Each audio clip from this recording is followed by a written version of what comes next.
away. Barry Byrne, Jerry Bailey to sweep the double. And they're off. Lusting comes out in stride. Shopper's Gold. There goes Meadow Time. And Rubles hard-ridden and after the lead. Into the turn, and it's Lusting driving short lead on the inside. Shopper's Gold right there. Meadow Time now running in third. On the outside, Rubles is fourth, and Barry Byrne is now fifth, 5 lengths behind. Then a break of 4-2, Guessing Again, followed by Night on the Move and Promising Parlay. Around the turn, and the quarter went in 22 and 2/5 seconds with Lusting going head-to-head with Shopper's Gold. Barry Byrne now coming on through, and Barry Byrne in between horses right there now running in third. Meadow Time caught 4 wide coming into the stretch. Off the turn and into the lane. Lusting and Barry Byrne right at his neck on the outside. Barry Byrne now taking the lead. And Lusting down toward the inside. Shopper's Gold as Barry Byrne gets away now by a length. Shopper's Gold going head-to-head with Lusting for the runner-up spot, but they're coming down to the line. Thunder Ghost's stablemate was bet like he couldn't lose, even with the outside post. Gets a professional trip, moves between horses, and wins rather easily, even though not by that many lengths, but not a ridiculously fast race at that. Barry Byrne, Michael Tabor, D. Wayne Lucas, Todd Pletcher saddle, Jerry Bailey sweeps the double. 322.60, 210, Lusting, 470, 270, Shopper's Gold, 250. Exact 8-3, 1380, Quinella 3883, 980. The early double 1 and 8, $19. Here's the third. This is a sprint. 3-year-old fillies claiming tags 35 down to 32 favorites here. The 1A Amazing Diane with Frank Alvarado. The 5 Ray Crafty's Lady with Chavez. And they're off. And Ray's Crafty Lady with her usual early zip goes right to the lead and opens up quickly. Pageant Princess running second on the outside. Sadie's Glory now third on the inside. It's Henbane's Girl fourth. 2 lengths back to East End Lady fifth. On the outside, Amazing Diane sixth, and another 5 back to Carson Kitty. Out sprinted behind Ray's Crafty Lady, who rattled off a quarter in 22 and 3. Ray's Crafty Lady still out there by 3 at the midway point on the turn. But just in behind, it's Henbane's Girl, Pageant Princess, and Sadie's Glory. Amazing Diane revving up and moving 4 wide now. East End Lady caught in behind a phalanx of horses, and Carson Kitty kicking in. Anyone's race here as they turn for home, but it's still Ray's Crafty Lady to catch, and a firing line in behind her. Henbane's Girl, Pageant Princess, Sadie's Glory, Amazing Diane, Carson Kitty still closing. At the 8th pole, Ray's Crafty Lady still there. Ray's Crafty Lady by 3. Amazing Diane and Carson Kitty still trying to get to Ray. Even when she broke her maiden, this filly used to stop in the stretch, just barely held on then. Not today, baby. Gary Siaka takes over. Chavez still on, just pops out of the gate, and that's all they wrote. Ray's Crafty Lady for the Windbound Farms, Gary Siaka and Chavez. 680, 370, 280. Amazing Diane, 350, 270. Carson Kitty, 280. Exacta 5-1, $27. Pay attention here. This is the 4th. It's a mile. Maiden fillies and mares 3 and up. They are state breds. We had a late scratch at the gate. The number 1, Light Bright Heart. That means if you wagered on Lucky Slice, purse only. Your money will be refunded. The favorites here, the number 7, Peacock Plume with Chavez. Number 9, Calypso Vu, a firster with Santos. Ready for the start, and they're off. And Calypso Vu came off awkwardly and spots the field a couple lengths, and there goes Peacock Plume bounding to the lead. Peacock Plume to the front, Rameau's on the outside, and down on the inside, Saxifrage is right there. Lyric Opera's in between horses. He reinvested running along in 5th. 2 lengths back, Lucy Brown is 6th, and Calypso Vu off badly, now running 7th. Then a break of 4 to Saratoga Weather, followed by Lucky Slice, and again, she's running for purse only. Up the back stretch, the opening quarter went in 23 and 2/5 seconds. And it's Saxifragia getting ahead in front of Peacock Plume. Saxifragia by ahead, Peacock Plume right there with her. And it's 2.5 lengths back. Lyric Opera is running in 3rd.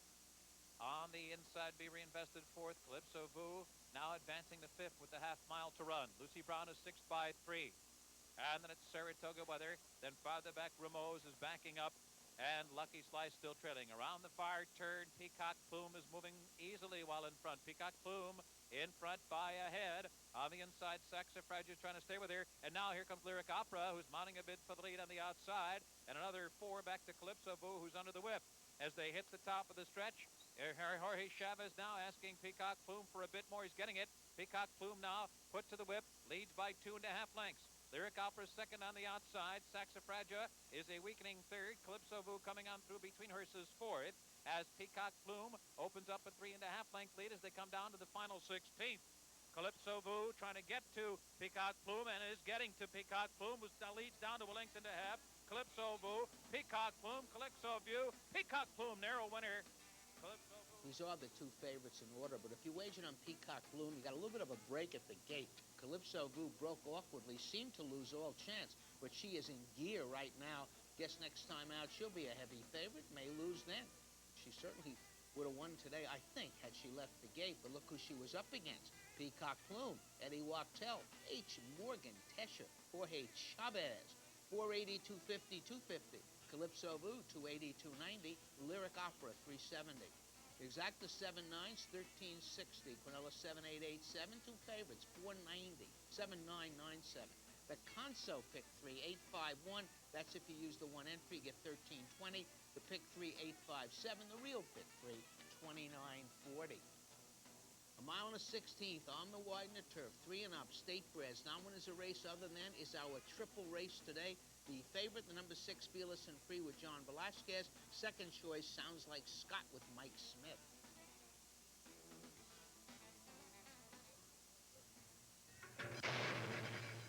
And they're off. Sounds Like Scott, and who's on first?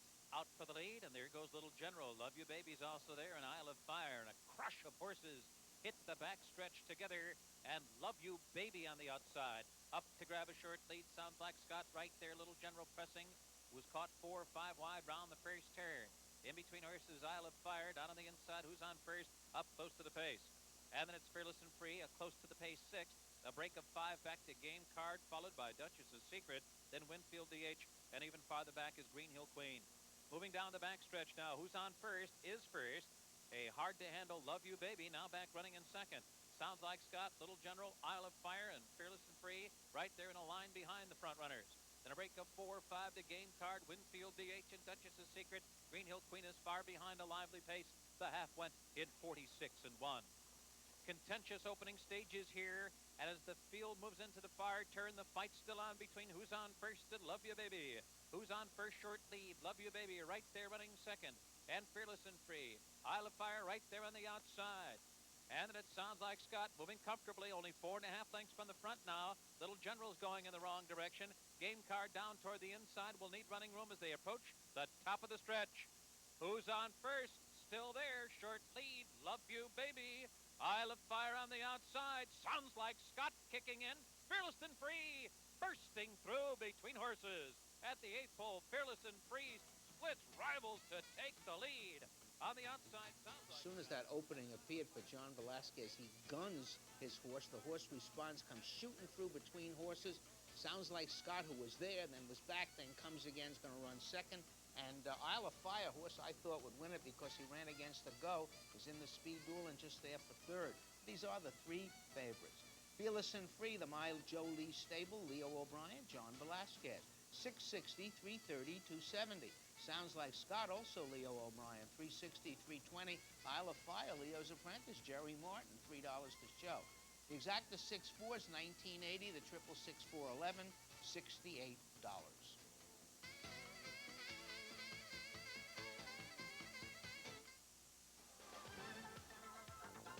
Make plans now for a special event that will give you a unique behind-the-scenes look at New York racing. It's the inaugural Fanfare at Belmont Park, a 5-day exposition Saturday and Sunday, June 3rd and 4th, and Wednesday through Friday, June 7th through 9th. Arrive early. Each day of Fanfare begins at 11:10 under the paddock tote board. Meet jockeys, owners, trainers, handicappers, backstretch workers, and more. Throughout the day, visit exhibitors' booths in the grandstand colonnade. See the latest in handicappers' tools, see demonstrations, and meet authors, media personalities, racing celebrities. Mark your calendar. 5 days of racing before the Belmont Stakes belong to Fanfare. and Fanfare belongs to you.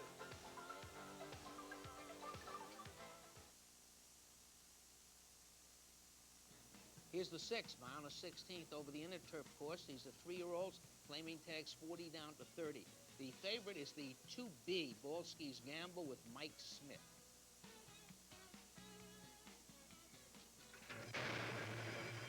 They're off.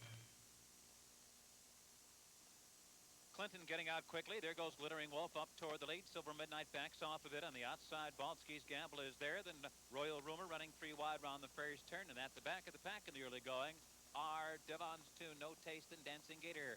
They hit the back stretch, and Glittering Wolf getting away now by length and a half. Royal Rumor revving up now. Second on the outside. Balski's Gamble in between horses running along in third. Followed by Clinton down toward the inside. Silver Midnight in and among horses fifth. Then farther back, it's No Taste, Dancing Gator, and Devon's Tune, who trails the field behind Glittering Wolf, who got the opening quarter in 23-1 and is now pressed by Royal Rumor on the outside. Moving midway down the backstretch, Glittering Wolf still controlling the pace a length. Royal Rumor sitting off and running in second. Silver Midnight third. On the inside, Clinton has had a good trip so far. Right there fourth. The half in 46 and 4/5 seconds. Balski's Gamble's got a good spot on the outside with the clear aim. Still at the back are the trio of Devon's Tune, No Taste, and Dancing Gator. Midway, round the far turn, Glittering Wolf trying to go it all the way on the lead. But Balski's Gamble is coming well, but taken a bit wide. Silver Midnight's in between horses. And just in behind the lead, Clinton still running on strongly. Coming down toward the last furlong now. It's Glittering Wolf still there. Glittering Wolf by a length and a half. On the outside, Balski's Gamble mounting his final bid. Clinton toward the inside running third. Last 16th. Glittering Wolf still there. On the outside, Balski's Gamble. A last gasp plunge to the lead. Balski's Gamble wins it by a Hardly a major surprise here, but an exciting race to watch anyway. Glittering Wolf loose on the lead under Nick Santagata. When Mike Smith finally gets the favorite to go after him, he has to take a little bit of a wide trip into the stretch. He sets the horse down, catches him at the line. Balski's Gamble, the Sabine Stable, and Greeley, Bobby Barbera, Mike Smith. 390, 230, 210. Glittering Wolf, 340, 210. Clinton, 230. The exacta 2-3, 1180. Here's the 7. This 6.5 furlongs, 4-year-olds and up. The claiming tags 50 down to 40. The favorite here, the number 5, Expressed, with Mike Smith.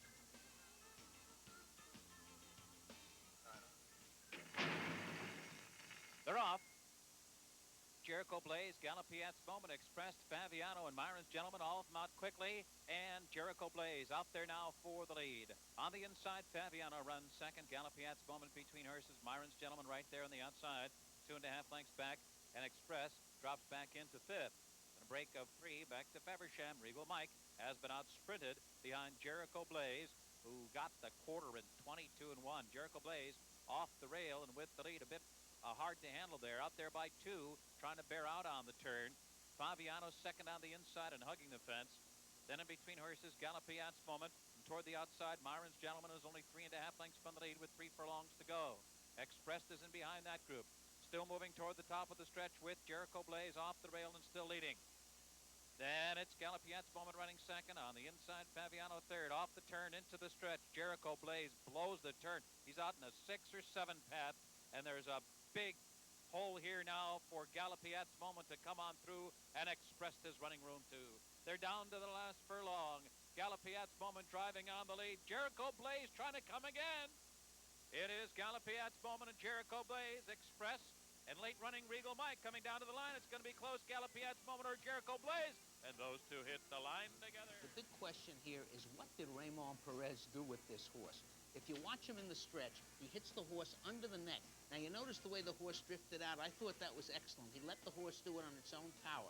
When he had him in the stretch, he asked him to run. He used his whip trying to prop up the horse's head. The horse just didn't want to stay in. Once he got him in gear, he comes again and wins the race. Certainly an interesting one to watch. Solidarity Stable, Edward Koziarz, William DeRemus, Ted Koziarz, the trainer, and Raymond Perez was up. Jericho Blaze, 935, 280. Galopiat's Moment, 360, 250. Express, 250 to show. The exacta 8-7, 36, 40. Here's the 8th. They're going a mile. They're on the Widener turf course. These are fillies and mares, 3 and up. Non-winners of 2 races. They're betting several horses in here, leaning to the number 3, My Bride Barbara, and the number 6, Sisterella.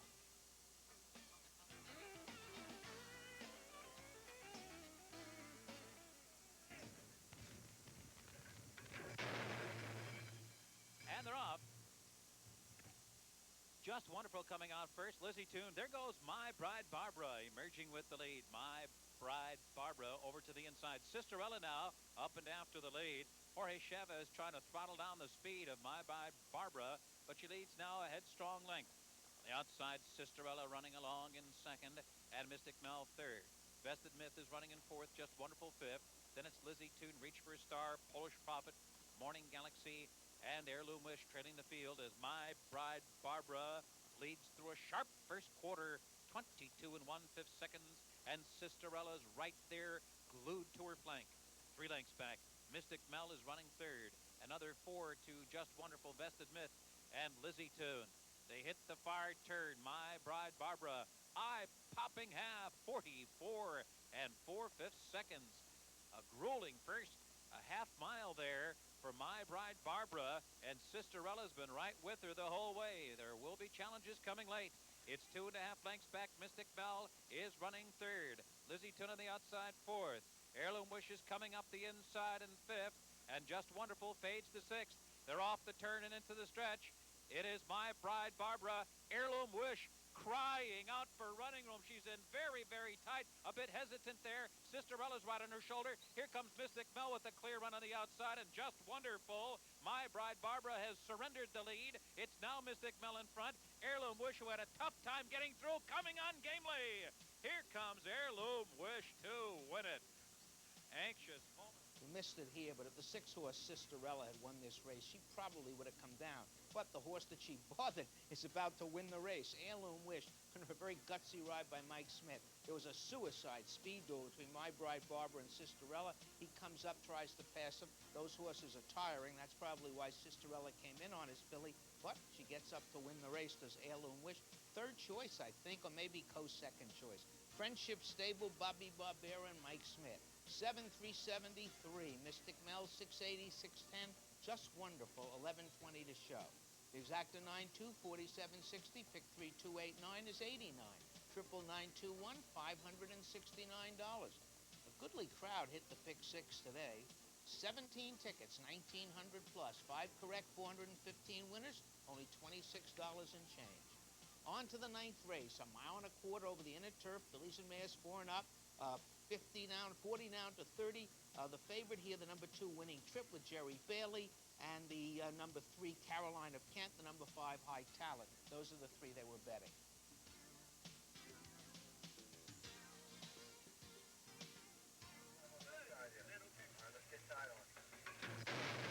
And they're off.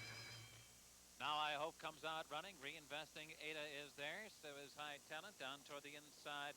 Patch of Sunshine making their way toward the first turn, and Now I Hope has made the lead from her outside post and leads the way into the turn. There by a length on the outside. It's Firm Inquisition running second, and High Talent is gathered back and will follow Now I Hope round the first turn.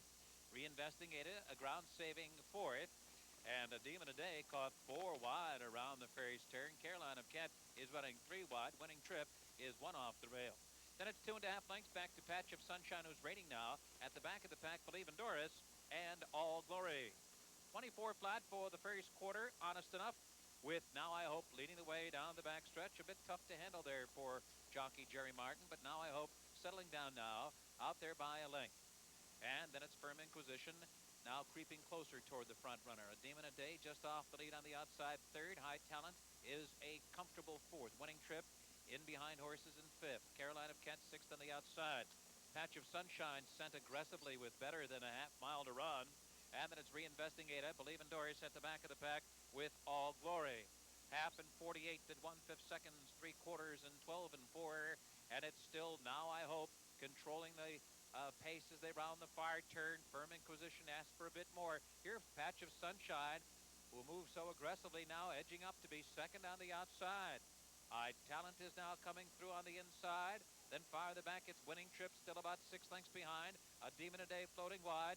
Reinvesting Ada is moving well. They're off the turn and into the stretch. Now I Hope, trying to go it all the way on the lead. High Talent called on for her best now. On the outside, Patch of Sunshine. And Reinvesting Ada down the center of the course. It's Now I Hope still in front. High Talent with one final try.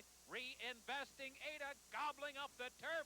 And gobbles up Now I Hope 50 yards out to win. Reinvesting Ada, a one-length winner. He's a case of a rider doing everything right. He's going to lose the race. Jose Santos on Now High Talent positions himself behind Now I Hope, figuring that one will back up and his mare will go by. She never backs up. Now he moves inside of her. He's going to beat her. But while all this is going on, a horse Reinvesting Ada, a long shot, who lost by 21 lengths on the dirt only a few days ago, comes back today to win it 1.25 miles on the turf, and there'll be big balloons for this one. Michael Pascuma, Warren Pascuma, and Eddie Maple. Reinvesting Ada, 59.50, 21.40, 8.10. Now I Hope, 9.10, 5.80. Finishing second, I'm sorry. Now I Hope, 9.10, 5.80. High Talent has to settle for third, 3.60 to show. The exacta 4.9 is 7.97. Late double 9.4, 3.96.50. Triple 4.95, $3,939.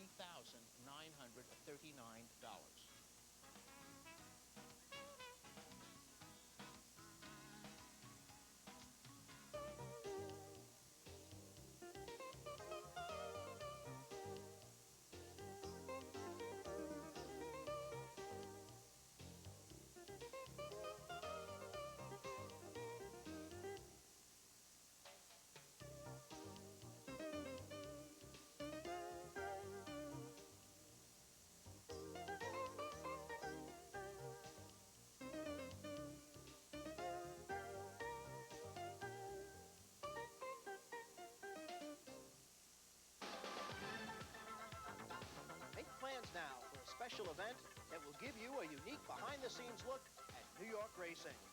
It's the inaugural Fanfare at Belmont Park, a 5-day exposition Saturday and Sunday, June 3rd and 4th, and Wednesday through Friday, June 7th through 9th. Arrive early. Each day of Fanfare begins at 11:10 under the paddock tote board. Meet jockeys, owners, trainers, handicappers, backstretch workers, and more. Throughout the day, visit exhibitors' booths in the grandstand colonnade. See the latest in handicappers' tools, see demonstrations, and meet authors, media personalities, racing celebrities. Mark your calendar. 5 days of racing before the Belmont Stakes belong to Fanfare, and Fanfare belongs to you.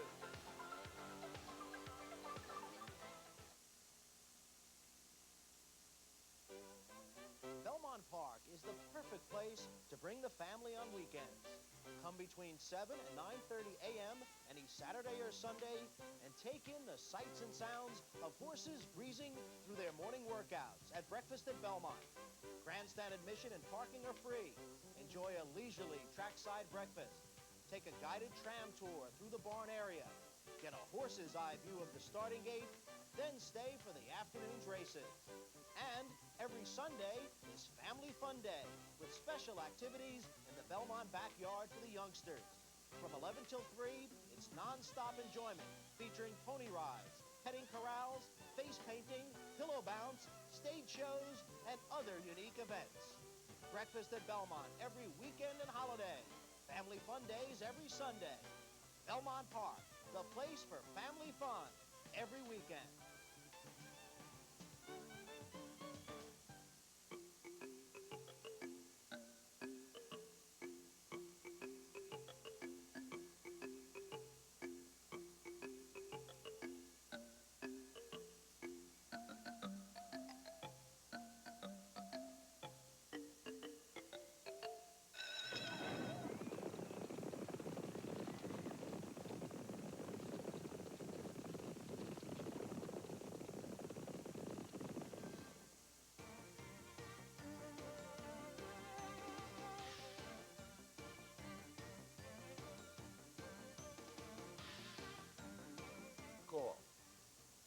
I'm here with Rick Violet, trainer of the horse that won the Peter Pan as a stepping stone to the Belmont. In fact, the horse that used the Derby as a warm-up for the Peter Pan. That's a nice horse. Now, this is a horse you couldn't have had from the beginning because he comes to us from overseas. Right. He Ends with Pro Princess setting that snappy first quarter. It's 2 lengths back now, and here comes I Really Needed This, who's mounting a bid from second position. Ivana Mistress is third. Little Miss G is fourth at the quarter pole. Missy Mims is fifth as the field comes off the turn. With Pro Princess to catch and the favorite I Really Needed This bearing down on her. Down to the last furlong now. I Really Needed This, hand-ridden past Pro Princess. Then it's Ivana Mistress now running third. This filly was unprepared for the start last time. Got dead left, made up a lot of lengths, finished third. Today, no such happening. Julie comes out of the gate, puts the horse in perfect position, and wins the race. Not that impressively, but she does win it. I Really Needed This. Morty Bin, Christopher Clement, and Julie Crone. 320, 240, 240. First to Pro Princess. 520. Ivana Mistress, 610. The 2-6, $23. Second race is 6.5 furlongs. These are 3-year-olds. Claiming tags 20 down 18. The favorite, as is the favorite double. The number 2, medal to be, medal winner with Mike Smith.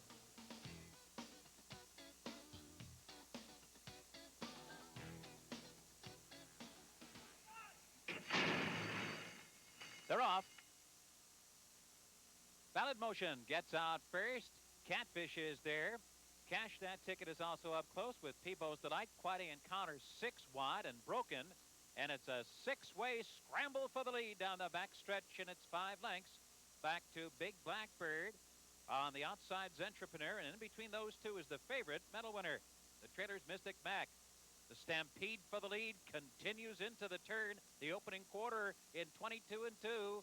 Around the turn and benefiting from his inside post, it's Ballad Motion, short lead. Catfish right there. Cash That Ticket running third. Peebo's Delight is fourth. Quite Encounter 5 wide fifth. Broken Tails off into sixth. Medal winner is still 8 lengths behind, approaching the quarter pole. Big Blackbird down inside and making some progress now. Mystic Mac swings into action on the far outside. They hit the quarter pole. Ballad Motion still in front. Ran a half in 46 and 1/5 seconds. Catfish chasing Ballad Motion. Big Blackbird continues to close down inside, but he's in behind Ballad Motion. Finds a way through now. Medal winner searching for a way through. Here comes Mystic Mac on the far outside. Mystic Mac blows by stablemate Big Blackbird. Medal winner getting on track in the last furlong, but it's going to be Mystic Mac. And his mate Big Blackbird finishing second. Medal winner was third. These 3 were last down the backstretch, first at the finish line.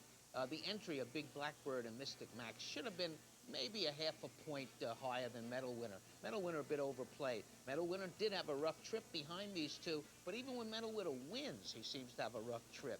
But the winner here is Mystic Mac, James Riccio, Bruce Levine, Jorge Chavez. 1080, 970, 430. That's, of course, the other half finished second. Medal Winner, the favorite, will fill your exact out, 260 to show. The 1-2's 26.40. Quinella 1-2-2-1. The favorites 8.90. The early double 2 and 1, $19. The third race is a sprint. Maiden fillies and mares 3 and up. They are state breds. The early heavy favorite was the 10 Subversive Dancer. Then they switched to the 7 Toyaholic. But at the end, every penny came in on Subversive Dancer and Mike Luzzy. They're off. Toyaholic was off sluggishly and continues to race sluggishly up the backstretch, and Honey Watrall bounces out and comes out running for the lead there by a length and a half. Charm Blazed running second on the inside. Peg Mockin Gal is third. Lustrously is fourth. There goes the hot favorite, Subversive Dancer, moving sharply now, 4 wide and running from fifth. Subway Sunrise is sixth. Bob's Talc seventh. Homa J. Simon racing eighth. Jordana Blake is ninth. And a big break back to reel her in, followed by Hester Be Good, and farther back, a lethargic Toyaholic is well out of it. Midway round the far turn, it's Honey Watrall in front, stalked intently by Subversive Dancer. Farther back, on the rail, it's lustrously running third. Homa J. Simon is rallying now, gaining ground as the field turns for home. Honey Watrall's in a drive. Subversive Dancer's on cruise control, and Homa J. Simon is coming up the inside quickly. Down to the last furlong now. Mike Luzzy shakes up first-time starter, Subversive Dancer, and Subversive Dancer. Barring an accident, these are the kinds you can go the bank on. She opens short with no workouts, no reason to bet on it. She drifted up, then the money came back, and it came back with a vengeance. They did get a break. The other favorite, Toyaholic, something must have happened to her out of the gate because she doesn't hit the board, and I was eased, actually, in the backstretch. This division a little bit faster than the first. Subversive Dancer, Damon Pollard, owner, trainer Mike Luzzy, 460, 410, 350. What a wheel! Honey Wattrow with Katie Sweeney, 22, 20, 12, 20, reel her in, $4. The 10-5, $150.50. Fourth, on to the Widener Turf, a mile and a 16th. Fillies and mares, non-winners of 3. The favorites on the outside, the number 8, Another Legend with Jerry Bailey.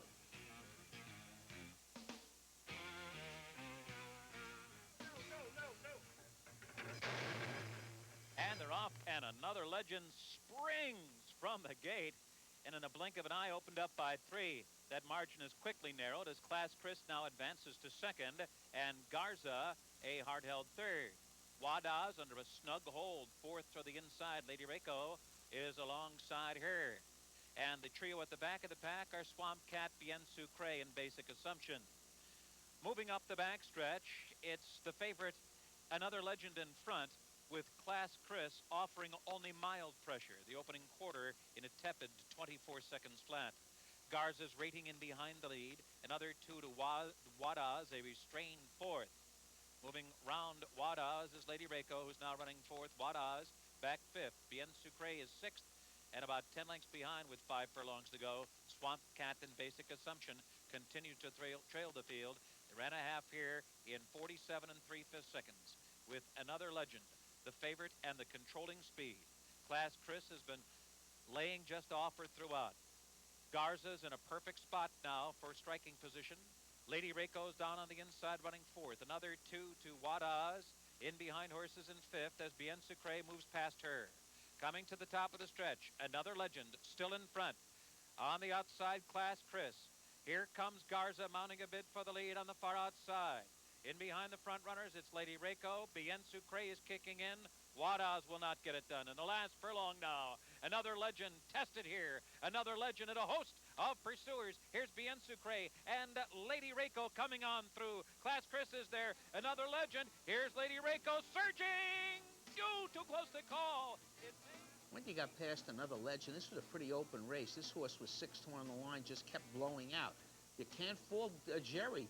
Another Legend beat the gate. Whether she wanted the lead or not, she was stuck with it. He rates her on the front end. Here comes Lady Reiko, an Irish bred, trained by Phil Glees. We're wondering where Phil was. He's up at Saratoga with this horse trained. Lady Reiko with Jose Santos riding for Lorraine Quinchet. 51.50, 14.80, 5.80. Another Legend, 290, 220. Bien Sucre, $3 to show. The exacta 6 and 8, 124.50. Quinella 6886, $36. Remember the favorites in that Quinella. Pick 3, 110.6, $440.50. The fifth is our triple race, midday triple. It's a mile and a 16th over the inner turf. Fillies and mares 4 and up. Claiming tags 50, 40 down to 45. 2 will be sold. Number 6, Unlawful Behavior to Frank Martin. Number 8, Shaharabe to Mike Hushin.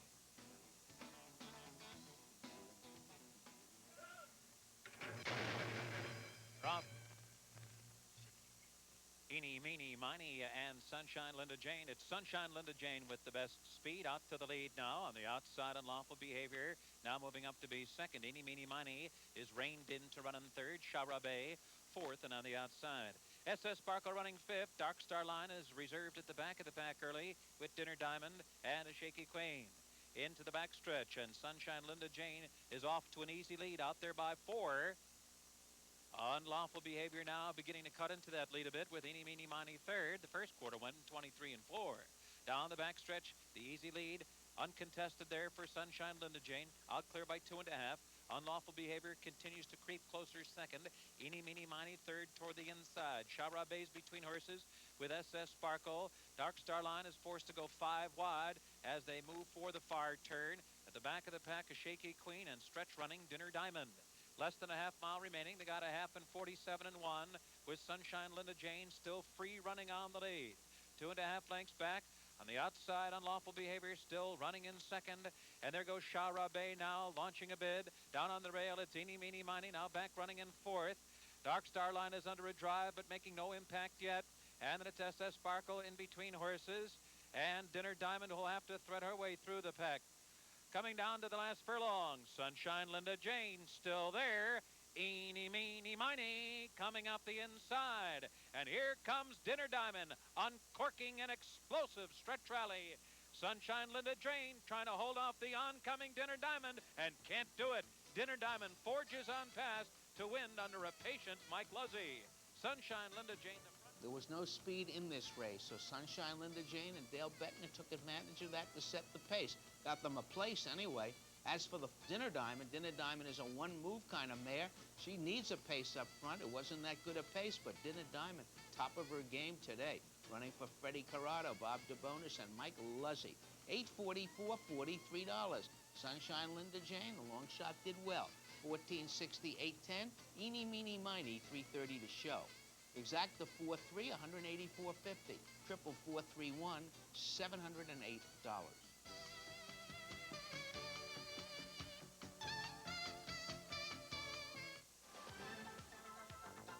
Make plans now for a special event that will give you a unique behind-the-scenes look at New York racing. It's the inaugural Fanfare at Belmont Park. A 5-day exposition, Saturday and Sunday, June 3rd and 4th, and Wednesday through Friday, June 7th through 9th. Arrive early. Each day of Fanfare begins at 11:10 under the paddock tote board. Meet jockeys, owners, trainers, handicappers, backstretch workers, and more.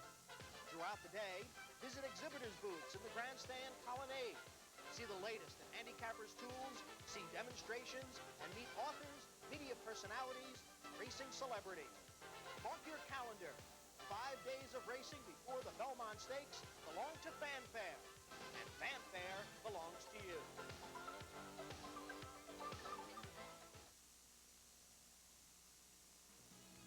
Pretty open betting race, the 6th. The mile is 16th on the widened turf. These are 3-year-olds and up. Not one is a race other than maiden, claiming, or starter. The favorite, number 8, Social Approval, with Jerry Bailey.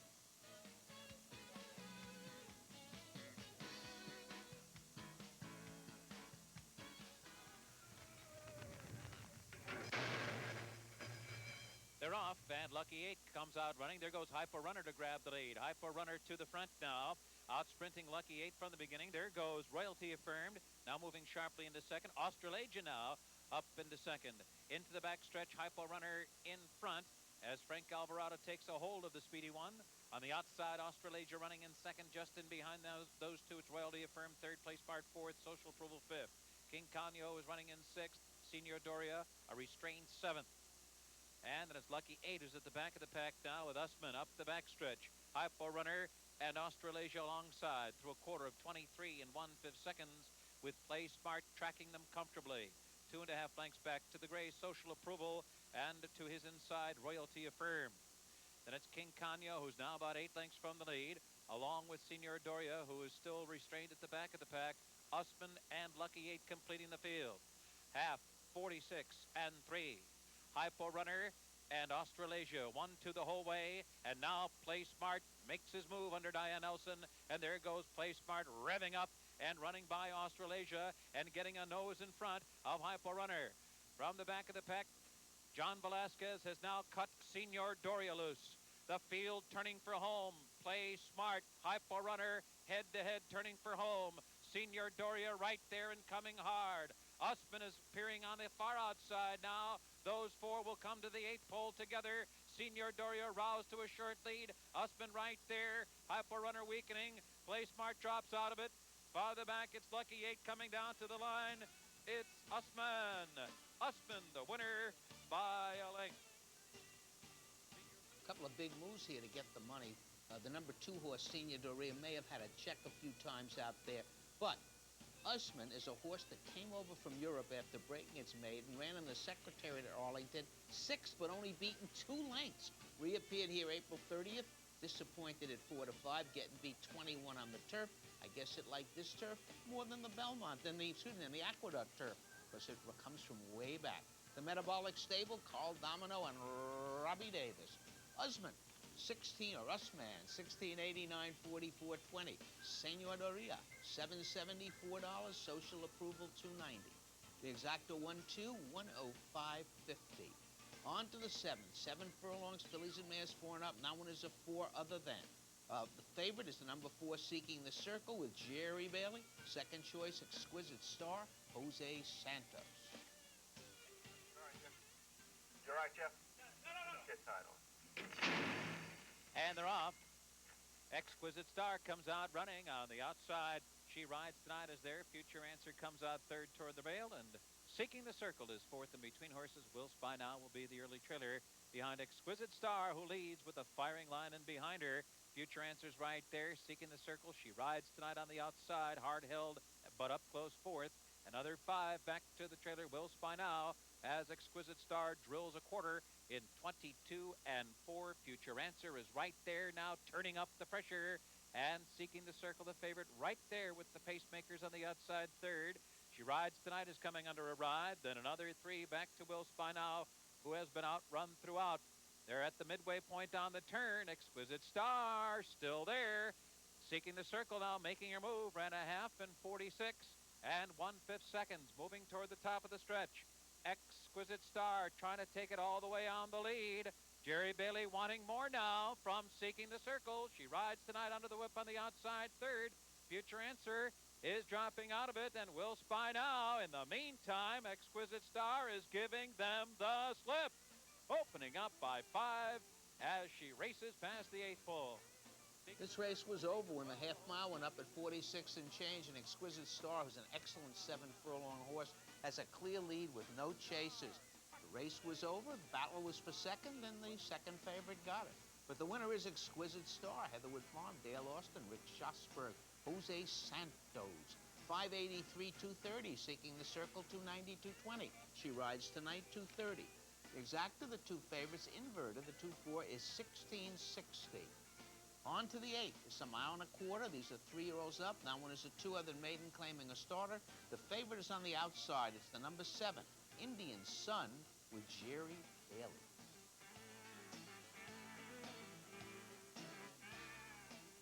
They're in the gate. And they're off. Wavering Man, King Pro T, Sultan of Java, and Best of Music out in the early going. And Sultan of Java making his way toward the front. King Pro T saving position on the inside. And it's 2 lengths back to Wavering Man, who settles in behind the front runners in third position, with Best of Music now fourth. Indian Sun has found his way to the inside. A break of 3 to an unhurried Ave's Flag. Then it's Mr. Hydro. Malmo is allowed to lag behind in the early going. Malmo is about 15 lengths or so from the front. And the pace is slow in the early going, 24 and 3 for the first quarter. And Sultan of Java nursed along on the lead. Sultan of Java now leads by about 4 lengths. Wavering Man is running in second. On the outside, Best of Music now advancing to third. Indian Sun is fourth. King Pro T took a few awkward steps, and he's dropped well back in the pack now. Mr. Hydro is moving up past him, and so is Ave's Flag. Malmo is still lagging behind, although a bit closer. He's about 10 from the lead now. The half in 48 and 4/5 seconds. Heading for the far turn, Sultan of Java is now joined on the lead by Wavering Man. Best of Music sitting just off them on the outside. Indian Sun moving comfortably with a half mile to run. And then it's Mr. Hydro, followed by Ave's Flag, who's now tailed off. Then King Pro T. Malmo launching a bid from the back of the pack. Around the far turn, Best of Music gearing up on the outside. On the inside, Sultan of Java bracing for the challenge. Wavering Man is right there in between them. Then it's Indian Sun, followed by Mr. Hydro. Malmo's drawn within 5 of the lead. Then it's Ave's Flag and King Pro T. Down to the last furlong now. Best of Music powers past to take the lead. It is Best of Music roused to the front. Now there by 2.5 lengths. Indian Sun is a hard-charging second, but Best of Music is full of run as they come down toward the line. Indian Sun will be second best here. Farther back, it's close for third. Best of Music reports home by almost. No major surprise here. There are only a few horses you could play, Best of Music being one of them. Best of Music gets a good trip under Mike Smith. Indian Sun has no real problem, just can't make up enough ground on the stretch to be a factor. There was a lot of early money for Ave's Flag. Nobody could figure out why. It had never been on the turf. Its pedigree was minor for turf. Didn't run very well, but blew out towards the end. Best of Music, Andrew Steffen, Thomas Ryman, David Donk. Mike Smith was up. 890, 410, 360. Indian Sun, 370 and 3. Mr. Hydro make your triple, 550 to show. The exacta 5/7s, $27. Pick 3, 125, 447.50. Triple 574, 208. Nobody picked 6. In fact, only 7 of you had 5. 1,800 to them. 37 plus, almost 38 tomorrow for the opening of Fanfare Week. Here's the 9th, 6.5 furlongs, fillies and mares, 3 and up. These are state breds. Non-winners a race other than maiden claiming a starter. Heavy favorite here. The number 7, Starlight Sapphire, Julie Crone.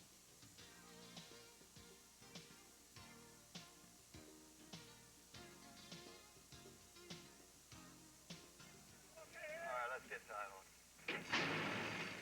And they're off. Where Is It comes out in stride. Green Strawberry tossed it away. Starlight Sapphire got off to a good beginning, and Our Girl Nessa down inside. It's Ladylike Action. Up the backstretch, Green Strawberry. Short lead, Our Girl Nessa pressing. On the inside, Ladylike Action third, and Starlight Sapphire the favorite. Right up there, running well in the early going fourth. Go Gerber fifth, toward the inside. Bit of Powder is sixth. Where Is It seventh. Shell Christ is eighth. Do the Nasty ninth. Watrow's Ridge 10th. Jazz Pack 11th. Lady Trilogy is 12th. And the trailer Marchand's Glory. They're chasing Green Strawberry through a quarter of 22 and 3/5 seconds, and she's leading by 2.5 lengths. Our Girl Nessa still running in second. Starlight Sapphire 4.5 lengths from the lead as they near the top of the stretch. Where Is It's coming on through between horses. Down inside, Ladylike Action, and on the far outside, Bit of Powder. Turning for home now, it's still Green Strawberry. Green Strawberry in front, the length and a half. Our Girl Nessa second, and Starlight Sapphire will try to come through on the inside. Farther back, Where Is It fourth. Last furlong, Green Strawberry under a heavy drive. Here comes Starlight Sapphire, who collars and passes Green Strawberry. Starlight Sapphire getting away now. And she'll go You hate to bet horses that have just broken their maiden and moving up a condition, but the state bred level, you can take a shot. And this horse is perfectly positioned for Julie, and she manages to win the first and the last. Starlight Sapphire, Lawrence Goichman, Rick Schatzberg gets a pair, and Julie Crone. 430, 340, 270. Green Strawberry, $6.05. If you hit the old all button, the 7-6 all is going to pay well. The Hour Gal Nessa, $12.60 to show. 7-6, 31.40, late double 5-7, 26.60. But the triple, the old 7-6-3, $820.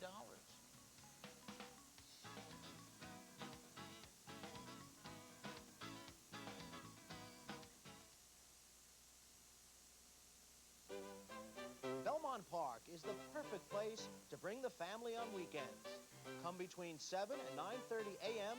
any Saturday or Sunday and take in the sights and sounds of horses breezing through their morning workouts at breakfast at Belmont. Grandstand admission and parking are free. Enjoy a leisurely trackside breakfast. Take a guided tram tour through the barn area. Get a horse's eye view of the starting gate, then stay for the afternoon's races. And every Sunday is Family Fun Day with special activities in the Belmont backyard for the youngsters. From 11 till 3, it's non-stop enjoyment featuring pony rides, petting corrals, face painting, pillow bounce, stage shows, and other unique events. Breakfast at Belmont every weekend and holiday. Family Fun Days every Sunday. Belmont Park, the place for family fun every weekend.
program in the Sheepshead Bay Handicap. This is, to my memory, this is the first time we've done this. You'll see two sets of weights.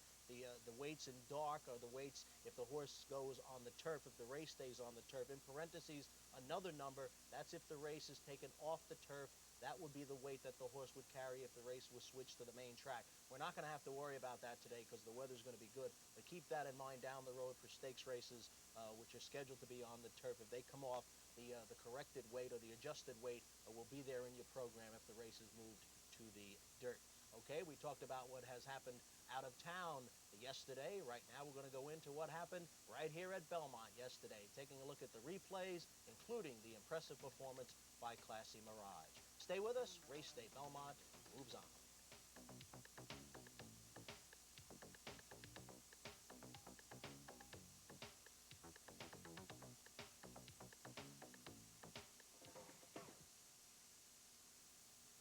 Belmont Park is the perfect place to bring the family on weekends. Come between 7 and 9:30 a.m. any Saturday or Sunday and take in the sights and sounds of horses breezing through their morning workouts at breakfast at Belmont. Grandstand admission and parking are free. Enjoy a leisurely trackside breakfast. Take a guided tram tour through the barn area. Get a horse's eye view of the starting gate, then stay for the afternoon's races. And every Sunday is Family Fun Day with special activities in the Belmont backyard for the youngsters. From 11 till 3, it's non-stop enjoyment featuring pony rides, petting corrals, face painting, pillow bounce, stage shows, and other unique events. Breakfast at Belmont every weekend and holiday. Family Fun Days every Sunday. Belmont Park, the place for family fun every weekend.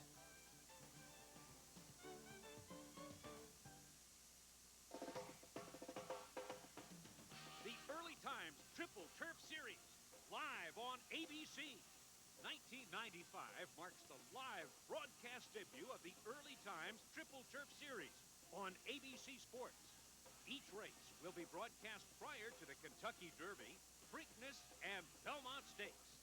Plus, the Early Times Show, Place, and Win sweepstakes in USA Today gives consumers a chance to win a trip to the 1996 Kentucky Derby.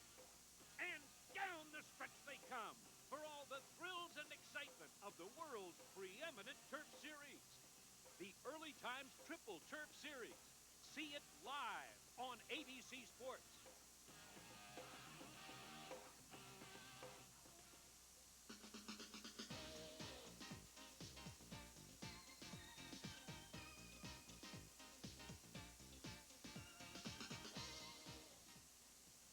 The Open is a mile on the Widener turf course. 3 of them getting played here. First start is the author, first starter African Dancer, and a horse that ran well on the turf, Paulo.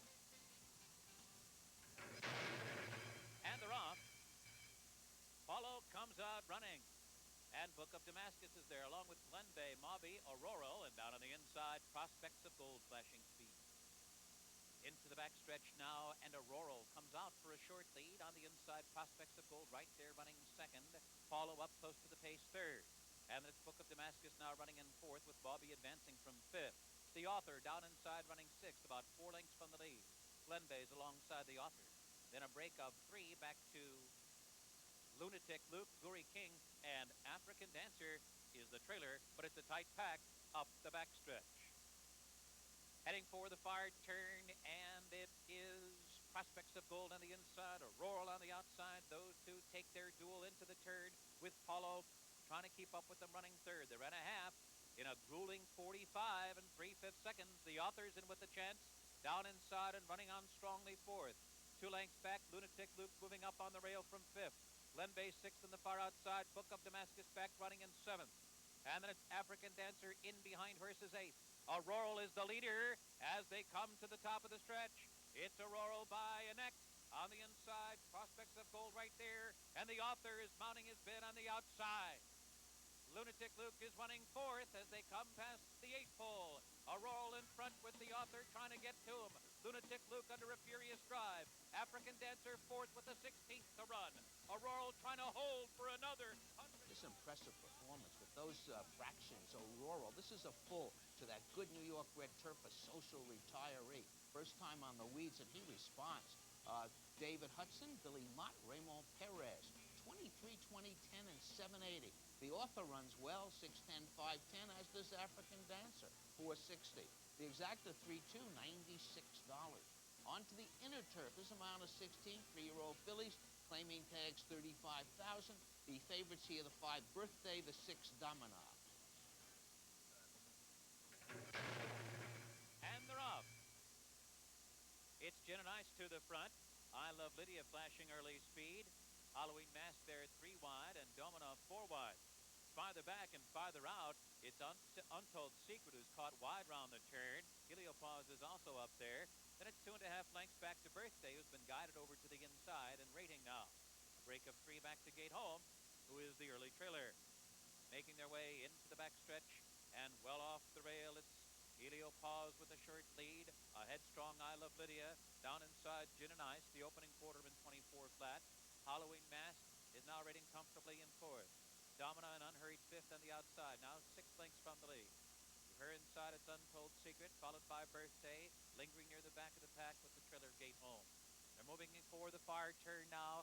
Heliopause maintaining a short lead over Gin and Ice, who's right there glued to her. I Love Lydia settled down with a half-mile to run. They ran an opening half-mile in 47 1/5 seconds. Halloween Mask is running now 5 lengths from the lead and on the outside. Untold Secret is 5th toward the rail. Then it's Domina, followed by Gate Home. Birthday is last. Midway around the far turn, Heliopause is shaken loose. It's Heliopause building a 3-length lead as they head for home. I Love Lydia on the outside. Gin and Ice is tailed off into 3rd. Halloween Mask is coming well on the outside. Birthday's down on the rail, will need running room. Untold Secret's in behind a wall of horses. Heliopause weakening on the lead. Halloween Mask is full of run. Birthday crying out for running room is stopped in mid-stretch. In the meantime, Halloween Mask is opened up. Trips are very important on the inner. Halloween Mask gets the trip. As you can see, a lot of jostling behind, but she's the winner. George Yemek, Bruce Johnstone, Mike Luzzy, Halloween Mask, 1846, 420. Domina, 350, 270, Gate Home, 420. Exacta, 4650, 450. Quinella, 466, 420, 140. Early double 3-4, 165.50. Here's the third. They're going a mile and 16, 3 and up. These are state breds, non-winners of a 2. Southern Claim and Outlaw, the favorites.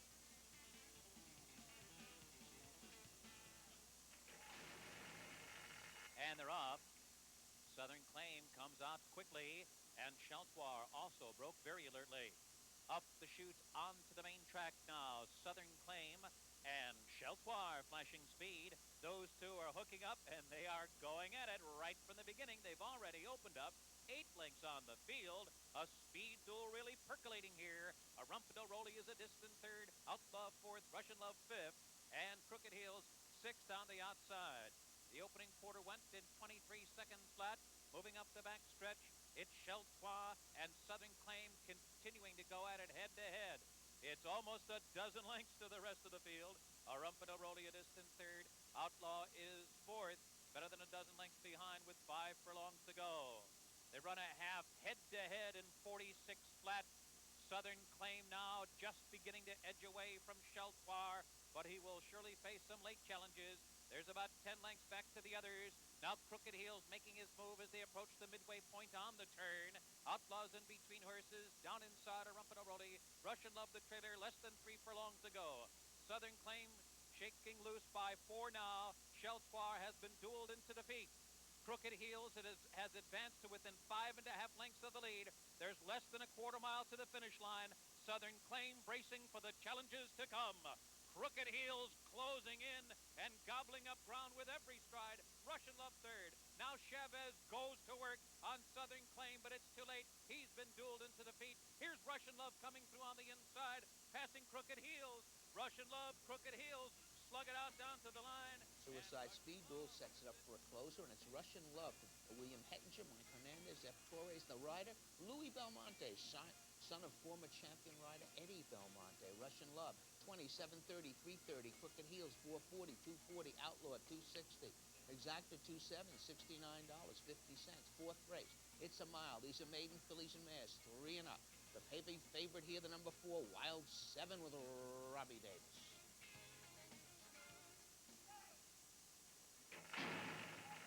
And they're off.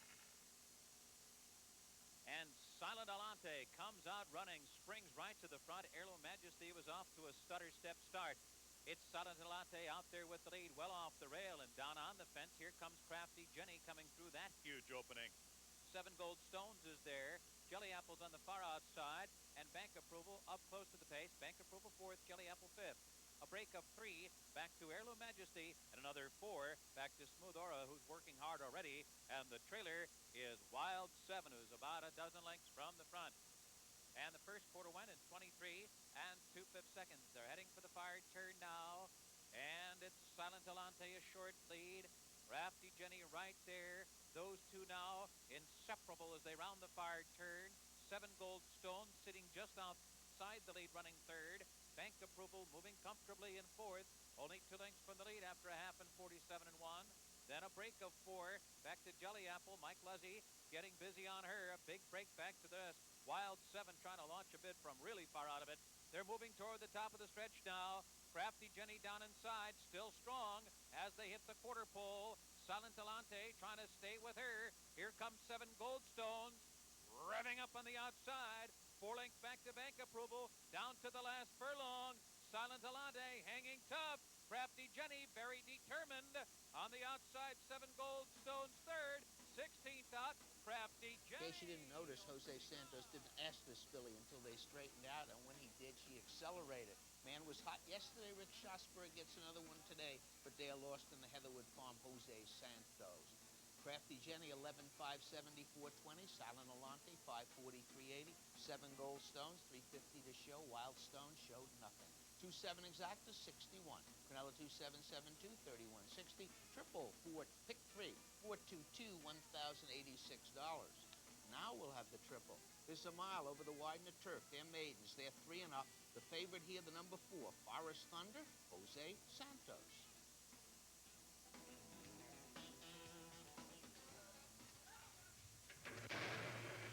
And they're off. Victory Mill gets on first. Legally Brian running on keenly in the early going, and the Greek one comes on through. They make the bend into the backstretch, and it's Legally Brian who wants the lead. Out there now by a length as the Greek one backs off just a bit. 2nd, then some right there. 3rd on the outside. Northern King is running in 4th. Farthest out, Prime Magic moving toward the leaders in 5th position. And then it's Victory Mill now 6th. H.J. Baker 7th, and Forest Thunder in and among horses. Then a break of 3 or 4 lengths back to the 2 trailers, Napretendi and Yolanda's Pet. Up the backstretch after a quarter in 23 and 1/5 seconds, and 4 of them across the course now. From the rail out, it's Legally Brian, the Greek one, then some. Prime Magic hung out there wide. 2.5 lengths back to Northern King, and Forest Thunder's had a perfect trip so far, and he's advancing on the inside. Around the far turn, it's still Legally Brian, now pressed by the Greek one. Forest Thunder wants to go, but there's nowhere to run at this point. Then some is right there in between horses. Northern King revving up on the outside. Legally Brian has lost the lead now to the Greek one. The Greek one and Legally Brian. Forest Thunder has been wheeled 3 wide for running room, and here comes Forest Thunder. And on the far outside, Northern King. Those 4 were come to mid-stretch together, but Forest Thunder's momentum has carried him to the front, and Forest Thunder rolls. Opening up now by 2. The Northern King, followed by the Greek one. Legally Brian chased the 4th, coming down to the line. Favorite delivers here, Forest Thunder. Santos finds the right path at the top of the stretch, and that one is home. Buckram Oak Farm, Mohammed Mubarak, Jose Santos, consecutive double, 463.220. Northern King, 543.20. The Greek one, a half to a horse named Harvey Pack, is 3rd, 460 to show.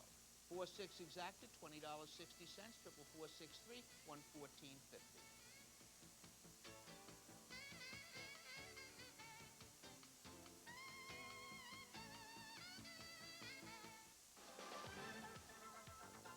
Make plans now for a special event that will give you a unique behind-the-scenes look at New York racing. It's the inaugural Fanfare at Belmont Park, a 5-day exposition Saturday and Sunday, June 3rd and 4th, and Wednesday through Friday, June 7th through 9th. Arrive early. Each day of Fanfare begins at 11:10 under the paddock coat board. Meet jockeys, owners, trainers, handicappers, backstretch workers, and more. Throughout the day, visit exhibitors' booths in the grandstand colonnade. See the latest in handicappers' tools, see demonstrations, and meet authors, media personalities, racing celebrities. Mark your calendar. 5 days of racing before the Belmont Stakes belong to Fanfare, and Fanfare belongs to you.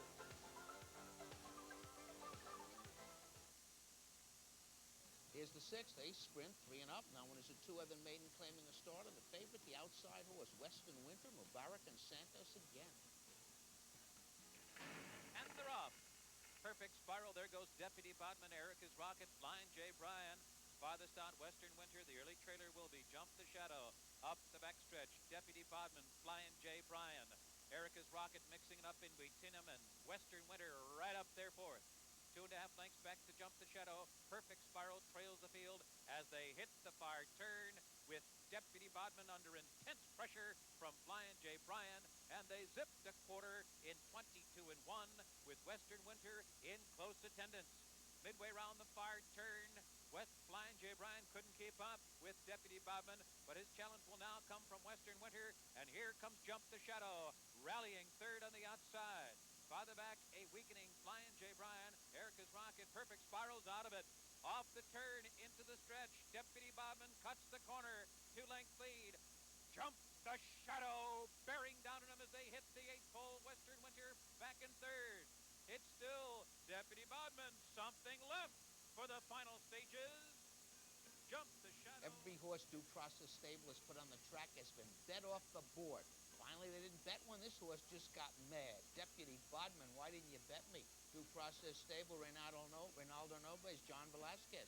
32-40, 12-40, 380. Jump the Shadow, 6-280. Western Winter, the favorite, 230. The exacta 3-2, 120, 150. On to the 7th, mile and 16th. In at turf, 3 and up. These are state breds. Not one is a race other than favorite, number 5, Mr. Baba with Julie Crone. And Rob, Revolutionary Era, Mr. Baba, and right forward get out first. And it's Revolutionary Era to the lead. Mr. Baba sitting off Revolutionary Era in the early going. Right forward is reined in to run in third. On the outside, Watrow's Sea-Trip is up close to the pace today, uncharacteristically. And then it's Father Shea in between horses, now running in 5th. 2 lengths back. And it's a Trebla who settles in 6th. And at the back of the pack are Landing Pad and Ace the Test. Up the backstretch, Mr. Baba, Revolutionary Era. Watrow's Sea-Trip is right there with them. Right forward, saving ground in 3rd. Father Shea is racing 4th. Landing Pad is moving eagerly, 5th on the outside. A Trebla second to last. Ace the Test comfortable where he is, 7 lengths from the lead. The first quarter went in 24 and 1/5 seconds a half and 48 and 2.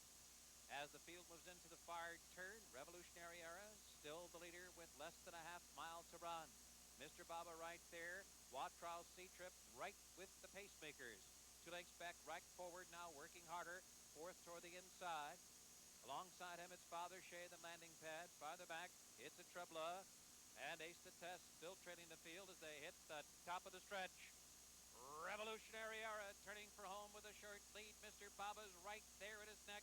Watrow's Sea-Trip on the far outside. Right forward is coming up the rail. He switched out for running room now. Father Shea is 5th. In the last furlong, Jorge Chavez goes to that left hand on Revolutionary Era, and Revolutionary Era is gamely responding. Mr. Baba with the final surge. Mr. Baba surges past to win in the last stride. Favorite gets a great trip under Julie, has it in the right position. She wins the race. Michael Dickinson, he's dangerous when he shifts here, even if he doesn't bother to come with the horse. This is Henry Paxson, Mike Dickinson, Julie Crone. 360, 280, 240. Revolutionary Era, 480, 460. Right forward, 550. The exacta 5-2s, 2780. Triple 521, $167. Here's the 8th. This is a mile. These are 4 and up. Now one is a 4, the maiden claiming a starter. The favorite, the end, was the number 2, unaccounted for, Julie Crone. They're off. Secret Savings April Christmas Patsy Prospect. Wooden ticket there on the outside, unaccounted for. And it's April Christmas who will emerge as the leader. April Christmas now striding away by a length. On the inside, Secret Savings. Jose Santos trying to throttle him down. Then it's Patsy Prospect in between horses, 3rd, unaccounted for is 4th. Wooden ticket farthest out 5th. and it's 6 lengths back to Sky Car, who's been out-sprinted behind a quarter of 22 and 4. April Christmas with a firing line in behind. Wooden Ticket, Patsy Prospect, and Secret Savings, unaccounted for, shuffled back 5th. 6 lengths to Sky Car. They hit the far turn with April Christmas still controlling the pace with a half mile to go. They ran a half, 45 and 3. Strong fractions here. April Christmas leads the way around the far turn. Wooden Ticket right there, pressing now for the lead. Secret Savings right there is a strong third. Here comes Unaccounted For, who swings into action on the outside. Patsy Prospect, Sky Car drawing in closer as they hit the top of the stretch. April Christmas turns for home. There's room for Secret Savings. A narrow opening there, and Jose Santos sends him on through. Secret Savings cuts the corner to take the lead. April Christmas now being left behind in second. Unaccounted For and Wooden Ticket. But it's Secret Savings. Shug's not here. Went down to Monmouth to watch Inside Information. She won, and so does this one. Santos in the right place. It really didn't matter, though. The horse wins for fun.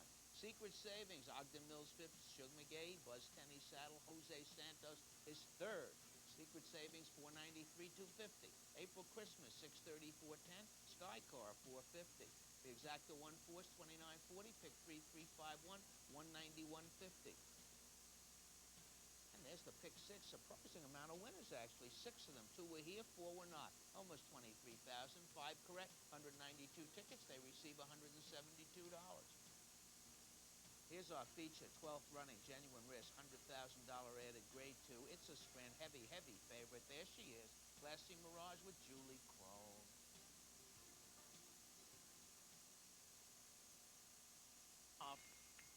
Classy Mirage off to a quick start and gets to the front, gets to it easily.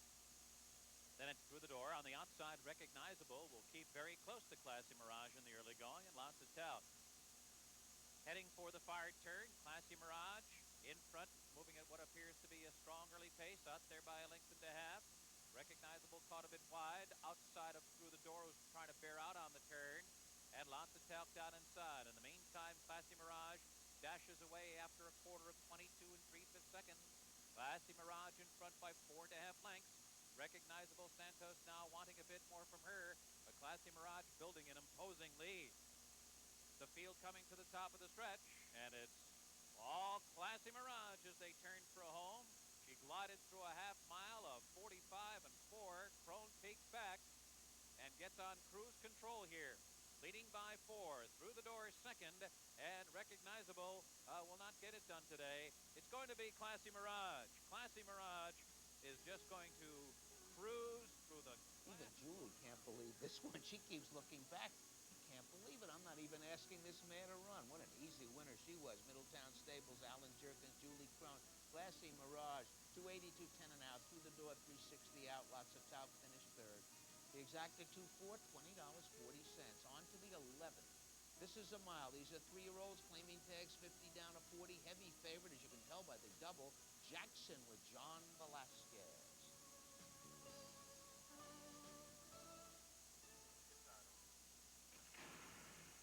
And they're off. There goes Back Ring Al bounding toward the lead. Conduit Street comes on through in between horses now. From the rail comes Jackson and Larchmont. Up the back stretch, and Jackson's looking for the lead from his inside post and gets ahead in front of Conduit Street right there, second by 2. Larchmont running in 3rd, Back Ring Al 4th. Easterwood is 5th now, about 8 lengths from the front. Then it's a break of another 4 back to Skip Silver, followed closely by Don't Stop the Jukebox, Can't Stop Chris is at the back of the pack. The first quarter went in 23 and 2/5 seconds as Jackson now slips away by a length and a half. But now Conduit Street counters to come back and put pressure on. Easterwood sitting just off lead, outside them 3rd. Larchmont's up close 4th. They ran a half in 47 flat. A break of 4 to Back Ring Al, who's losing ground now. And Don't Stop the Jukebox launching a bid with 3 furlongs to run. But it's still Jackson, and Jackson remains strong on the lead. Conduit Street took a failed run at him, and now drops back 3.5 lengths from the front. Larchmont down inside. On the outside, Easterwood, and it's another 4 to Back Ring Al, and Don't Stop the Jukebox. Off the turn.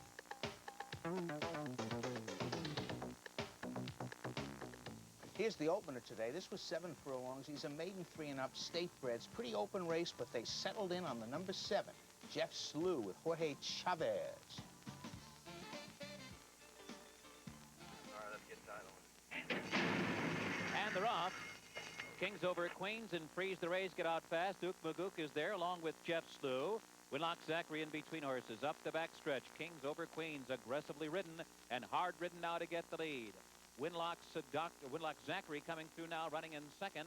Freeze the Rays third. Jeff Slew between horses fourth. Carpool is fifth toward the inside. Silver Medalist is sixth. Sunny Ghost is seventh.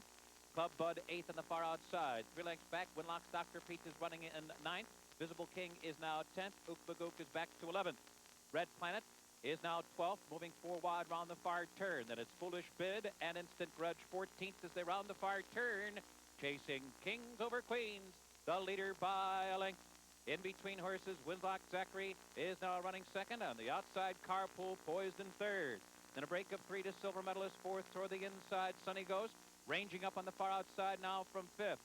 Freeze the Rays is retreating to sixth. Club Bud gathering momentum on the outside seventh. Red Planet is following his move. Jeff Slew is toiling and dropping back in the field as the field turns for home. Carpool roused to the lead by Steve Rydowski, leaving Winlock Zachary behind, running in second. But here comes Sunny Ghost bearing down on him. Red Planet is closing stoutly down the center of the racetrack. Club Bud is also in with the chance. They're down to the last 16th now, and Red Planet, charging hard under Mike Smith, takes the lead 100 yards out. And Sunny Ghost and Carpool, it's that way under the line. Red Planet. Mike Smith rode this red Ransom gelding first time out, went off at 13 to 1 that day, had a rough trick, got bumped at the start. Today goes wide and just runs down the speeds like they're going backwards. Jeff Slew was hard to figure out why it was the favorite. Didn't hit the board. But Red Planet's the winner, not that easy to come up with. Double R Stable, Robert Kaufman, James Islin, Phil Serpy, the trainer, Mike Smith. 44.60, don't get that too often with Mike Smith. 21.80 and 11. Sunny Ghost, 8.20 and 6. Carpool, 5.40 to show. The exacta, 13 and 4, $523. Let's move on to the second race. This one is for 3-year-old maiden fillies and mares 3 and up. The heavy favorite is on the rail. It's Deputy Star with Julie Crone.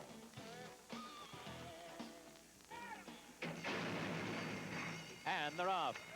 Deputy Star comes out running and immediately bounds to the lead. Mason Dixie, though, is kept close to her. On the far outside, Mystery Arc now advancing the third. Track Appeal between horses fourth. 3 lengths back to V.T. Ivanov, who's tailing off now. And a big break back to Majestic Smile, who's been out sprinted early. Mason Dixie right to the head of Deputy Star, and those two hook up after a quarter of 22 and 2/5 seconds, and their speed duel continues well into the turn. Deputy Star and Mason Dixie are inseparable with 3 furlongs to run. They've opened up 5 on Mystery Arc and another 5 to Track Appeal. Moving toward the top of the stretch, Mason Dixie and Deputy Star continue in tandem. They have been head-to-head through a half mile in 45 and 2/5 seconds. But here comes Mystery Arc to tackle the two of them. They're down to the last furlong now. Julie Crone resorts to the whip on Deputy Star. Mason Dixie couldn't stay with her. Mystery Arc is now... All the money went to Deputy Star and Mason Dixie, who's about to run third. Deputy Star just showed this in work. She takes an easy kind of lead here. She's pulling away. The only thing bad is she's drifting out in the drive, but she has no trouble with this field. Deputy Star, Christopher Dragone, that's the chairman's son. Partnership with December Hill Farm, that's Alan Dragone. David Donk, the trainer. Julie Crone, 363, 210. Mystery Arch takes advantage of the speed duel to split the speeds, 820, 260. Mason Dixie, 210 to show. The exacta 1 and 8, $37. Canelo 1, 8, 8, 1, 28.80. Early double 13 and 1, $147. The third's a sprint. These are 3-year-olds. The claiming tag's 40 down to 35. I heard there was a claimant here of the 2, but since I was unable to reach the press box, I can't confirm it. But the favorite is the 2, Win with Walker and Mike Smith.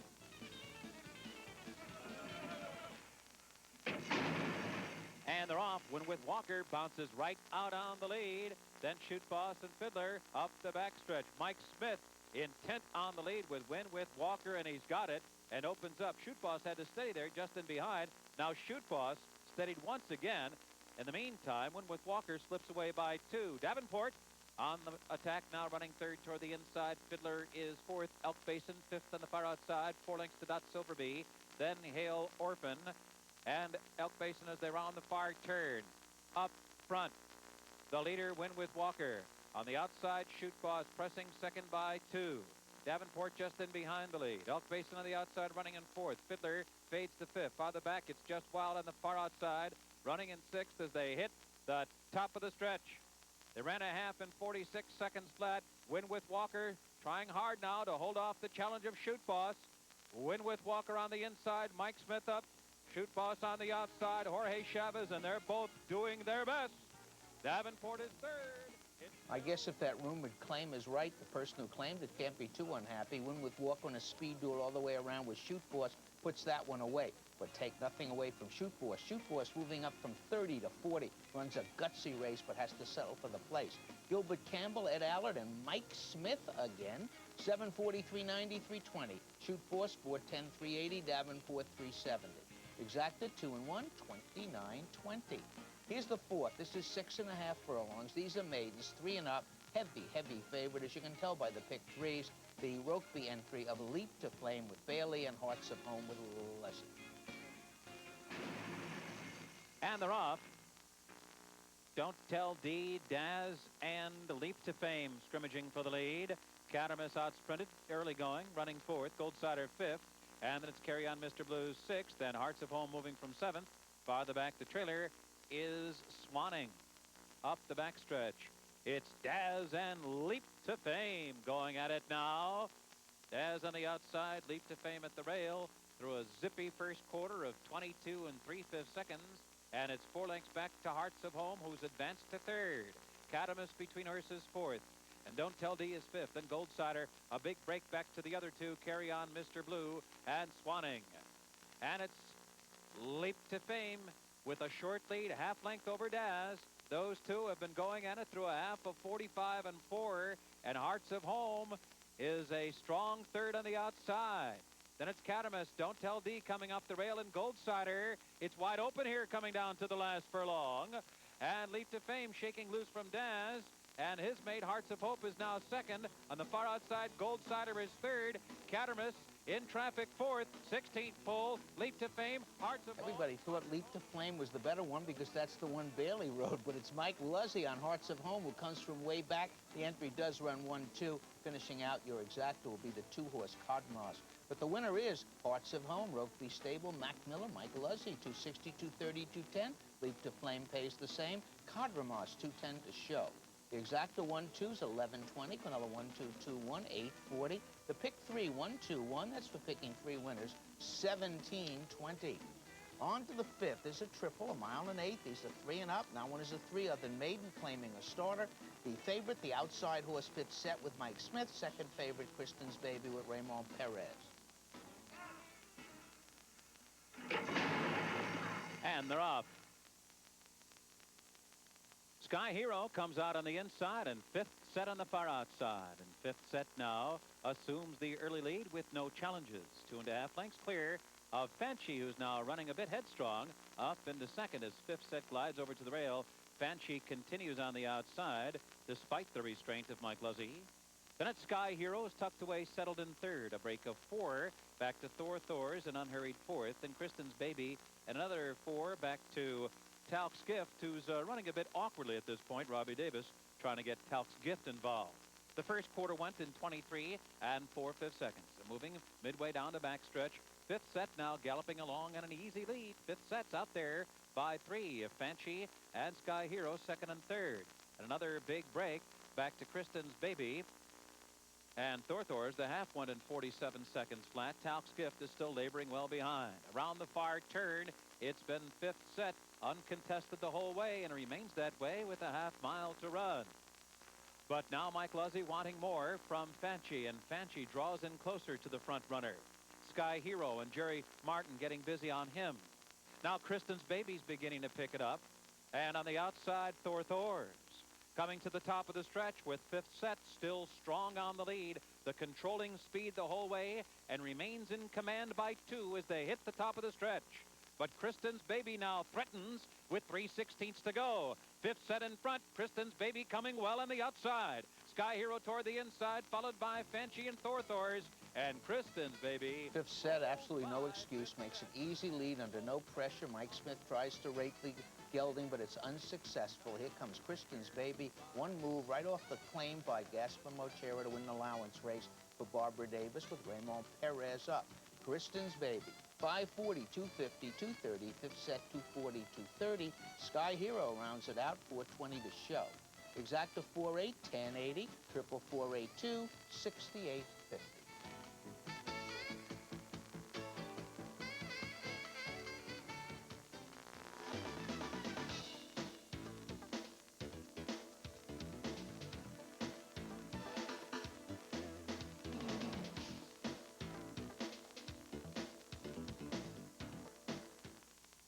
Here's the sixth. This is a mile and a 16th on the Widener turf course. Fillies and mares 3 and up. Number is the 3 other maiden claiming a starter. All the late money came on the number 1, Shocking Pleasure with Julie Rome. And they're off. Shocking Pleasure and Joy of Life get out first, with Said Privately coming out third, Wild Planet moving to fourth, and then it's Manila Lila and Alcila takes a spot up at the back of the pack. Shocking Pleasure goes on with it now, opening up by 3 as they make the bend into the back stretch with Joy of Life running second, Said Privately back in third, and Wild Planet rating comfortably fourth, about 4 lengths from the lead now.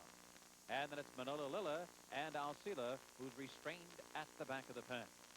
The first quarter went in 23 and 3, and then moving up the back stretch with Shocking Pleasure bounding along clear by 2, Joy of Life tracking intently second, Said Privately on the inside third, Wild Planet still about 3.5 or 4 lengths from the lead. Now Manila Lila is sent up 3 wide as they enter the far turn. Alcila remains the trailer, but well within striking range, as Shocking Pleasure has run the opening half mile in 47 seconds flat. But a host of pursuers now as they round the far turn. Joy of Life right there, just a length off the lead. Wild Planet now revving up on the outside, and there she goes under Mike Smith. Then Said Privately, who's working harder to stay fourth. Alcila moves round her. Manila Lila has dropped back to trail the field. But Shocking Pleasure is still in control as they turn for home. Shocking Pleasure trying to go all the way on the lead. Joy of Life to the attack at the top of the stretch. And Alcila's cut loose under Robbie Davis. They're down past the final furlong marker. Shocking Pleasure trying to hold off the oncoming Joy of Life and the oncoming Alcila. Joy of Life. Julie gets an easy lead on the favorite Shocking Pleasure, but when she looks back, here come the finishers, and they mean business. They're both out of the same race, but the winner is the number 4, Aquila. Joseph Shields Jr., Alan Jerkins, Robbie Davis. 950, 530, 240. Joy of Life, 490, 220. Shocking Pleasure hangs on for third, 210. The exacta 4-3, 38.80. Here's the 7th. They're going a mile. These are fillies and mares 4 and up. Non-winners of $8,805 twice at a mile or over since October 30th, 94. The favorite, the number 2, Ali's Conquest, Jose Santos. They're in the gate, and they're off. Altazano comes off to a clean break from the outside, moving toward the front. Cinnamon Sugar is there. The gray Ali's Conquest toward the outside, Triumph at Dawn, and down on the fence, it's Our Shopping Spree. Tight pack in the early going, 2 lengths from front to back, and Altazano sent there out on the lead, but will have challenges from Ali's Conquest and Our Shopping Spree, who has secured her position down on the inside. Cinnamon Sugar in behind the front runners, and Triumph at Dawn as they continue up the back stretch. Ali's Conquest takes the lead. The first quarter went in a modest 23 and 2/5 seconds. Ali's Conquest in front. Altazano trying to stick with her. Cinnamon Sugar with a clear aim and trying for the lead now on the outside. Our Shopping Spree was checked on the turn, moving around her. Triumph at Dawn. Less than a half mile remaining. They got a half in 46 and 1/5 seconds. Ali's Conquest in front.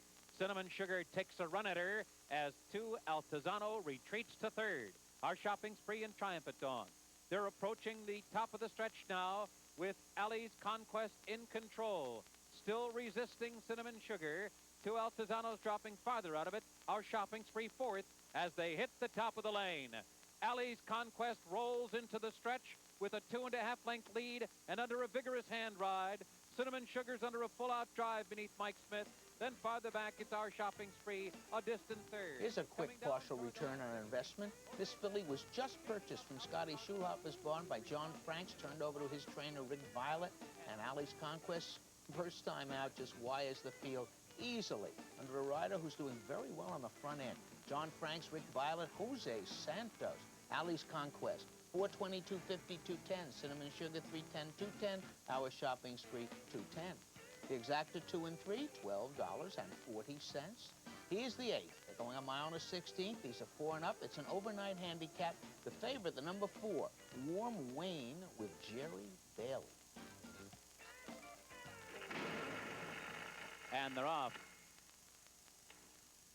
Electrojet Swindle going for the lead. Iron Gavel is there. Slickhorn down toward the inside, then Warm Wayne and Rocking Josh. Scrimmaging for the lead as they move on to the main track now. And it's Slickhorn on the inside, Iron Gavel on the outside, with Swindle in between them along with Warm Wayne. Rocking Josh has been reined in to run along in 5th. And then it's Federal Funds. Electrojet is rating at the back of the pack. He'll do his best running on the far turn. Up the backstretch, Slickhorn is the leader through a quarter of 23 and 3/5 seconds, with Iron Gavel chasing second and Swindle sitting just in behind them third. Warm Wayne 4th, 2.5 lengths back to Rocking Josh, who's now about 8 lengths from the lead. Then Federal Funds is being nudged along. And Electrojet now called on for run as the field rounds the far turn. Up front, Slickhorn still leading. Swindle edges into second. Iron Gavel on the outside. 2.5 lengths back. Warm Wayne now running in 4th. Another 2.5. Electrojet has advanced to 5th. Then Rocking Josh and Federal Funds 3 furlongs from the line. Slickhorn still there as they make their way toward the top of the stretch. Swindle sitting just off him second, poised for the last quarter mile. Iron Gavel is now farther back in 3rd. 3 lengths back to Electrojet under the whip 4th.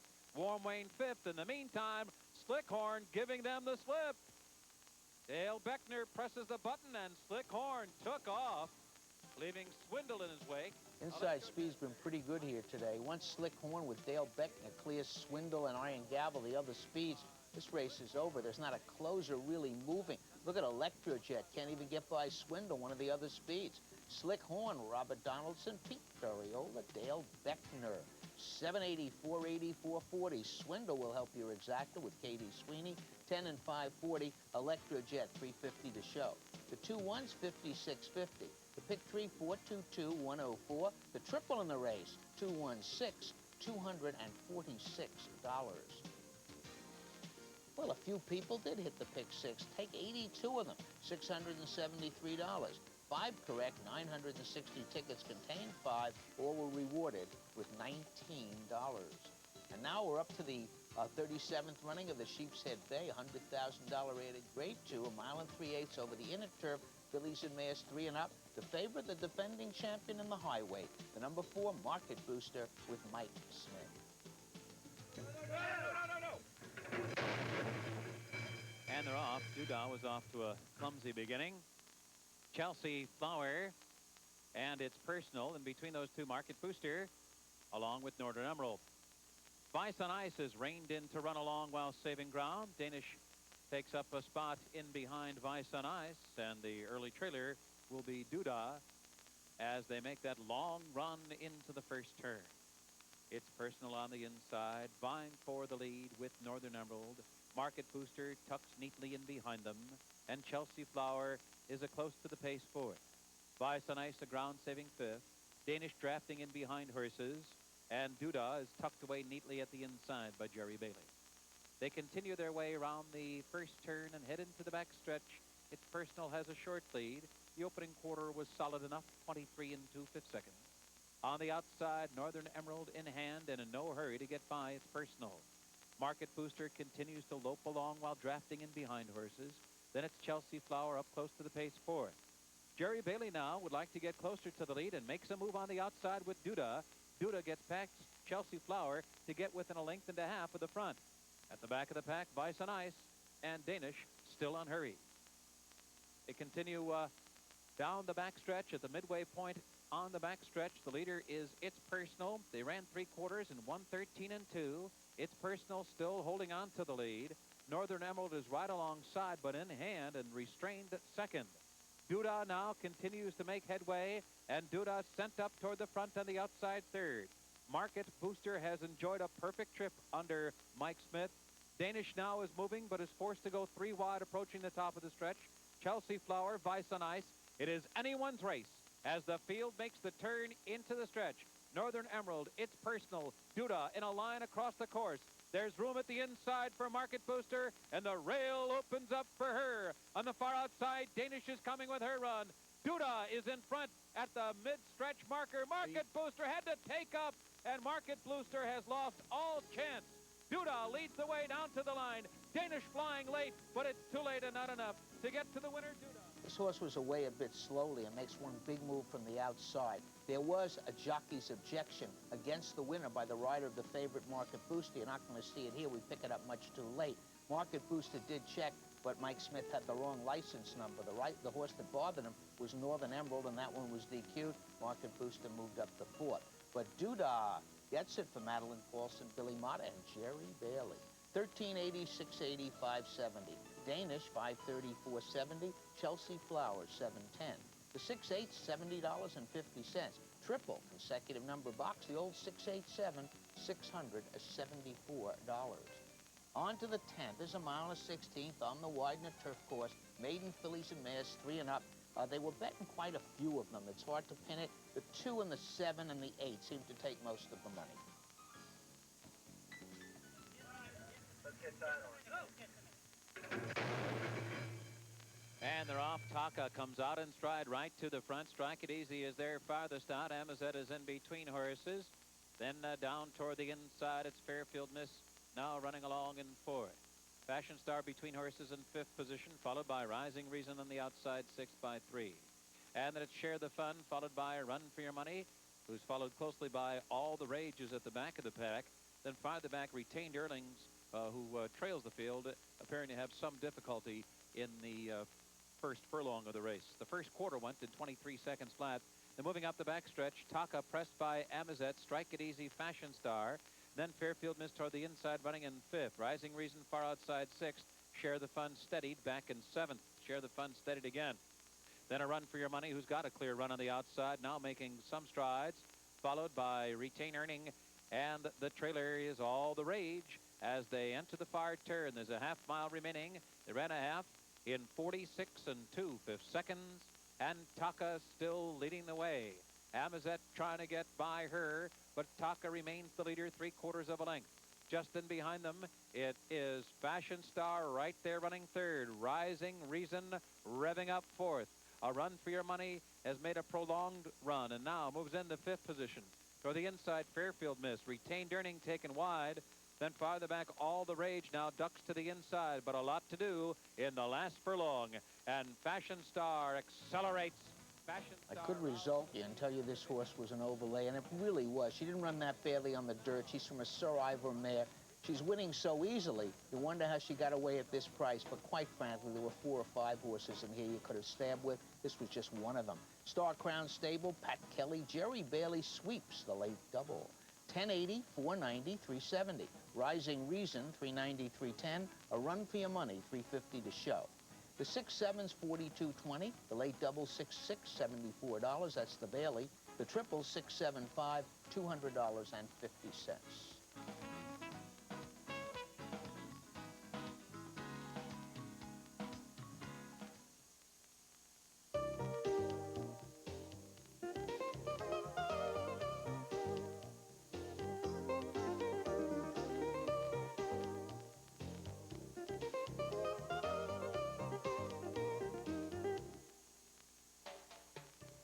We're going to continue on now with race day Belmont and send it right across the paddock as part of Fanfare.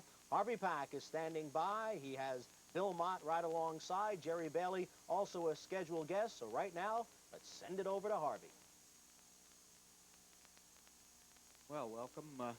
I have the trainer of more horses than anyone in America. In fact, it's our own personal opinion that the day will come when every horse in the race will be trained by Billy Mott, and no one will know what to do. Billy, how many are you sitting on right now nationally? Right now we train about 110 head of horses. I mean, that's actually Is that- total in the stable, yeah. Is that the most you would take if I called up tomorrow? I wouldn't really want any more. I mean, we're set up with the assistants that we've got and the personnel. We're very capable at taking care of that number, but anything over that, I think it gets to be a little bit of a strain for it. Who's 8th and off the rail. The Boston's 9th and a big break back to the Roma Raider, who lags well behind the rest. The opening quarter in 23 and 4/5 seconds, 5 furlongs from the wire, and it's still New York Lights pressed by Four Star Brother. New York Lights holding on short lead. Four Star Brother trying to get by him. It's 2 lengths back on the inside. Church Street Dancer running 3rd. Jorge Chavez gets busy on Dance My Prince, but they're now falling 6 or 7 lengths from the lead. Then it's Hello Sunshine.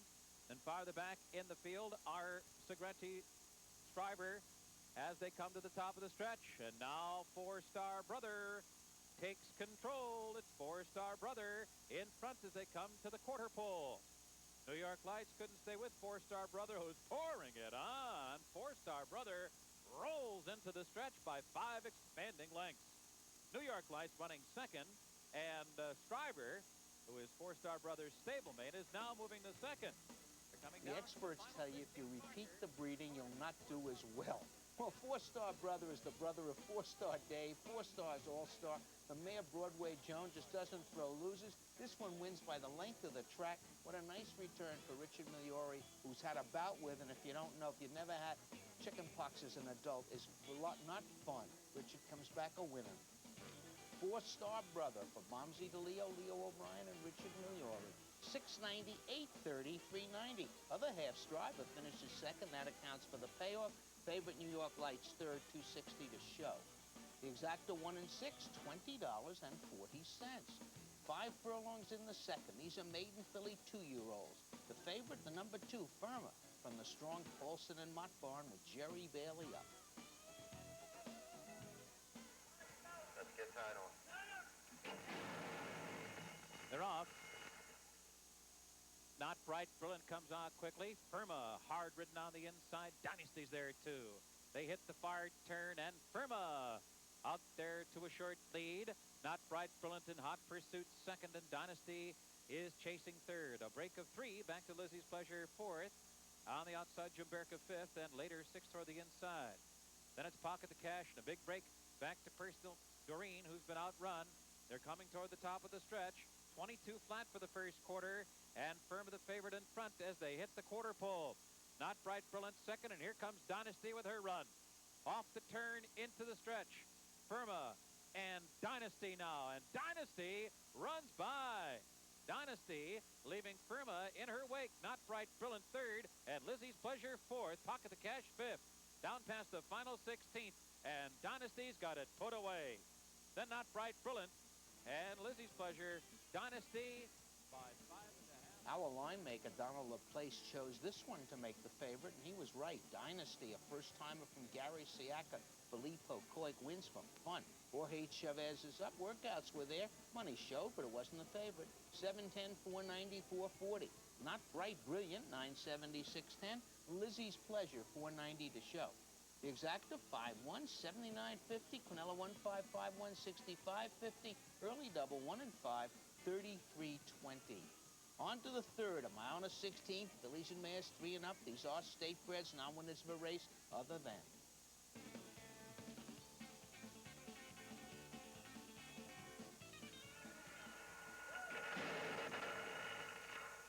And they're off. Royal Idleness comes out along with Woodland Gal. Down toward the inside, Jazz Pact is there. Those 3 will scrimmage for the lead, and Justin behind them. It's Forever Proud and Devilette on the far outside. A break of 4 to opening act, and the early trailer will be Pink Syncopation. Woodland Gal will go head-to-head with Jazz Pact for the early lead now. They run the opening quarter together in 22 and 2/5 seconds. And 2.5 lengths behind them is Royal Idleness, who's rating nicely in 3rd. Devilette a comfortable 4th. To her outside, Jorge Chavez getting busy on Forever Proud. A break of 5 to opening act and another 4 to Pink Syncopation. Heading into the far turn now, and Jazz Pack beginning to shake loose from Woodland Gal. They pick the tempo up. They got a half in 46 and 4. Jazz Pack striding away 2.5 length lead. Woodland Gal running second. Royal Idleness is third. Devilette has found her way to the inside and is making headway now from fourth. Forever Proud will take the overland route.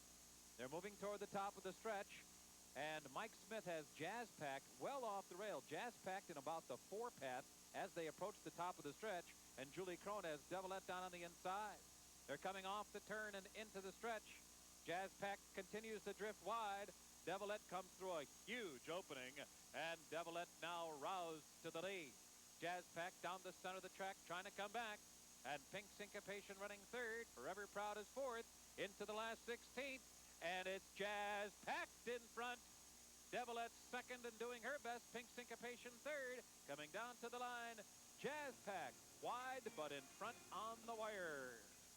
It's the second time in a week Julie Crone has been beaten by a horse that drifted out badly at the top of the stretch and then came back again under the right-handed whip. Last time it was Raymond Perez on Jericho Blaze. Today it's Mike Smith on Jazz Pack. Probably want to take the horse out, but not that far. Once he gets it straightened out, the filly's about to run through the condition. Jazz Pack, Lawrence Pomerantz, Bobby Barbera, Mike Smith. 1065, 2370. Favorite Devilette, 3260. Pink Syncopation, 530. Exacta 2 and 8, 3360. Here's the fourth. They're sprinting. These are maiden 3 and up, claiming tags 50 down to 40.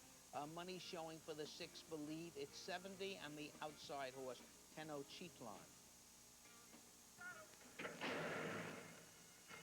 They're off, and Count on Broadway comes out in stride. Tenochtitlan is there, and Jorge Chavez goes to work early on Believe It Stanley. Fat Ladies Encore giving chase in fourth and coming off the rail. Mike T comes through an opening on the inside fifth, 2 lengths back. And it's Discreet Bob running sixth in a break of 4 or 5 to late starting Royal Marine and Raja Mania. Around the far turn after a hard-fought quarter of 22 and 2, Tenochtitlan and Believe It Stanley going head-to-head. Count on Broadway couldn't keep up and drops back to third. 3 lengths back, Fat Ladies Encore, now 6 lengths from the dueling frontrunners. Then it's another break of almost 6 lengths back to Mike T, then Discreet Bob, followed by Royal Marine and Rajamania. They hit the top of the stretch, and it's Tenochtitlan opening up. Tenochtitlan there by a length. Count on Broadway, charging hard again. Tenochtitlan under a full-out drive. Count on Broadway right there on the outside now. Believe It Stanley toward the rail third, and Fat Ladies Encore. But Tenochtitlan will turn back all challengers today. Tenochtitlan under the line by 5. Another horse off a layoff comes up all revved up and ready to win. This time it's Tenochtitlan.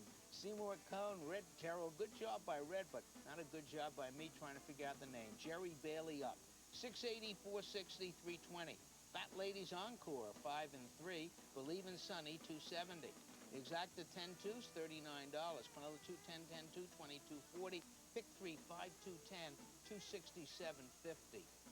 We're running another one on the Widener turf for mile to 16th. These are maidens 3 and up. They're state breds, and of course the favorite, trained by Leo O'Brien. It's Irish Patriot with John Velasquez.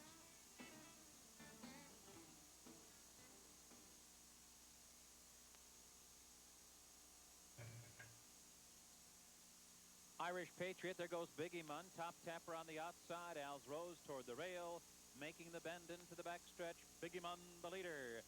Top tapper right there, pressing second. There goes Sir Zachary, revving up early, third on the outside. Al's Rose in hand and in behind the lead fourth. Irish Patriot now settling down in fifth position. A Dream McCree, 5 lengths off the pace, sixth. And on the outside, it's Folger seventh by 4.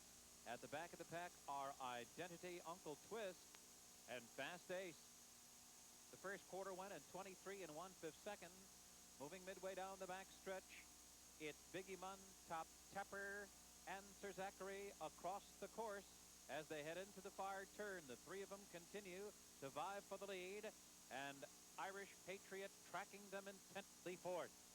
Al's Rose is fifth. Then far the back, Identity beginning to move up now from the back of the pack. Around the far turn, and Sir Zachary could not keep up with Top Tapper and Biggie Munn. It's those 2, and Irish Patriot a threatening third. And here's Identity. Identity with a 4-wide sweep as they come to the top of the stretch. Al's Rose is fifth. Heading for home. Identity coming wide and coming hard. Irish Patriot kicking in. Those two are leaving the others behind. Coming to the mid-stretch marker. It's Irish Patriot full out under John Velasquez. Mike Smith all over Identity. And those two nip and tuck down to the last 16th. Irish Patriot and Identity, neither giving an inch. Those two ding-dong it down to the line. Here's the wire, and Identity wins. There was a time during this race, looked like Irish Patriot would win by 20. And then, boom, here comes Identity. Tried open turf first time, switches to New York grass, and really flies. However, Irish Patriot does not give up easily, but Identity is about to beat him. Kenneth C. Avanzino, Tom Skiffington, and Mike Smith. Irish Patriot returns. 953.80, 290. I'm sorry, Identity returns. Irish Patriot settles for place, 270, 220. Uncle Twist, 360 to show. The exacta 2 and 3, 2120. Triple, 235, 109.50.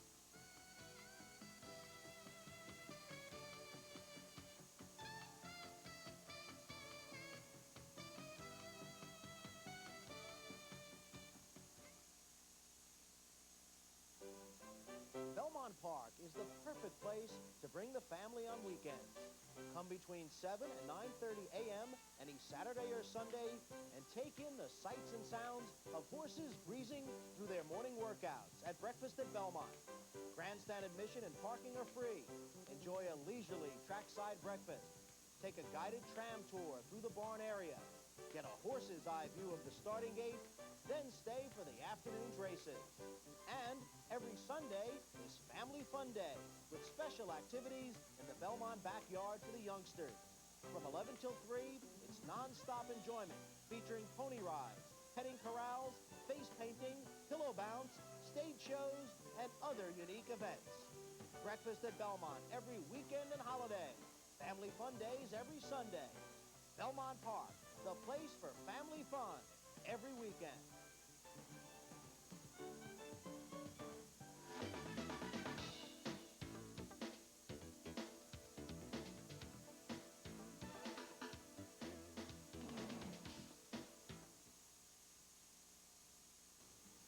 Here's the second pick three. Begins with a mile and 16th over the inner turf. These are 4 and up. Claiming tags 35 down to 30. Favorite here on the outside. It's Big Al's Country with Raymond Perez. And they're off.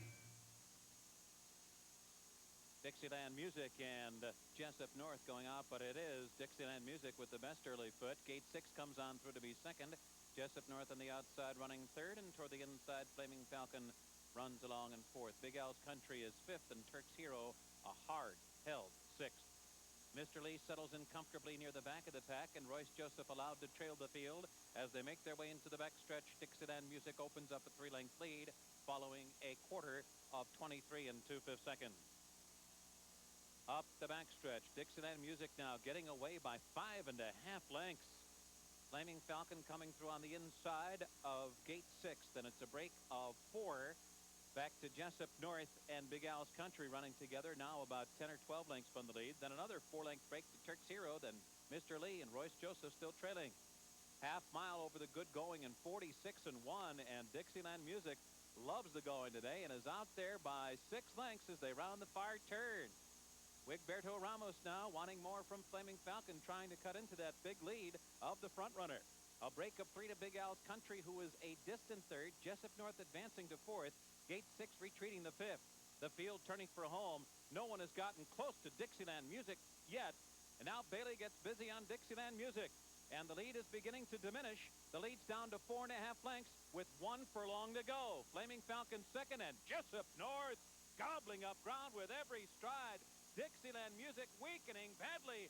Jessup North coming hard and getting by. Dixieland Music now second. Royce Joseph so far back earlier, closing late, too late, not enough to get to Jessup North. Boy, did the music stop abruptly for Dixieland Music. What a collapse. And just in time, Jessup North laying in the right position for Jerry Martin. Going to come by and win for fun with Royce Joseph closing to take the place. This is a real quick job, but certainly made a good pace up front, set it up for Jessup North. Vincent Georgie Jr., Paulino Ortiz, Jerry Martin, Jessup North. 7, 340, 320. Royce Joseph, 450, 320. Dixieland Music does pick up the show, 390 to show. The exacta 6 and 7, $31. On to the 7th race. This is a mile and a quarter over the inner turf. Fillies and mares 3 and up. Now winners are 2 other than. The favorites on the outside. It's the number 10, Royal Fandango with Jerry Bailey. And they're off. Belladon from the inside, KBB from the outside, Duke Forest and 290 Jones in between them. Those 4 will vie for the lead as they make that run into the first turn. Belladon keeps her position at the inside. Duke Forest comes on through to grab a short lead. 290 Jones is an up close to the pace third. Then it's 3 lengths back to KBB, who runs along in 4th now, and Muko a ground-saving 5th. Avalanche is 6th, and just to her outside, it's Polish Prophet running in 7th, followed by Rara Avis, who's rating in 8th position. Then Flowery Delivery and Royal Fandango. The favorite is 10th and last as they begin their run into the backstretch. The first quarter went in a strong 23 and 2/5 seconds.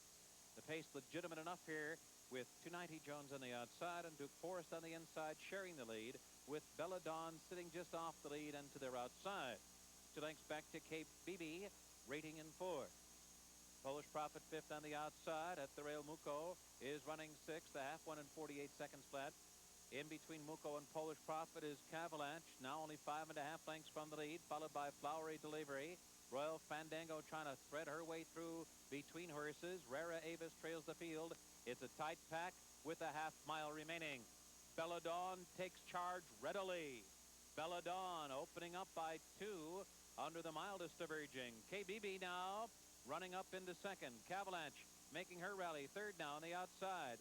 Duke Forest has dropped back in the field. Flowery Delivery now moving up to be 4th.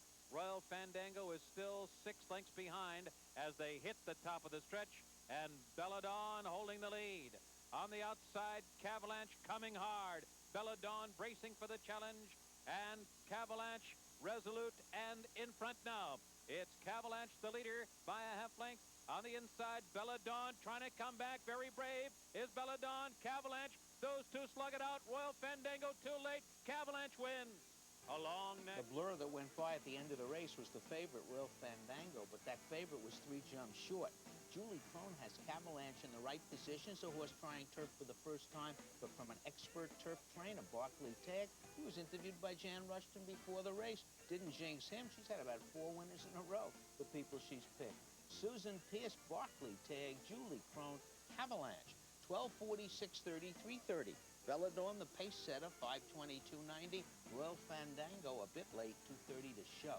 Exacta 2 and 1 is 51.50. Here's the 8. They're going 6.5 furlongs. These are fillies and mares, 3 and up. Now winners are 3. Other than Maiden claiming a starter, the horse that's the favorite hasn't been out since June, but was scratched at the gate here last week or so ago.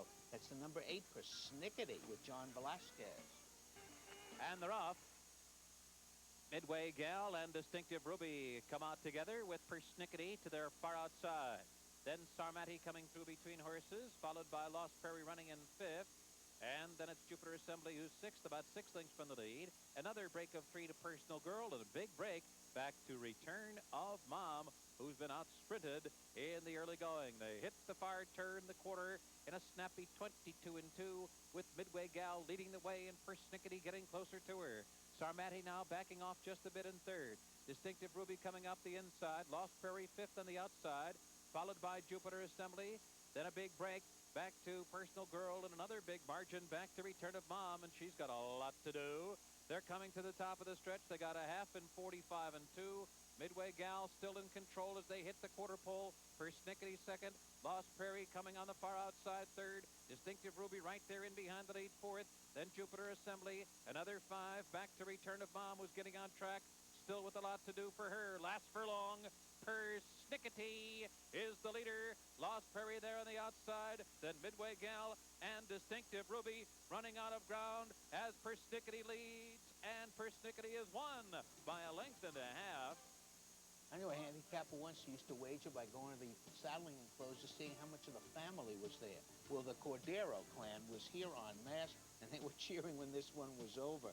And Jan interviewed Angel, too, before the race. Robert Evans, Angel Cordero Jr., John Velasquez, Persnickety off the layoff, 463, 32.90.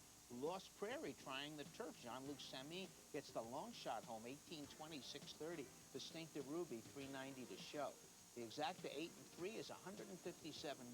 Pick 3, 628, $148. Triple 831, $951. As for the pick 6 today, nobody picked 6. 18 tickets did have 5. Prices weren't that big. 631 for them. Over 34,000 here for you tomorrow. The 9th race today is a mile and 1/8. He's a 4 and up. Claiming takes 14 down to 12. It attracts acclaim. The number 2 Dual Zone will go to Dominic Alucio, but the favorite is the 1 entry of Mike Hush and Mean Poncho, Live Like Royalty.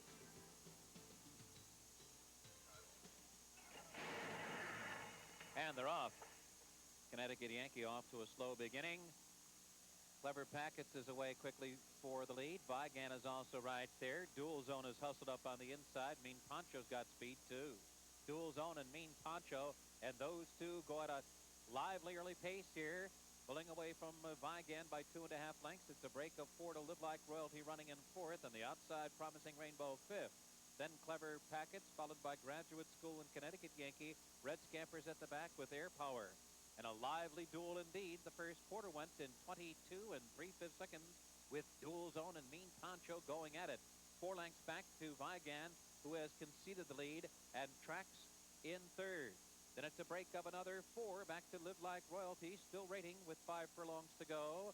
Clever Packets beginning to pick it up some now. Graduate School is making headway toward the inside. Then Fire the Back Promising Rainbow, Nick Sanagata getting busy on him. Air Power's launching a bid with a half mile to go, followed by Connecticut Yankee. Red Scampers at the back. Around the far turn, Dual Zone could not stay with Mean Poncho, but Mean Poncho's been softened up by Dual Zone, leading by 3.5 lengths with 3 furlongs to go. Clever Packets in gear now on the outside. Air Power is coming well, advancing to 4th, drawing within 5 lengths of the lead. Graduate School is now 5th toward the inside as they hit the top of the stretch. Gaining on Mean Poncho. The lead's now down to 2.5 lengths. Clever Packets running 2nd. Air Power continues a sustained bid on the outside. Connecticut Yankee moving to 4th. Dual Zone a staggering 5th in the last furlong. It's still Mean Poncho. Mean Poncho still holding on to the lead. Air Power with the final try, but it's going to be Mean Poncho who fought off Dual Zone and held off Air Power to win. Jean-Luc Samy has been having a rough Belmont. Looks like he might be dead again with those early fractions, but Jean-Luc keeps Mean Poncho going. Brought a 75 to 1 shot in the 8th to finish 2nd, and he wins the 9th. Mean Poncho, William Emick, Mike Hushin, Mike trains as Jean-Luc Samy. 560, 290, 260. Air Power, 310, 290. Clever Packet, 610 to show. The exacta 1-4, 1780. Late double 8-1, $15. Triple 146, 203.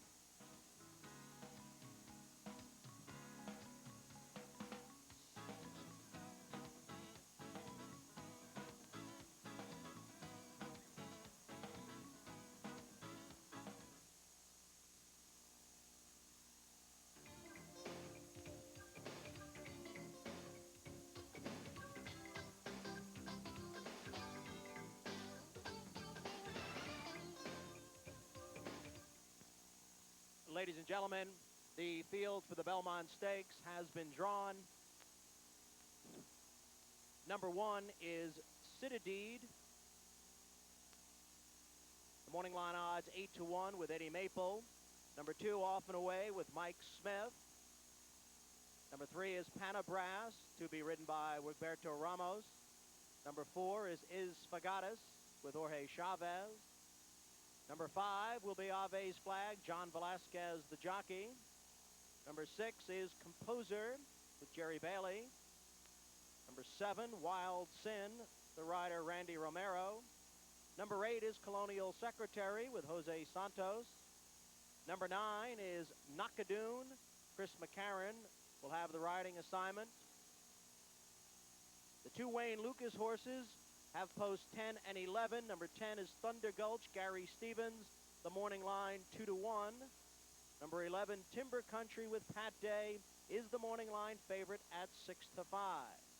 And on the outside in the field of 12 is Star Standard. Julie Crone will ride the morning line at 6-1. A field of 12 for the 127th running of the Belmont Stakes. It will be this Saturday. And please remember, a special first race post on Saturday at 12:30. Ladies and gentlemen, coming up, beneath the paddock tote board in the backyard, Paul Kornman will be chatting with Mike Smith. He'll be riding. Whistle Pleasure revving up on the far outside. Just in behind that group, it's Sailing Days. They ran a half in 47 seconds flat as they round the far turn. Prairie Ridge working very hard to hold the lead. Star of Alexis right there pressing U.S. Charmer, cruising up on the outside. And Secret Clearance is steadied in behind the weakening Prairie Ridge. Moving toward the top of the stretch. And it is U.S. Charmer taking control willingly and opening up 3 lengths on the field as they hit the quarter pole. Secret Clearance has been switched to the outside for a clear run. Then it's Star of Alexis now weakening in between horses. Down toward the inside, a staggering Prairie Ridge. Then farther back, Loose Babe, so far behind earlier, is 5th at the 8th pole. In the meantime, U.S. Charmer is turning it into a runaway. She'll win by 10.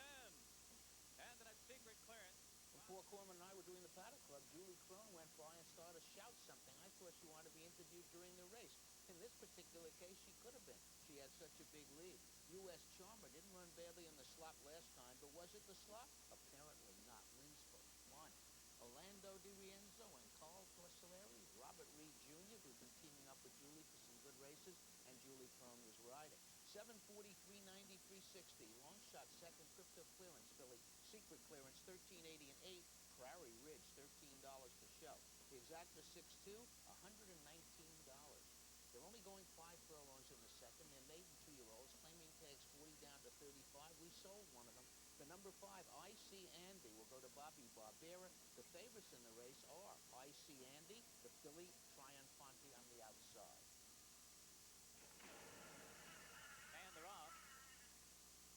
I.C. Andy, hard-ridden and right to the front. I.C. Andy gets the jump on him, opening up by 2. Prospector's Pet second and Triunfante. Rushing up now, 3rd on the outside. Gamble Mansion retreating the 4th. Zealous Glory now moving up to be 4th on the outside. Gamble Mansion back running in 5th. Fanfare K 6th. Then it's Dolly's Rainbow, who is second to last. Lonsdale is the trailer as they round the far turn. And it's I.C. Andy, who got a quarter in 23 seconds flat. Pressed by Triunfante now. Second on the outside and coming right to the neck of I.C. Andy. Zealous Glory draws into contention on the far outside. Coming on now from 3rd. Prospector's Pet down on the rails 4th. Gamble Mansion is 5th as they come to mid-stretch. I.C. Andy in front by 2.5 lengths. Zealous Glory, Triunfante, and Prospector's Pet trying to get to I.C. Andy. Weakening but still in front. There by 2.5 lengths. Prospector's Pet giving chase and gaining ground coming down to the line. I.C. Andy holding on. Bobby Barbera took the winner here, but a few more steps and he wouldn't have been the winner. Prospector's Pet was closing fast. I was surprised the filly took so much money in this particular race, even though Wayne Lucas is listed as trainer and is the trainer. Didn't run badly, but a badly beaten 3rd. The winner is I.C. Andy. Elizabeth Zemp, owner, trainer. She lost the horse, though. Richard Miliori, the chickenpox kid, was up. I.C. Andy, 584, 270. Prospector's Pet, 1145.30. Triunfante, the filly, 260 to show. 5-6 is 57.50. Quinella, 5-6-6-5, 37.80. Early double 6 and 5, 21.60. Third race is at a mile. These are fillies and mares, 4 and up, claiming tags 18 down to 16. The favorite early was the number 4, Dancing Lacey. Late money to the 1A Green Reader with Jose Valdivia. And they're off. Green Reader bounces out on the lead. Docs Josephine now getting a short lead. Turner's Bid coming up quickly. And on the outside, Madrid up the backstretch. And it's Docs Josephine short lead. Turner's Bid right there. Madrid pressing on the outside. 2 lengths back. Green Reader runs in 4th. On the inside, Fighting Glory is 5th in the early going. Dancing Lacey second to last. Getaway Just trails the field. Turner's Bid is the leader and gets the quarter in a snappy 22 4/5 seconds. Pursued in earnest by Docs Josephine and Madrin.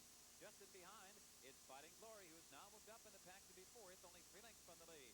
Then alongside her, it's Green Reader in between horses. Then a break of 4 to Dancing Lacey, Getaway Just.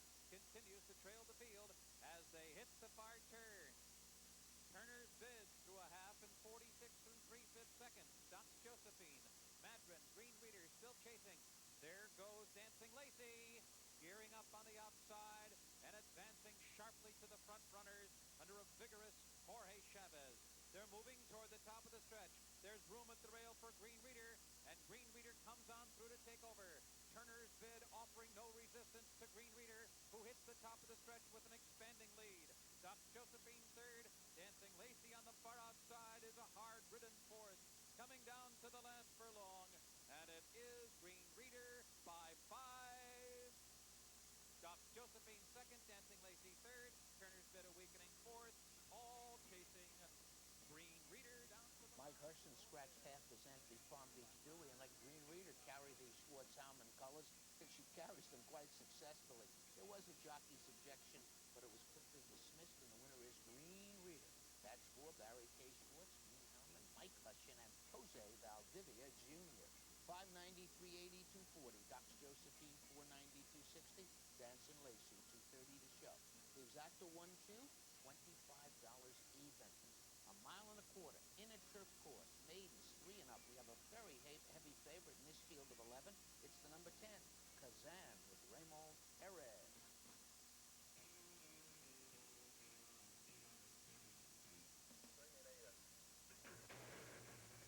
And they're off. Banquet, rank and file toward the inside. Mr. Market now looking for the rail and Bronze Majesty. Making their way toward the first turn, and it's rank and file who will vie for the lead with Bronze Majesty. As Mr. Market tucks neatly in behind them. Kazan is up close to the pace as Bronze Majesty blows the turn. Bronze Majesty blows the turn and now has been righted by Jose Martinez, but now leads and gets away by a length and a half. Still very rank while on the lead. Rank and file down inside, running second. On the outside, it's Mr. Market third by 3.5 lengths.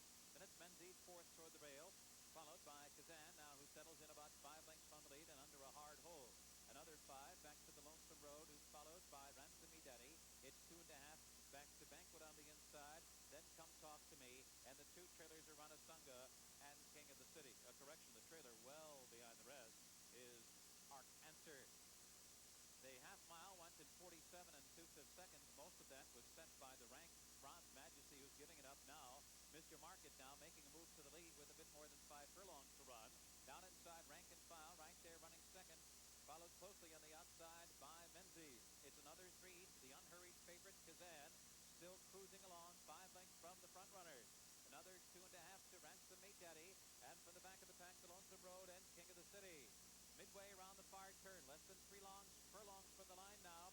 Menzies has overtaken Mr. Market for the lead, but Kazan is a threatening presence just off the lead as they hit the top of the stretch. Menzies turns for home, pours it on, but here comes Kazan in full stride as they come to the furlong marker. Will have to do a lot as they have Menzies still to catch. Menzies still there and streaking toward the line, a length and a half clear of Kazan. Menzies still hanging tough. Kazan doing his best. It's going to be close, and it's going to be Menzies. 3/4 of a length. Taking nothing away from Kazan, he was just a bit overbet, as so many of Billy Mott's horses are.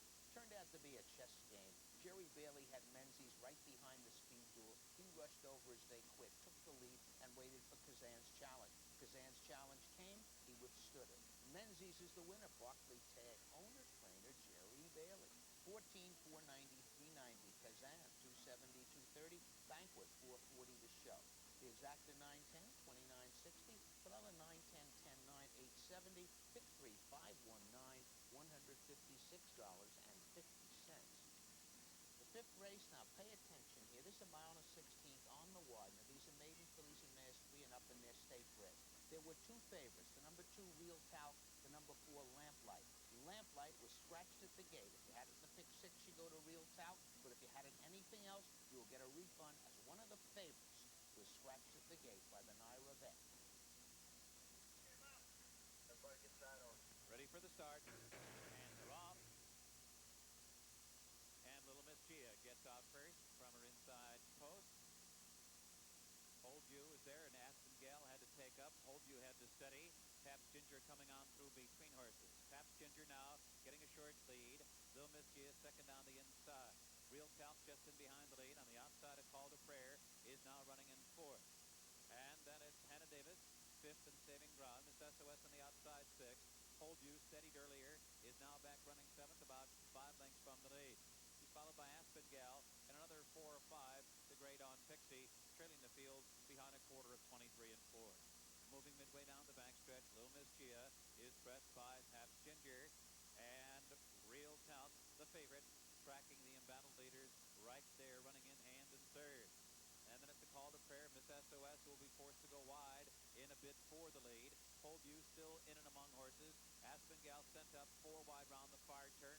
Then Hannah Davis and Great On Pixie. Around the far turn, Little Miss Gia still holding on to the lead. Miss SOS right there, pressing harder. And Real Talc in behind the lead, but Real Talc will need some running room. Hold You's on the outside, hemming in Real Talc down toward the rail. And then it's Aspen Gal, followed by Pabst Ginger as they hit the top of the stretch. Little Miss Gia still there, short lead. Hold You revving up on the outside. Narrow opening for Real Talc at the rail, and she's come on through. They're coming down to the last furlong now. And it's Hold You and Real Talc who will slug it out in the final furlong. Little Miss Gia couldn't keep up the pace. Farther back, Aspen Gal. And Real Talc rolls in the last 8, leaving Hold You and all the rest behind. Real Talc wins it. Rail skimming ride, Nixon. When riders wait for that opening along the inside on the turf course, if it comes and they get through, they're a genius. Nick Santagata does it, gets through. Nice ride. Timber Bay Farm, William Entum and Nick Santagata. Real Talc, 440, 290, 270. Hold You, 450, 320. Aspen Gal, 450 to show. Remember, refunds on Lamplight. 27s, 2860, triple 275, $123.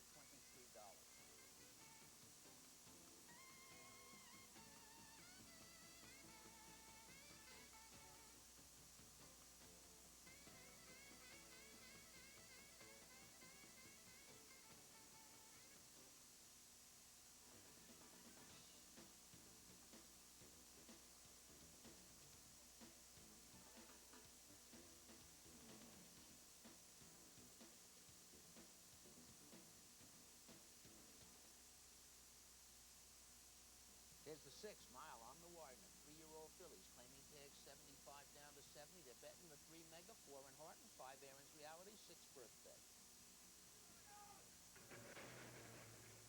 And they're off. Mega, there goes in Harton, and Windlock's Peggy streaking toward the lead. Windlock's Peggy gets to the front and is out there eagerly by a length. And Harton is running second, 2.5 lengths back to Mega, who concedes the lead to run in hand third. A break of 3.5 back to Birthday, who's settling down in fourth. Then it's Aaron's Reality, Passive Aggressive. And the early trailer will be Bobo's Sister, who secures her position down inside. Up the backstretch, Winlock's Peggy, and in Harton pressing her through a quarter of 23 and 1/5 seconds. They've got 4.5 lengths on Mega, running along in third. Now Robbie Davis beginning to nudge Mega along. It's another 2 back to Birthday. Aaron's Reality, Passive Aggressive. Bobo's Sister is the last one at the half-mile pole. They ran a half 46 and 3/5 seconds, and a contested half it was between Winlock's Peggy and Harton. 3.5 lengths back, and Mega still trying to get closer. Down to her inside, Aaron's Reality, who might get caught in a switch there, and in fact she did, in behind the tiring front runners. They're moving toward the top of the stretch.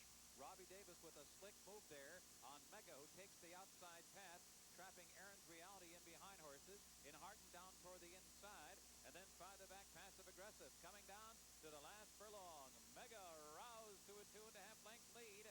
Aaron's Reality trying to catch her, and then farther back it's Bobo's Sister. It's still Mega in front, with Aaron's Reality giving chase and closing ground quickly, but Mega is going to do it. Two fastest horses about to run 1-2. Announcer described it correctly. Mega took away Aaron's Reality's path. She's the winner. Stephen Kaplan, Stanley Huff, Robbie Davis, 660, 320, 240. Aaron's Reality, 340, 260. Birthday, 260. Exacta 3.5, $22.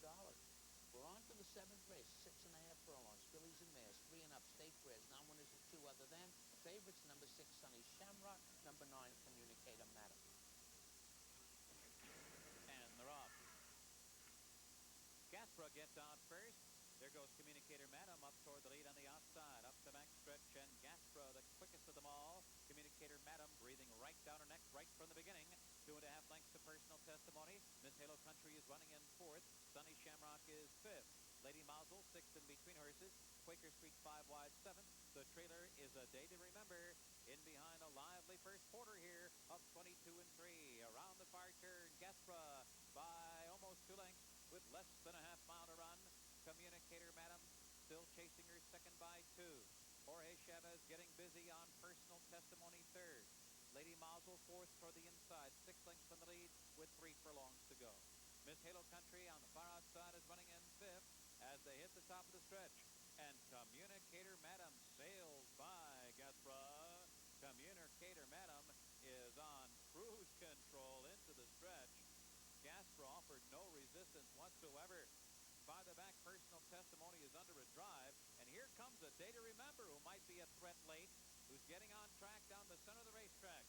But in the meantime, She's just a nice stake bred. She just waltzes through this condition. All of her races have been pretty good, except one open allowance. Herbert Davidson, Arthur Wendell, Gilberto Leon for fun. Communicator Madam, and she returns. 690, 380, 280. A day to remember. 7390. Personal testimony. 830 to show. The exact is 9 and 1. $51.50.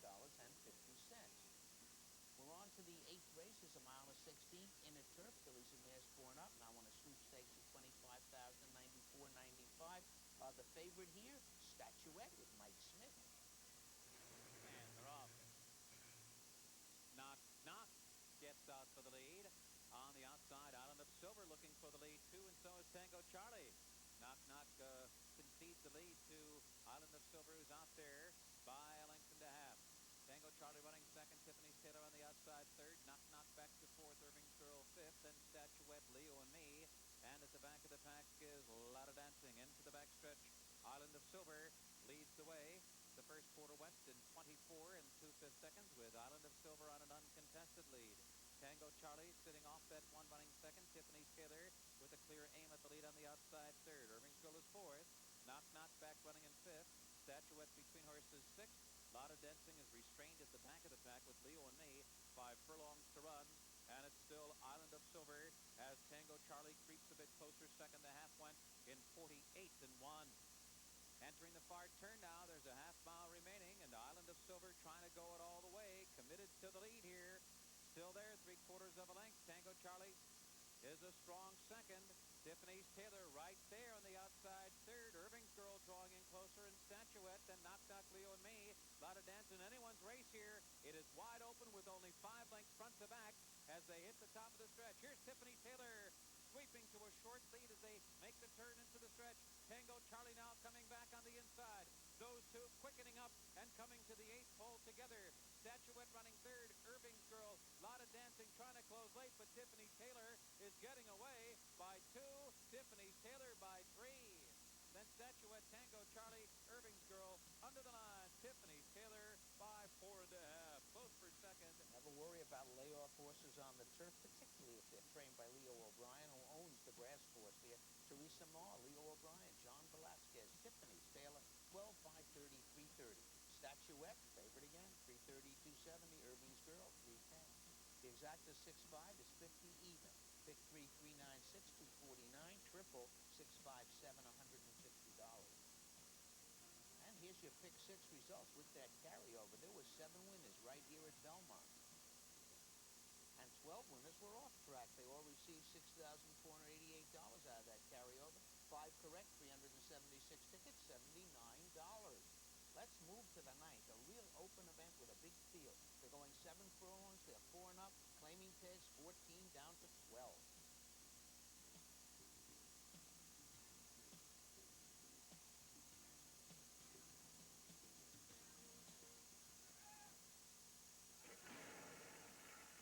And they're off. Midnight Sunny gets out fast. Coco Land is there. Publicized has early speed. So does Cross-Eyes Pass and Harper Jim on the far outside, adding Nashua toward the rail. Up the backstretch, Midnight Sunny short lead. There goes Harper Jim from post 14 up to take a short lead now. Cross-Eyes Pass edging into second. Coco Land on the inside now third. Midnight Sunny between horses fourth, adding Nashua fifth. Bashisha's Buck is now sixth. Publicized was steady. Drop back running in seventh now. And then it's I'll Take a Stand, who's 8th toward the rail. Simply a Princess 9th on the outside. Our Bam Bam is running 10th. Callisto is moving from 11th. on the inside, sitting on a prayer, now running in 12th.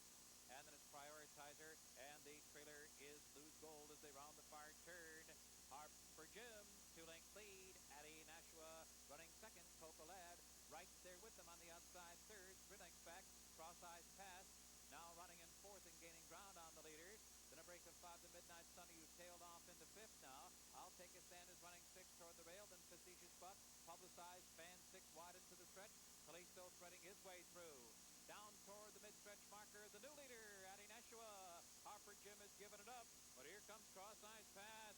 Cross Eyes Pass head-to-head with Addie Nashua. Publicized coming hard down the center of the track. Cross Eyes Pass now forging to the lead.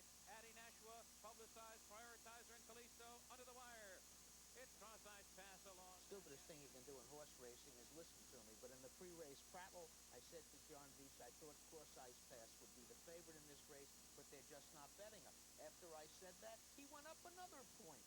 Cross Eyes Pass, My Paradise Farms, Mitch Friedman, John Velasquez sweeps the double. 2160, 1187, 10. Addie Nashua, 1080, 630. Publicized, 650 to show. The exacta 13 ones, 202. Late double 613, 134.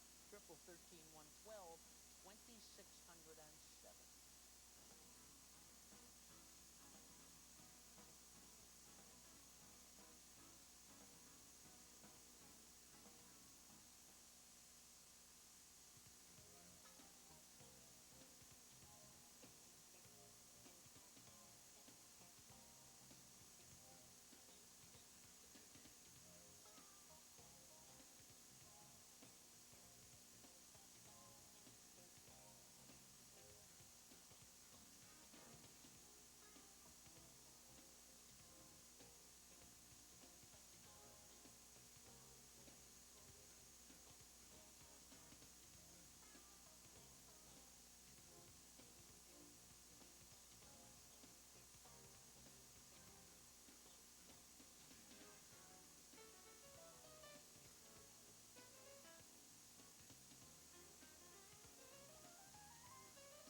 Ladies and gentlemen, coming up right now beneath the paddock tote board,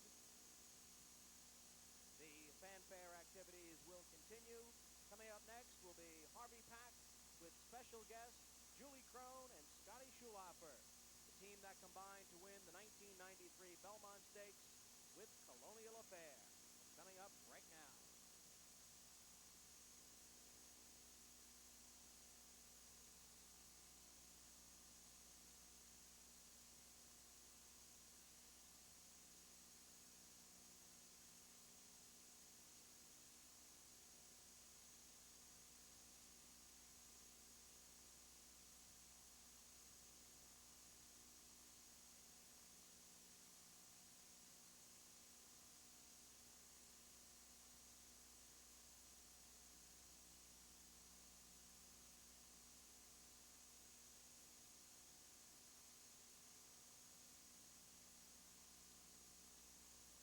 on to your other runners today. You have Kiss and Chris in the early times Manhattan. Today's 8th race. He's doing great. I haven't had him long. I haven't had Synergy long either, so. Beginner's luck. He's an old campaigner. He's been a little shallow in the last year, although he's run good races. He kind of lost his pizzazz, and we're certainly trying him on the grass. He's run well on the grass, has never won, but I really think he's going to run a big race today. He's pulled well. Fingers crossed. And Cicero in the last race on the grass? He's a nice horse. The post position stinks. That 12-hole really cost us, and he only got beat 3 lengths in last year's French Derby. And I think he's got a future. We're a little bit behind because of the spacing. I would have loved to have run him 2 weeks ago. So he'll run well. I am concerned about the post position. You kind of run out to the outside fence there, and that's costly. Well, before we wrap up for the TV audience, do you have any final words you'd like to say to the crowd? Thanks for coming. We need all you to come back a lot more often than today. We really do. I hope we put on a good show for you today, and hope you enjoy yourself. Very well said. Rick Fowler, thank you very much, and good luck today. Coming up next, we have Tom Durkin with all the program changes, so get your pencils and get tied on as Race Day Belmont continues.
Ladies and gentlemen, to honor America, please rise for our national anthem as performed by the Emory Davis Orchestra.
Good morning, everyone, and welcome to Belmont Park on this Belmont Stakes Day. It's a nice day for the 127th Belmont. Let's take a look at the weather conditions today.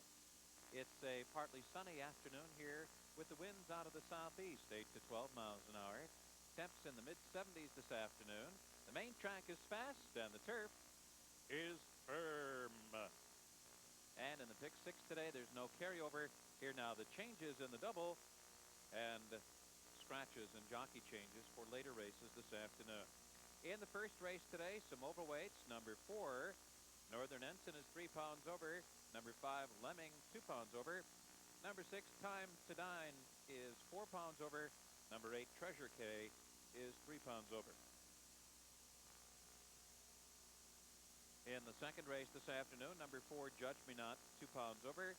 Number 5, Sutter's Pond, 1 pound over. Turning to the fourth race this afternoon for a scratch. There's a scratch in the fourth race today. Scratch number 1, Virginia Rapids. Fourth race, scratch number 1, Virginia Rapids. Turning to the fifth race today. In the fifth, scratch number 1A, Farm on the Freeway. Scratch 11, Scott the Great. 12, Iron Gavel, and 13, Electrojet. Fifth race, scratch numbers 1A, 11, 12, and 13. And the sixth race this afternoon. Sixth race, scratch number 7, 4-Star Brother. Sixth race, scratch number 7, 4-Star Brother. In the seventh race today, the River Ridge Stakes. Scratch number 6, Candy Cone. Scratch number 6, Candy Cone from the seventh race today. No scratches out of the eighth race, the Early Times Manhattan, but in the ninth, the Belmont Stakes, there is a scratch. Number 11, Timber Country, has been scratched. In today's Belmont Stakes, scratch number 11, Timber Country. Unfortunately, the horse had a fever yesterday and unable to contest this year's Belmont. Scratch number 11, Timber Country, and according to all reports, Timber Country is doing just fine today. And in the 10th race today, scratch number 8, Lord Cardinal. Scratch number 8, Lord Cardinal from the 10th race this afternoon. Mutual windows opening momentarily for wagering on all of today's races. Once again, the main track is fast. The turf is firm. We'll be back here at 12 o'clock to recap the complete changes on the card. And early post today, post time for today's first race is 12:30.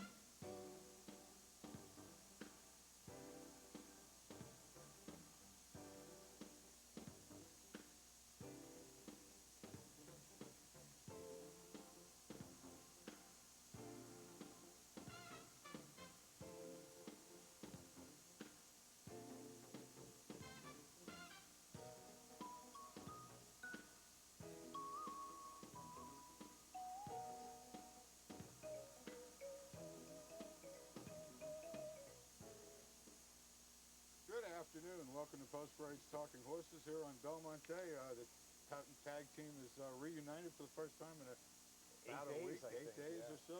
We don't know what to do with ourselves, but we got 10 races to talk about today, and the favorite is out of the Belmont. Yeah, Timber Country was scratched very late yesterday. He developed a fever. They waited, but they had no choice. They had to treat it with medication, and that really precluded his running.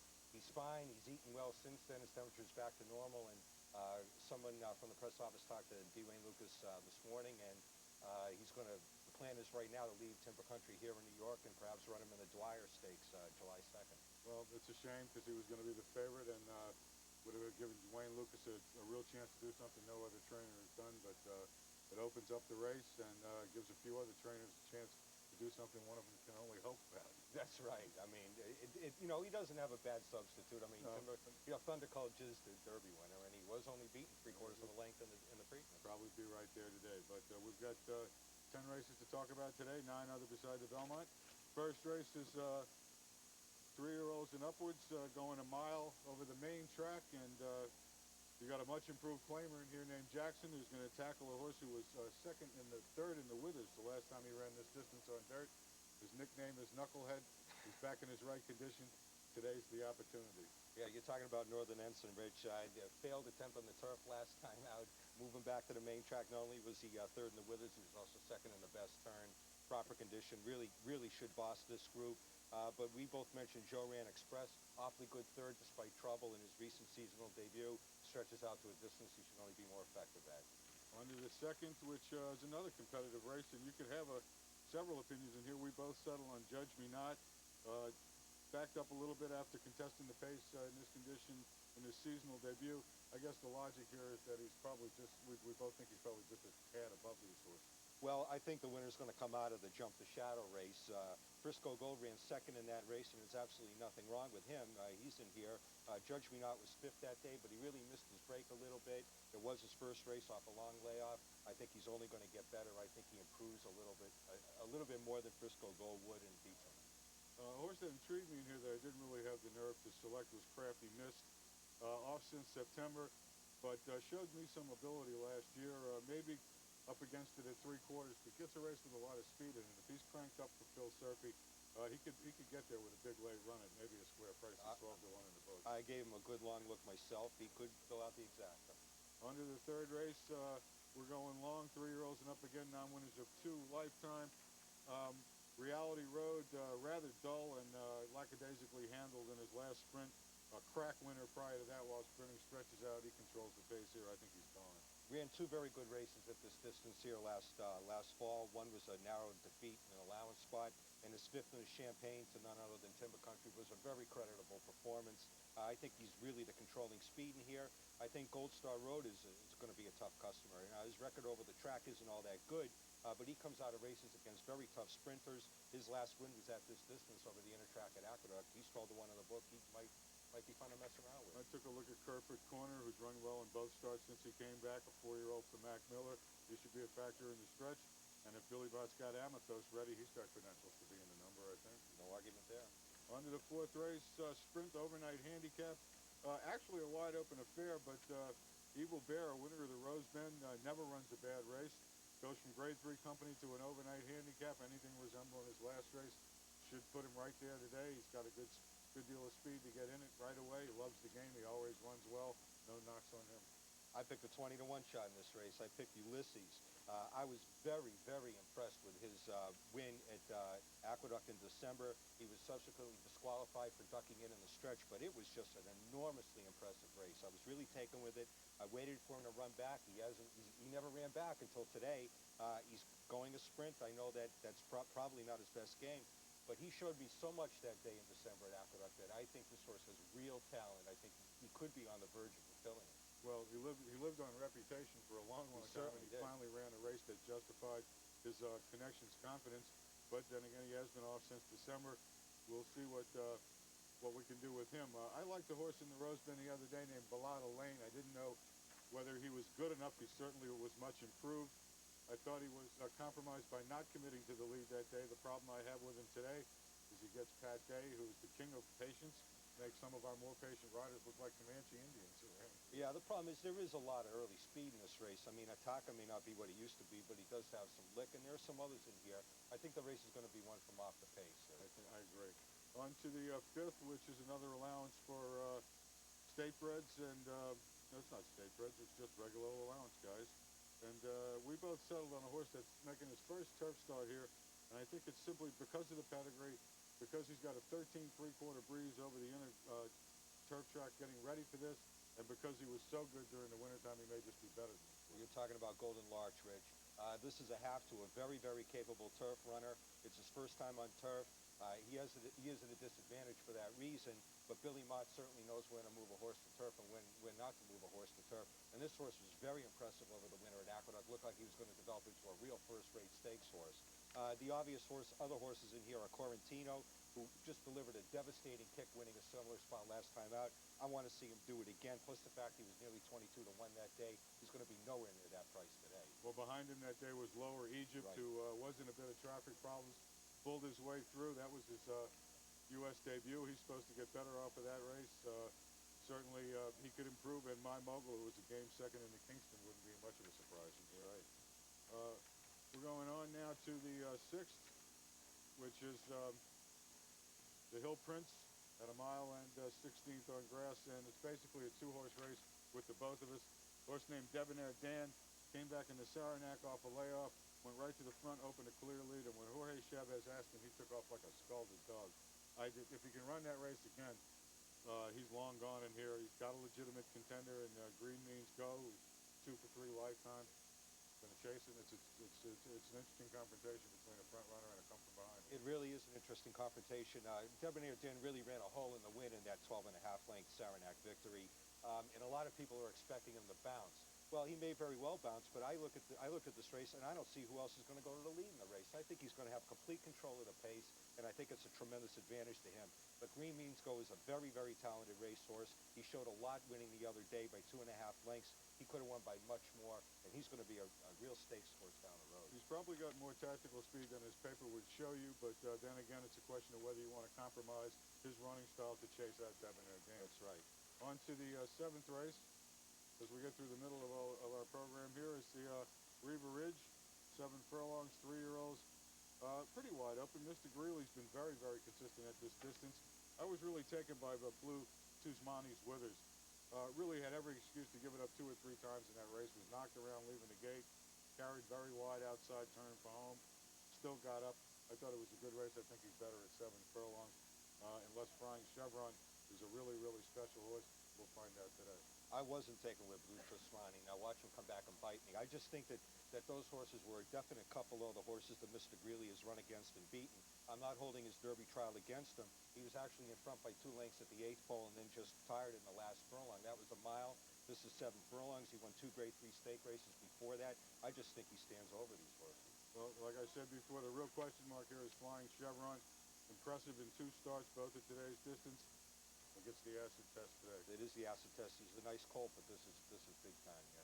On to the 8th race, which is the final leg of the Early Times Turf Triple, and it's always a special occasion when we get to retire a hat. I've been wearing this one throughout the series. Today's the last day of the series. There don't seem to be any new ones.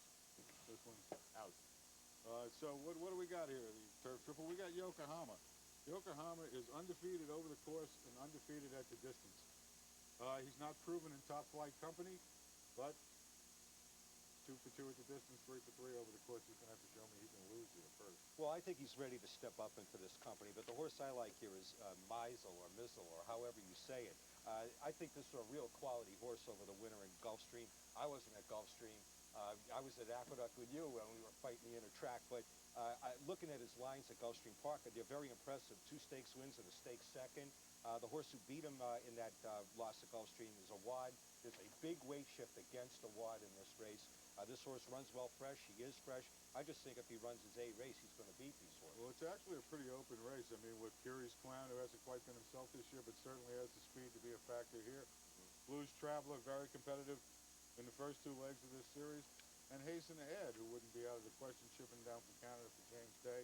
Well, it's a triple race, too. I mean, Irish Linnet, there's nothing wrong with the way she ran the other day in the prep for this. Now, I know she's a mare running against boys here, but, her prep was awfully good, only beating a half a length, finishing 3rd, and she loves this course. Well, Leo's done that before. So it is a good open triple race, and maybe we can get involved in that spot. The Belmont, the 9th race, Scratch Timber Country. I scratched in the Citadine, didn't have the nerve to pick Citadine.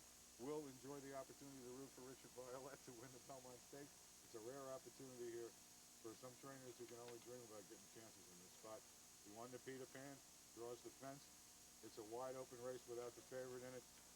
Many different opinions you're going to hear in here. Wouldn't be surprised to see Nakadoon run well. Wouldn't be surprised to see Composer run well.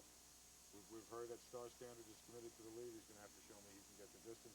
And then again, there's Thunder Gulch. You can't knock him. Well, I scratch into Thunder Gulch, and there's certainly nothing wrong with him. Like I said, he is the Derby winner, but I feel very uneasy about his chances today. I mean, I really do. He's had a very hard campaign. He's been side by side with Timber Country for the last 5 weeks since the Derby. Who knows if he isn't sitting on the verge of a fever? I don't know. It's a race where you're supposed to take a shot. You're supposed to look for value. There's loads of opportunities for value in here. I mean, I would have liked Ave's Flag to hit the board somewhere in here if he showed me just a little bit on the turf the other day. He didn't. But, I mean, here's a horse that's absolutely guaranteed to get the trip. I wouldn't be surprised to see him get a piece of this race. Off and Away is the Irish horse, full brother to 1990 Belmont winner, Go and Go. Dermot Weld isn't here in person. His son is, but this horse isn't here just on a lark. I mean, and this horse is an absolute dead certainty to get the trip. Getting the trip, I think, is going to be the whole key to this race. I think so too, although Go and Go was much more accomplished when he came over here. Off and Away still a question mark.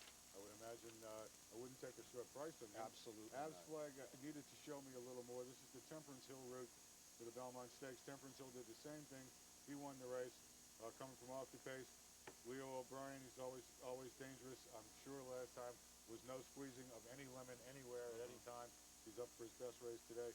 A wide open heat with me, and a mile and a half is a big question. Don't take short price in that race. On to the 10th race. We're going to look at a piece of tape here on a horse named Same Old Wish, and I guess Mike's going to lament about Well, you know, I mean, the last two times this horse has run at this non-winners of 3 allowance level, he's been beaten in those both times. And lucky me, I bet him both times. He was 5-1 one day and 4-1 the other day. That's him in the white blinkers and the red cap and the red sleeves and the blue silks. And he's rallying on the outside, and it looks like he's just going to win this race. He takes the lead in deep stretch. Here comes Signal Tap, who had never done a darn thing on the turf before. Comes along and he nails him right on the money. I just think that, you know, this horse really should have advanced from this condition a while back. I think today he finally does. Well, I agree with you. I thought he should have advanced 3 back in this condition. I think he's going to be tough in here. I went for a horse in here who may be the controlling speed. 3rd back off a layup. I'm talking about Head Trip, number 10. He figures to bust out of there, go right to the front. It's his race to win or lose. If the turf course is carrying speed, I think he's probably gone under Jorge Chavez. Another horse who should improve in here is Cesaro, who should benefit from his U.S. debut over at Aqueduct. That was strictly a prep with me. He's been training right along since then. I expect him to show marked improvement here. You cannot leave 3 Harvard Avenue out of your exactas and triples. Here's a horse that frequently hits the board, very competitive at this level. He was burdened with an outside trip on the inner turf course going a mile and 16th last time out. That's deadly. He couldn't beat that kind of trip, but he was a willing third. He's going to work out a better trip today. Well, that's going to do it from us. We're out of time. Thanks for joining us. Have a wonderful day at Belmont here on Belmont Day. We'll be back tomorrow. Good luck at the race.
Good afternoon, everyone. Welcome to Belmont Park.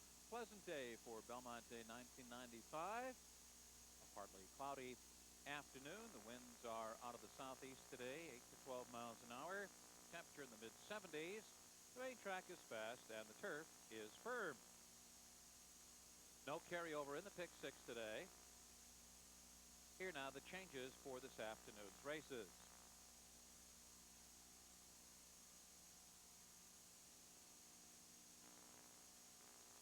First race today, some overweights. Number 4, Northern Ensign is 3 pounds over. Number 5, Lemming, 2 pounds over. Number 6, Time to Dine, 4 pounds over. And number 8, Treasure Case, 3 pounds over. Second race this afternoon. Number 4, Judge Me Not, 2 pounds over. And number 5, Sutter's Pond is 1 pound over. In the third, number 1, Cressa, 1 pound over. Number 7, Reality Road is 2 pounds over. In the fourth race this afternoon, scratch number 1, Virginia Rapids. Scratch number 1, Virginia Rapids. These overweights in the fourth, number 2, Ulysses is 1 pound over. Number 5, Cantua Creek, 1 pound over. Number 7, Excellent Skipper is 1 over. And number 10, Ataka, 3 pounds over. Fifth race, scratch number 1A, Farm on the Freeway. Scratch 11, Scott the Great, 12, Iron Gavel, and 13, Electrojet. Scratch numbers 1A, 11, 12, and 13 from the fifth. An overweight there, number 4, Lower Egypt is 1 pound over. sixth race this afternoon, scratch number 7, Four-Star Brother. Scratch number 7, Four-Star Brother from the sixth race, the Hill Prince. Some overweights. Number 1, Alpino is 2 over. 1A Mining Pass 2 over. And number 3,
blessed with those kind, Harvey, in the future, things are going to look okay. At this point, I just told Gary, I said, make this a good, solid race. Let New York enjoy something special, and we were glad to showcase her here.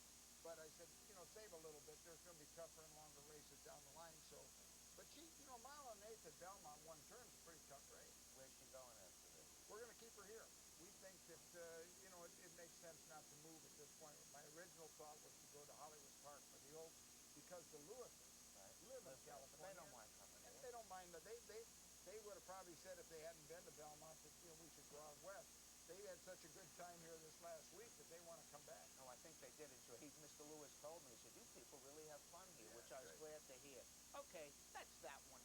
That was part of your day. Really not all of it. You won a stake the next day. You're winning everything. In fact, our riders personally took Gary Stevens to Kennedy to make sure he got the hell out of here. Wonderful. Okay. We'll be right back with the other race that Mr. Lucas won.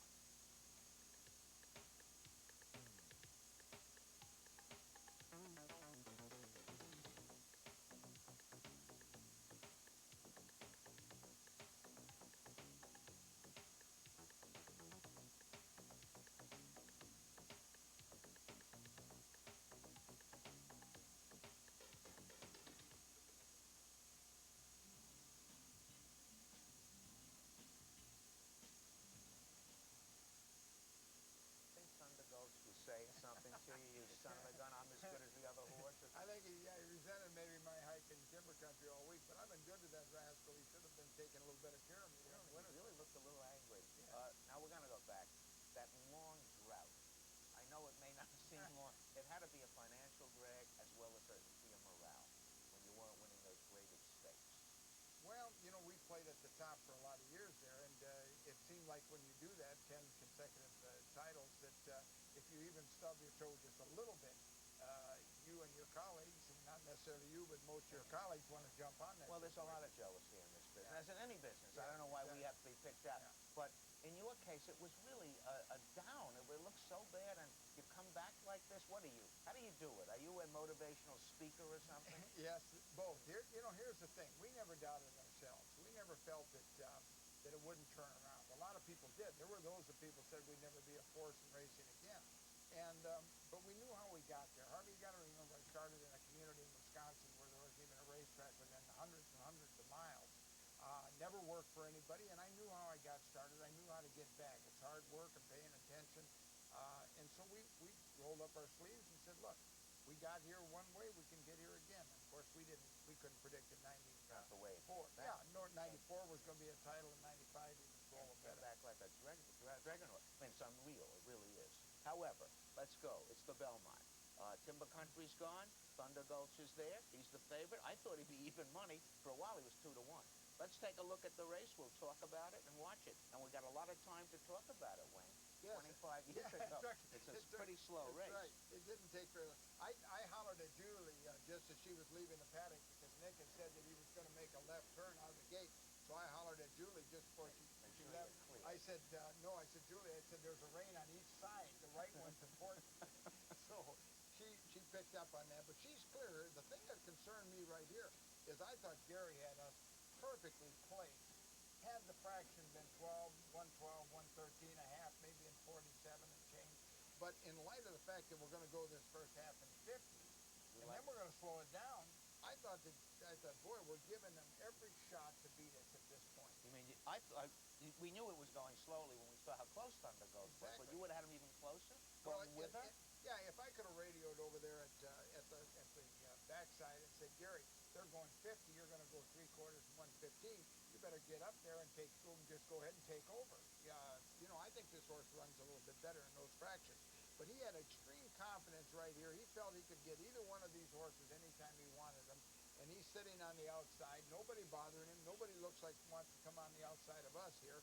So at this point, you got to give the rider a lot of credit. This sometimes is a race, as you know better than anybody, where the riders err on the slow side, and sometimes they err on the fast side because it's a mile and a half, and not many of them have practiced that very often. And speed doesn't always holds up. Your speed is very good in the Belmont, but you're not that far back. You're not coming from 30 lengths out of it. Exactly. But she I thought she did a very good job, Yeah. and I know that's exactly what Nick wanted her to Sure, do. and he's getting it all his way. And right here, as you see, both horses accelerate. Gary comes up to take and put a little pressure, but Star Standard isn't giving it up here. From this angle, it doesn't look like Julie's having the trouble that she ultimately Here it is, has. right there. You can Yeah, see you can she's see out it of now. She's definitely in trouble right now. Gary's concerned about how much trouble she's going to have, and he's on the outside. He says he would have claimed foul. Maybe he would have. It would not have come down. I think had she won the race, they're not going to take her down for this. That's my opinion. I'm glad we didn't discuss that. You don't want to test it. No, I don't want to test it, and I don't think we'll put the stewards on the spot. But right here, I felt we're going to win. I thought that, and now Gary, I know this horse doesn't give up. You saw it in the Fountain of Youth for the Derby. He just doesn't give up in the stretch. And I think he's wearing Julie down now, and the other horse is losing a little bit of his action. We're a little stronger here. Gary's putting it away, and that's the finishing touch. But look at how far back to the rest. I mean, the time 25 years ago. Right. Of course, it was a slow pace, and that's why we get a slow time. How about the track? Was the track not bad? Not bad. Not bad. It was in fact we were getting. You won other races. You ought to know that. I mean, yeah, I don't know. I thought that the track was getting a little fluffy towards the end there, and by that I mean a little drier. And the early fractions were better than the late fractions. There was a race where they went 44 to the half. Wayne, you've taken us for all we've got. You know that Virgin Air ad that says that? You've taken everything Belmont has to offer. Are you going to stay here? Yeah, we need to come back. I've got to go for a couple of weeks, get some divisions straightened out. Might put a few horses over at Monmouth, and we're going to have Serena Song, Timber Country here for these major stakes. And so I'm going to get back and try to spend some time. I like it here. You're not through taking us for No, all we've got. I'm coming back. Wayne Lucas show. This is racing. Wayne Lucas right now is horse racing. Thanks a lot, Wayne, Thank for you, coming on. Always. Right back to wrap it up. And a final thank you to Wayne Lucas for helping us out on the Inside Racing program. The sky's trying to clear here at Belmont Park. I think we're done with the rain for today. Again, remember the main track is sloppy. The turf courses are good. We're going to turn the clock back right now and take a look at what happened here at Belmont Park on Sunday. Stay with us. Here's the opener, 7 furlongs, 4 and up, claiming tags 25 down to 20. The favorite here is the number 3, Heavenwood, with Jorge Chavez.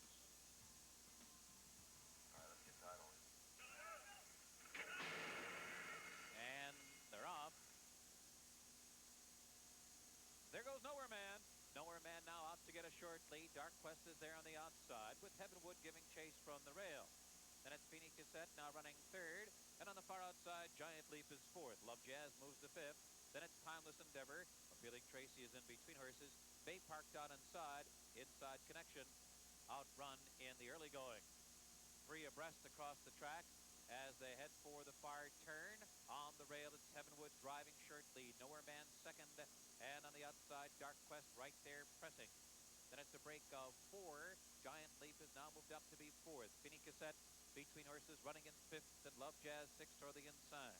From the back of the pack, Inside Connection now gathering momentum, drawing within 8 lengths of the lead. They come to the top of the stretch.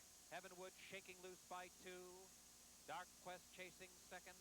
Giant Leap continues a sustained bid on the outside. Nowhere Man has surrendered. Down toward the inside, Love Jazz in a bit tight.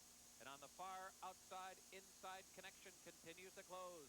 1 furlong left for Heavenwood, and Jorge Chavez gets to work on him. Giant Leap is second. Well, one thing about Chavez, when he's on the lead, you got a problem if you're trying to catch him. Take nothing away from Robbie Davis on Giant Leap.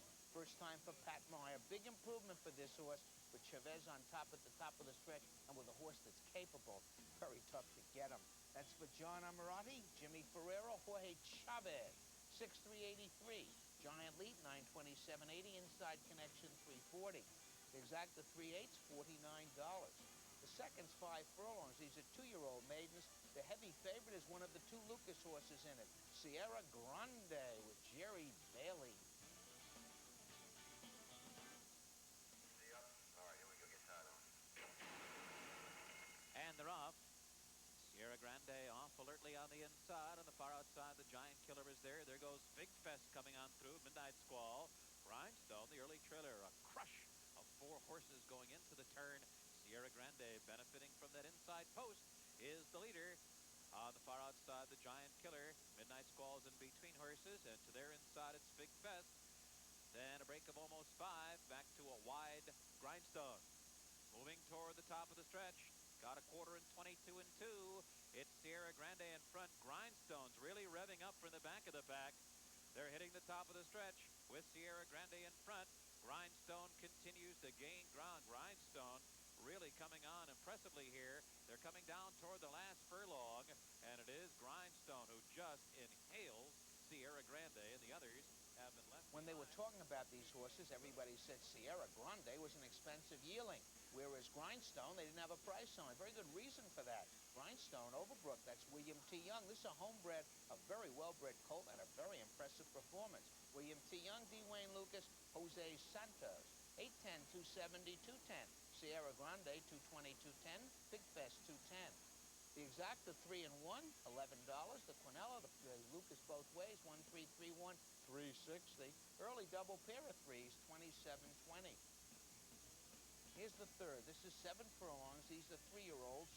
Claiming pegs 60 down to 50. They were really all over the board on this one, as you can see when you look up at it. They were betting a lot of horses.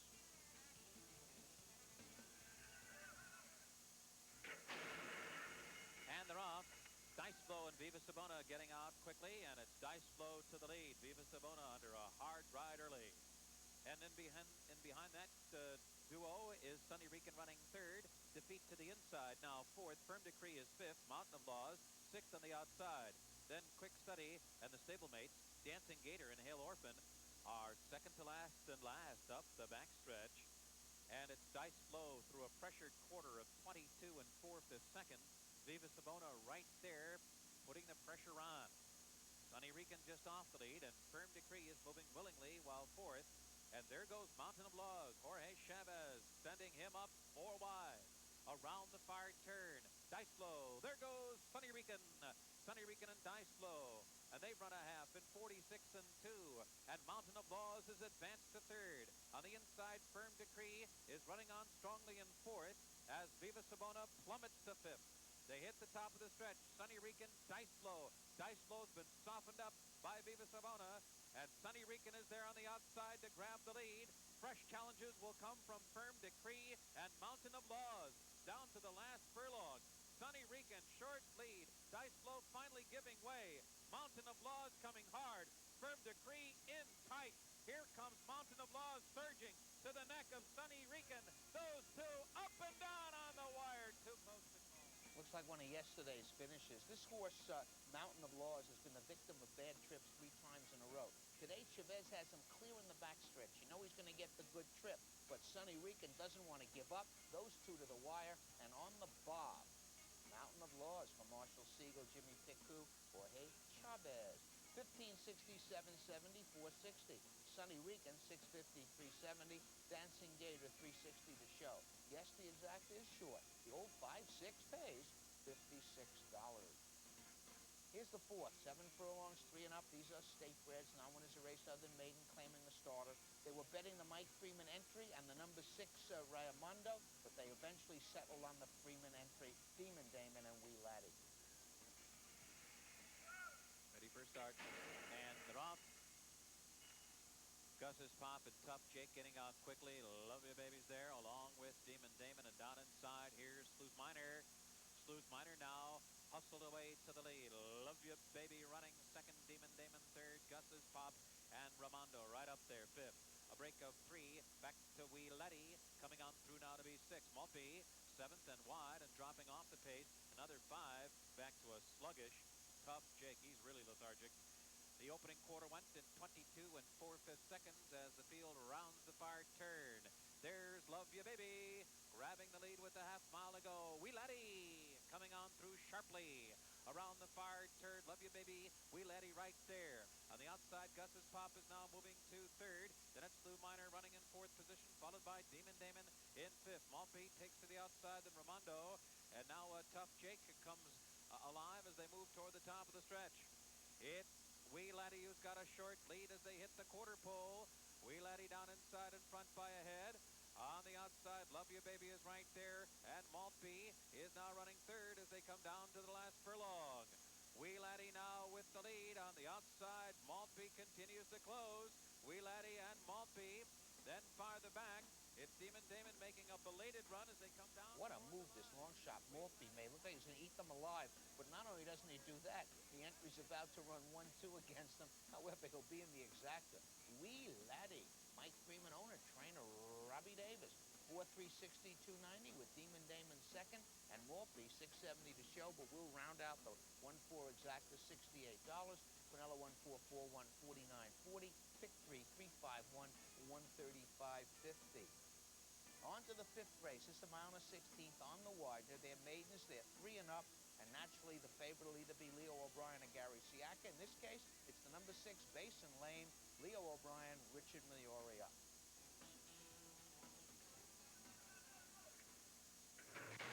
And they're up. Prime Magic, Dynamic Propulsion, and Basin Lane get out quickly, as does Mac 2 and down toward the inside, Lord Triumphant. They make the bend into the back stretch. It's Basin Lane with a short lead, pressed by Dynamic Propulsion. Lunatic Luke appears to their flank on the far outside. Hernetz is right there running 3 wide with Mac 2 just in behind the lead, a hard-held 5th. Prime Magic under stout restraint in the far outside 6th. Chief Much is also in hand 7th, and toward the inside, Willful Defiance is running an 8th. Then it's King's Voyage, Lord Triumphant, and Fringe on the outside. Fringe has only 1 horse beaten, and that is Financial Mania, who trails the field. The opening quarter went in 23 and 4/5 seconds. Moving down the backstretch, Basin Lane moving comfortably on the lead through a half of 47 seconds flat, with Dynamic Propulsion prompting from the outside. Mac 2 right there, who's had a good trip so far. Hernetz running 4th on the outside. Lunatic Luke working harder to stay within striking range. Prime Magic is a wide 6th. King's Voyage 7th on the inside. Financial Mania now launching a bid. Financial Mania was last and will have to take the overland route as they make the turn into the stretch. And Basin Lane shaking loose here under Richard Migliori, now by 2.5 lengths as they come to the 8th pole. And then Dynamic Propulsion running 2nd. Mac 2 on the far outside 3rd. Willful Defiance. Talk about mission impossible. The rider of the number 7, Dynamic Propulsion, Roberto Leon, tries to run with a Leo O'Brien horse, Basin Lane. Well, he did it to the top of the stretch, and he's going to hold on for 2nd. But as you did see, Basin Lane runs out of the picture. First time since, I believe, Saratoga that he's run. Basin Lane, Bomsey, Connaughton, O'Brien, they're always in the winner's circle. Miliori up. 620, 460, 320. Dynamic Propulsion, a little wet in the post parade, but runs well. 33, 1240. Fringe, $3 to show. The 6-7, 260.50. Triple 674, $1,867.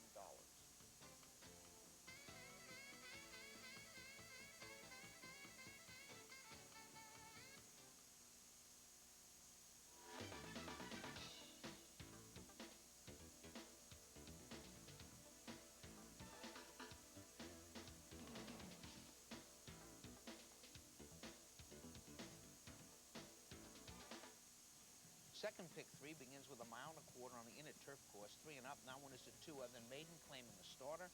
All over the place on here. The Harbor View entry are proceeded in Winterton, Moscow Magic, and the 8 Nostra. And they're off. Wave your flag, Nostra, down inside, declassified. Under the line the first time, and declassified showing some initiative here to establish the early lead. And Wave Your Flag concedes the lead to run in 2nd. Nostra up close to the pace, but caught 4 wide going into the turn. Proceeded, comes on through to run 3 wide. And then it's Indian Sun 5th toward the inside and saving ground. Default to 6th by 4. Then it's Moscow Magic. Alongside that one is Winterton, and a big break back to Rover Boy, who trails the field. The first quarter went in 23 and 4/5 seconds. Moving into the back stretch, declassified, free running on the lead. Wave Your Flag sitting in 2nd, and then Proceeded, who is rating in 3rd. Nostra settled down in 4th, and Indian Sun a ground-saving 5th. Those two followed now by Default, 4 lengths to Winterton, 3 lengths to Moscow Magic, and still lagging well behind is Rover Boy. The half went in 47 and 4. 5 furlongs from the wire, and declassified still leading the way by a measured length. Wave Your Flag running 2nd. On the outside, Proceeded running 3rd. And it's Indian Sun down toward the rail in 4th. Jorge Chavez wanting a bit more from Default, and Default is 5th on the outside. Nostra running on strongly in 6th. Then Winterton, Moscow Magic, Rover Boy. Midway around the far turn. And now here comes Wave Your Flag, who takes a run at Declassified. Wave Your Flag and Declassified hit the top of the stretch in tandem. Nostra now trying to muscle his way on through. And Indian Sun is caught in behind the weakening front runners. Proceeded on the outside. Wave Your Flag emerging with a short lead. Nostra splits horses now. Proceeded on the outside. Nostra and Proceeded with Winterton and Moscow Magic coming like a rocket. Here's the line. Proceeded. A blanket finish here. Nick Zito on the rail. He's got the 8 Nostra. Can't win a race at the meet. Looks like he was going to win this one, but Proceeded. Half of the Jerkins entering, maybe the weaker half. Gets a good trip today under Mike Luzzy. Moscow Magic makes its usual too-late move. Swings a bit wide and blows the place. Pretty good race, though. We can run it back again. It'll be fun every time. Harbor View Farm, Alan Jerkins, Mike Luzzy. Proceeded. 740, 4250. Nostra, Zito second again. 390, 290, Moscow Magic 260. The exacta 1 and 8, 3540. On to the 7th. They're going 7 furlongs. Fillies and mares, 3 and up. Not one is a race other than Maiden claiming a starter. Heavy favorite here, the 1-8, Pleasantry, Julie Crone. Get tied off. They're off. And Pleasantry comes out in stride immediately to the front. Fantastic Women has come out running second. Then on the outside, it's Cana. Down toward the inside, Canadian Halo. And in between those two, it's Faith and Dreams. Moving up the backstretch, only 3.5 lengths from front to back. And it's a keyed-up Pleasantry who's on the lead. Julie Crone trying to harness that speed. The opening quarter in a snappy 22 and 4. Fantastic Women is right there to press Pleasantry. Cana sitting just off the lead on the outside. Canadian Halo fourth. And the trailer is Faith and Dreams, who's now about 8 lengths from the lead. They're moving midway around the far turn, and Fantastic Women gets ahead in front of Pleasantry. Pleasantry, though, comes right back to counter the half and 45 and 4. 6 lengths back to Cana, who's dropped back a bit in third. Coming toward the top of the stretch, Pleasantry on the inside, on the outside, Fantastic Women. Those two together, and they're shoulder to shoulder coming down to the last furlong. And now Jorge Chavez gets to work on Fantastic Women, and Julie Crone responding with Pleasantry, giving their all down to the last 16th. Fantastic Women under that stretch duel here between the favorite and the second favorite, but as you can see now, Fantastic Women is about to edge off. Pleasantry front bandages today. Did that beat her? This horse has been close with her before. Today, Chavez just challenges Pleasantry, puts that one away in the final yards for his third of the day. Betty Jean Murphy, Robert Reed Jr., Jorge Chavez, 680, 220, 210, Pleasantry 210, 210, Faith and Dreams 210. The exacta 5-1, inverted favorites $13. Here's the 8th race. They're going a mile and a quarter on the inner turf. Fillies and mares 3 and up. Not one is a 2 other than the favorite here, the number 3, Sudana, Nick Zito, Julie Crone.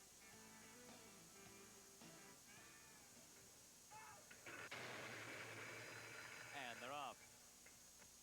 Jody's Land, assertive dancer, Sudana. Julie Crone going to the whip on Sudana. More than mild encouragement for the early lead, and Sudana gets ahead in front. And assertive dancer right there with Sudana. Those two hook up into the turn with Jody's Land tucking in behind them, and All Glory running fourth. Then Polar Princess. Caroline of Kent floated a bit wide going into the turn, and Mrs. Marcos will be the early trailer. It's assertive dancer who will prevail in the early speed duel. The first quarter went in 24 seconds flat. Sudana's now backed off a bit, reined in to run in second. 3 lengths to Jody's Land, another 3 to All Glory, another 3 to Polar Princess. Caroline of Kent and Mrs. Marcos completing the field as they begin their long run down the backstretch. 6 furlongs from the wire. They run a half here in 48 seconds flat. Assertive dancer leads by a measured length. Sudana sitting off for running second. Jody's Land creeping closer third. 2 lengths back to All Glory. Then another 5 back to Caroline of Kent, Polar Princess, and Mrs. Marcos. Approaching the half-mile pole, it's still Assertive Dancer holding Sudana at bay. Assertive Dancer trying to go it all the way on the lead. Sudana glued to her now on the outside. 2.5 lengths back. Jody's Land remains within striking range third. waiting. Caroline of Kent launching a bid from the back of the pack with Polar Princess and Mrs. Marcos. As they come to the top of the stretch, it's still assertive. Dancer gets that left hand going on Capote's Cookie. And Jelly Apple is a closer third. Coming down from the line, Blackburn in front. Capote's Cookie, Jelly Apple. And it is Blackburn, a 2-length winner. Deputy Tiger was scratched early and for the first time out at the gate. In fact, today, unruly at gate, throws the rider. Rider's okay. Jelly Apple, other half the entry, finishes third, but they're both out of there. Winners Blackburn, Robert Evans, Scotty Schulhofer, Jose Santo. 11:24.50, 280. Capote's Cookie, 340, 240. Jelly Apple, 230 to show. The exacta 3.5, $33. Second race is sprint. These are 3-year-olds. Claiming tags 18 down to 16. A small field, but a heavy favorite. That's the number 6. Cash that ticket. Mike Smith. Turn the gate. And they're off. Acro Iris breaks his stride right to the front. Cash that ticket to the attack early. Fiddler trying to keep up. Catfish coming quickly. Now third. And Fiddler trying to take hold of the track. Drops back quickly in the fifth. Can't believe it. Out sprinted in the early going. The field hits the far turn. Cash that ticket 3 wide. An inviting opening at the inside for Catfish. Acro Iris battling away in between those two as they round the far turn. They've got 5 lengths on Can't Believe It. Fiddler is the trailer. 3 furlongs from the line. Catfish and Cash That Ticket going at it. Acro Iris couldn't keep up. Tails off in the third. Can't Believe It comes alive as they hit the quarter pole. Fiddler fifth. Off the turn into the stretch. Cash That Ticket on a roll. Opening up. Catfish now left behind in second, and farther back, Can't Believe It is now third. Cash That Ticket loved the slop today, opening up easily on the field. And then it's Catfish, and his mate Can't Believe It.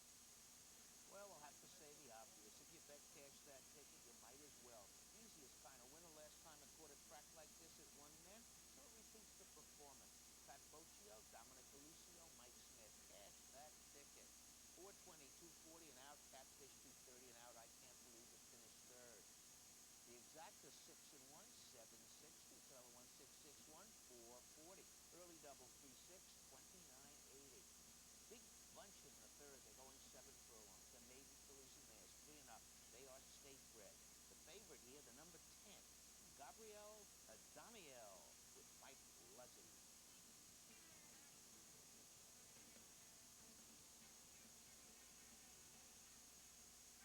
Get tied on. And they're off. Lyric Opera comes out running on the outside, dominated way. Like to Shimmy is right there with 26 carats and IBM. Up the back stretch, Like to Shimmy gets the lead, 26 carats second, Zesty now third. Lyric Opera fourth, there goes Missy Mims moving quickly from fifth. IBM back running in sixth. Then a break of 3 to Crama, seventh now on the outside. And then it's Bella Ransom now moving in the seventh position. Crama is eighth, Light Bright Heart fading to ninth. And then it's Saratoga Weather 10th toward the inside. In between her some High Bridges moving from 11th and Gabrielle Daniel. And dominated way wide and trailing the field. Around the far turn, and Missy Mims has now come through to lead by 2 lengths. Like to Shimmy chasing second. Bella Ransom moving quickly on the inside. Here comes Bella Ransom now mounting a bid for the lead. 4 lengths back to Lyric Opera, who's running fourth. Crama is 7 lengths behind in fifth position with High Bridge. They're coming off the turn and into the stretch. John Velasquez has guided Bella Ransom through on the rail and opens up, and Bella Ransom is turning this into a runaway, leaving the others in her muddy wake. Missy Mims is a distant second now. Like to Shimmy is third, then Crama, and on the far outside, dominated way. Bella Ransom, wow. She loved the She didn't want to go in the gate, but she certainly wanted to come out of it. Bella Ransom. First time she ran, there was interest in her. She didn't run well. She got buried. Comes back off a layoff first time for Mike Huston. He puts the corks on her. Her workout said she might be ready, and the results said she was more than ready. Bella Ransom, Timothy Hayes, Mike Huston, John Velasquez. 1760, 1040, 810. Like to Shimmy, 9 and 860. Dominated way, 1460 to show. The favorite to 12.5, 254.50. Here's the fourth. This is a sprint. 4-year-olds and up. Claiming tags 18 down to 16. The favorite here, the number 6, Proper Bounder, Jorge Chavez.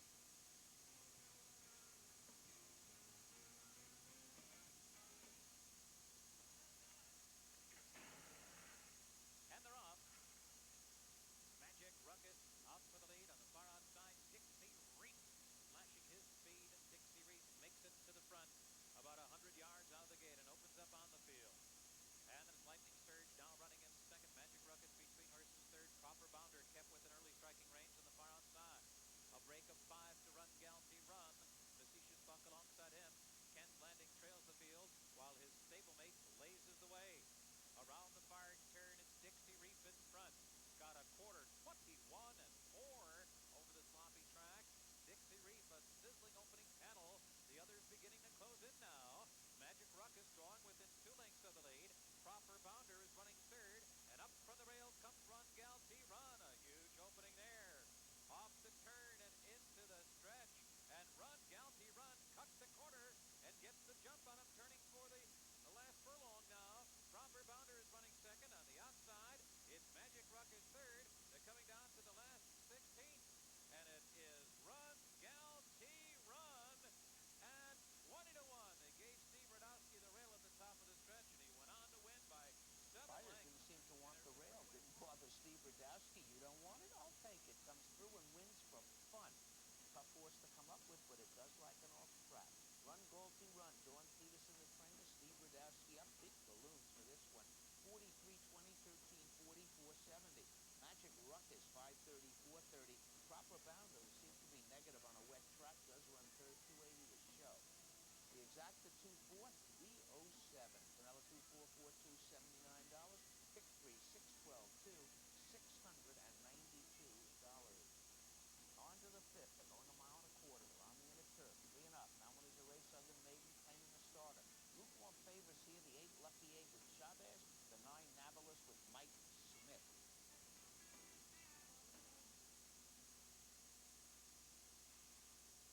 And they're off.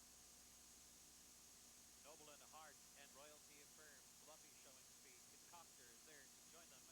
And to their outside, it's Lucky 8. Making their way toward the first turn, and Concoctor, keyed up today, is up and after Noble and Hart to challenge for the early lead.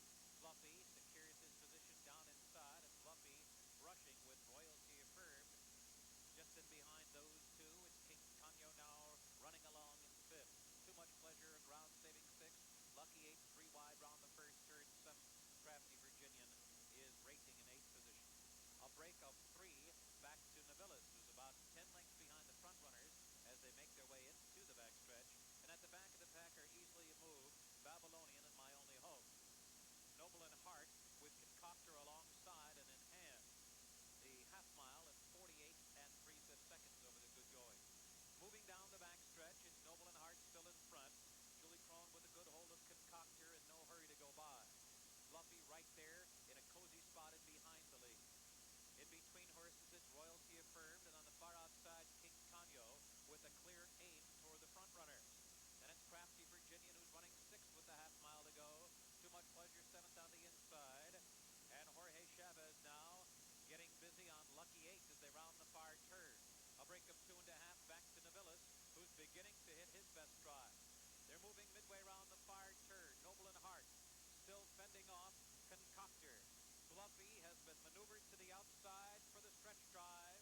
Right there running third. Crafty Virginian is 4th. Navillis 5th at the top of the stretch. Down to the last furlong, and here comes Fluffy, uncorking his stretch rally and takes the lead.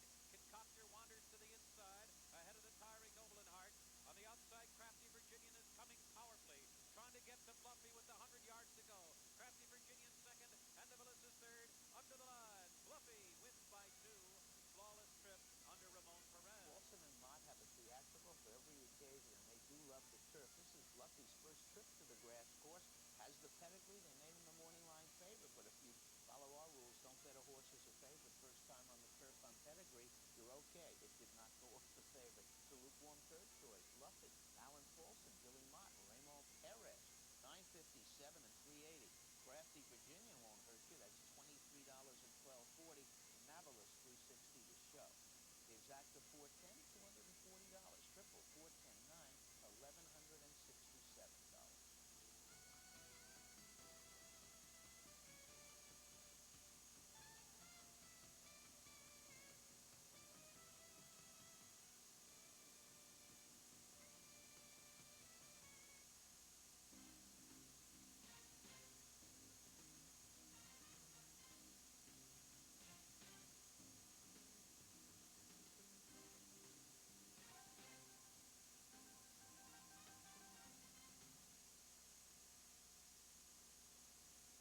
Here's the 6th, mile and a 16th, on the wire. Major fillies and mares 3 and up, they are state bred. A late scratch here, the number 6, Prettiest Pink. If you used her in the exacta or anything, you'll get a refund. If you bet to pick 6, you will go to the post-time favorite, which the horse that got all the late money. And number 11, Calypso Rue, feud with Jose Santos. Let's get tied on. And they're off. Down toward the inside, Hardy Heart is coming out for the early lead, but there goes Mean Speed up toward the lead, and down the far outside, Calypso Vu 3 wide in the early going. Hester Be Good caught 4 wide with Denny May tucked neatly in behind them, up close and running in 5th. Then it's Great Beginnings running in 6th position, then a break of 3 lengths to Watt Trials Finesse on the outside, down toward the inside, Lamplight, and those two were followed by Victoria Green, then a break of 3 or 4 to Selena and Spectacular Affair, the trailer. The first quarter in 23 3/5 seconds. Moving midway down the back stretch, it's Hardy Heart in front. Calypso Vu right there on the outside now, edging toward the lead. Mean Speed running 3rd, Denny May 4th, Great Beginnings, Hester Be Good still out there running in 6th position. Watt Trials Finesse making headway while in between horses. And then it's Lamplight who had to steady just a bit going into the turn. 3 lengths to Victoria Green, another 5 to Selena, and a break of 6 back to Spectacular Affair. Around the far turn, they ran a half at 47 3/5 seconds. On its fractions here, Hardy Heart, Calypso Vu, and Great Beginnings joining the fray on the outside. Watt Trials Finesse just in behind the lead, running in 4th. Lamplight now. Lamplight hitting her best stride as she comes alive as they hit the quarter pole. Off the turn into the stretch, Hardy Heart, Calypso Vu trying to get by. A determined Hardy Heart who clings to the lead. But here comes Lamplight on the far outside. Watt Trials Finesse is in between horses. Into the last 16th of a mile. Hardy Heart finally throwing in the towel. Watt Trials Finesse, and on the outside, Lamplight. Those two coming down to the line together, and Lamplight gets there first. Watt Trials. She was a gate scratch last week, but she ran well on the dirt first time out, very well in fact. And her trainer, Richie DeStasio, told Dan Rushton before the race on the in-house betting show that he thought she might turf. Actually, she had a little trouble at the gate, just as she did last time. But the rider got back up, rode, and now he's going to Winner's Circle, withstanding a foul claim by the rider of the second horse. But the winner is Lamplight, Albert Free Jr., Richie DeStasio, Punta Alvarado, 18,970 and 610. Watt Trials Finesse, 790, 370. Denny May, 430 to show. The exacta 5-1, $128. We changed the track condition on the dirt to mud. This is 6.5 furlongs, 4-year-olds and up. Claiming tag's pretty high here, 75 down to 70. We have a $70,000 claim here. The number 6, Lake Alley, to Mike Kelly.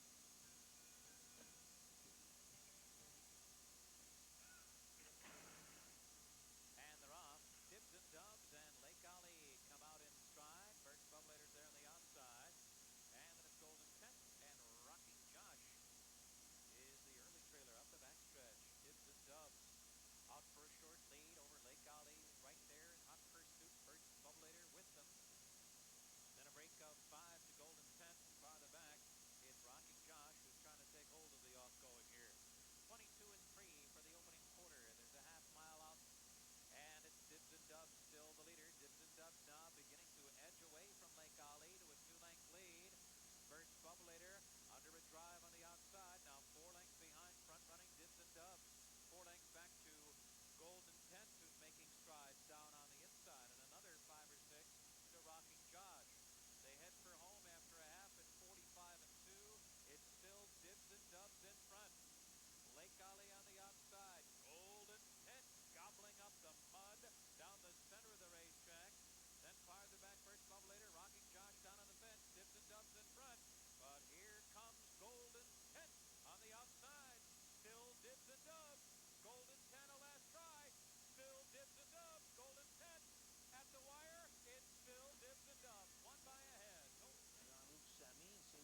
Dibs and Dubs with Sammy, 940, 450, 280, Golden 10, 580, 310.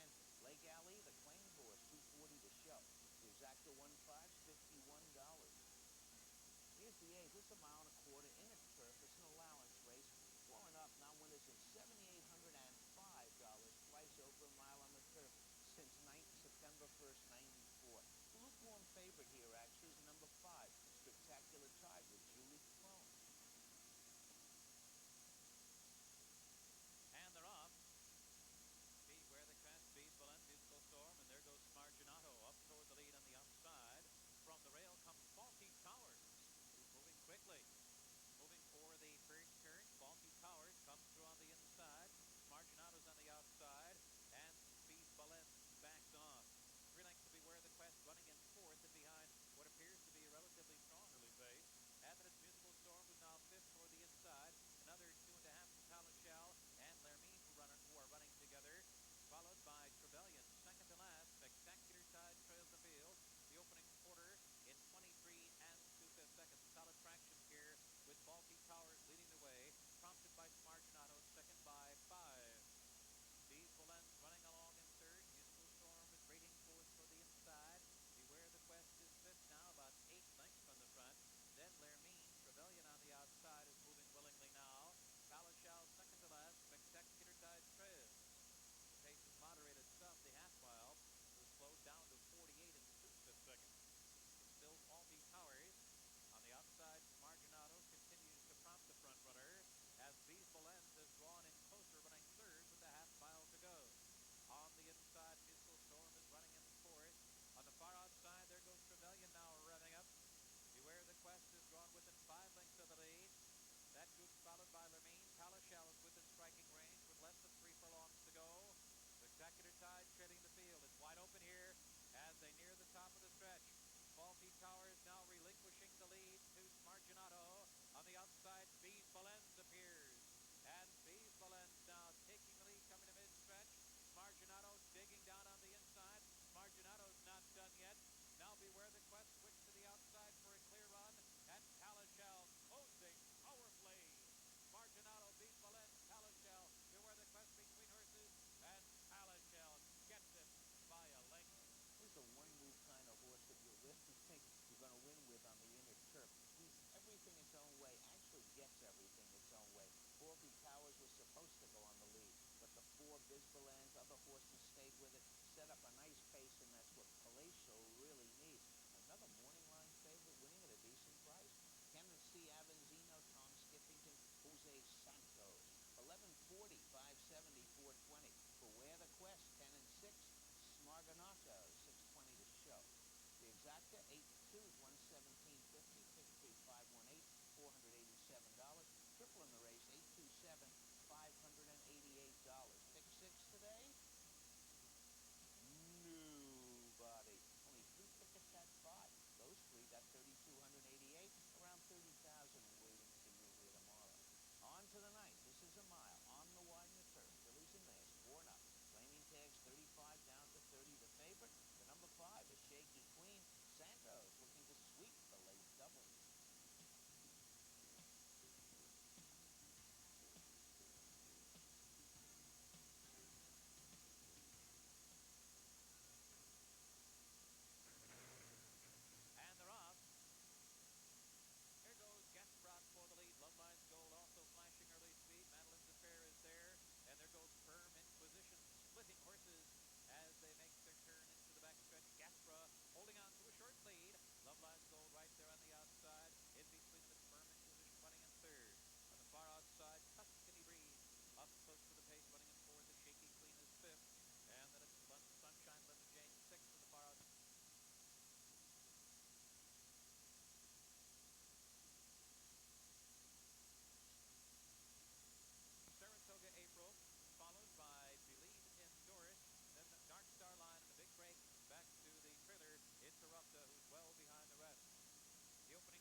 7-year-old mare. They're knocking at the door. Now in the winner's circle, giving Jose Santos the late double and his triple.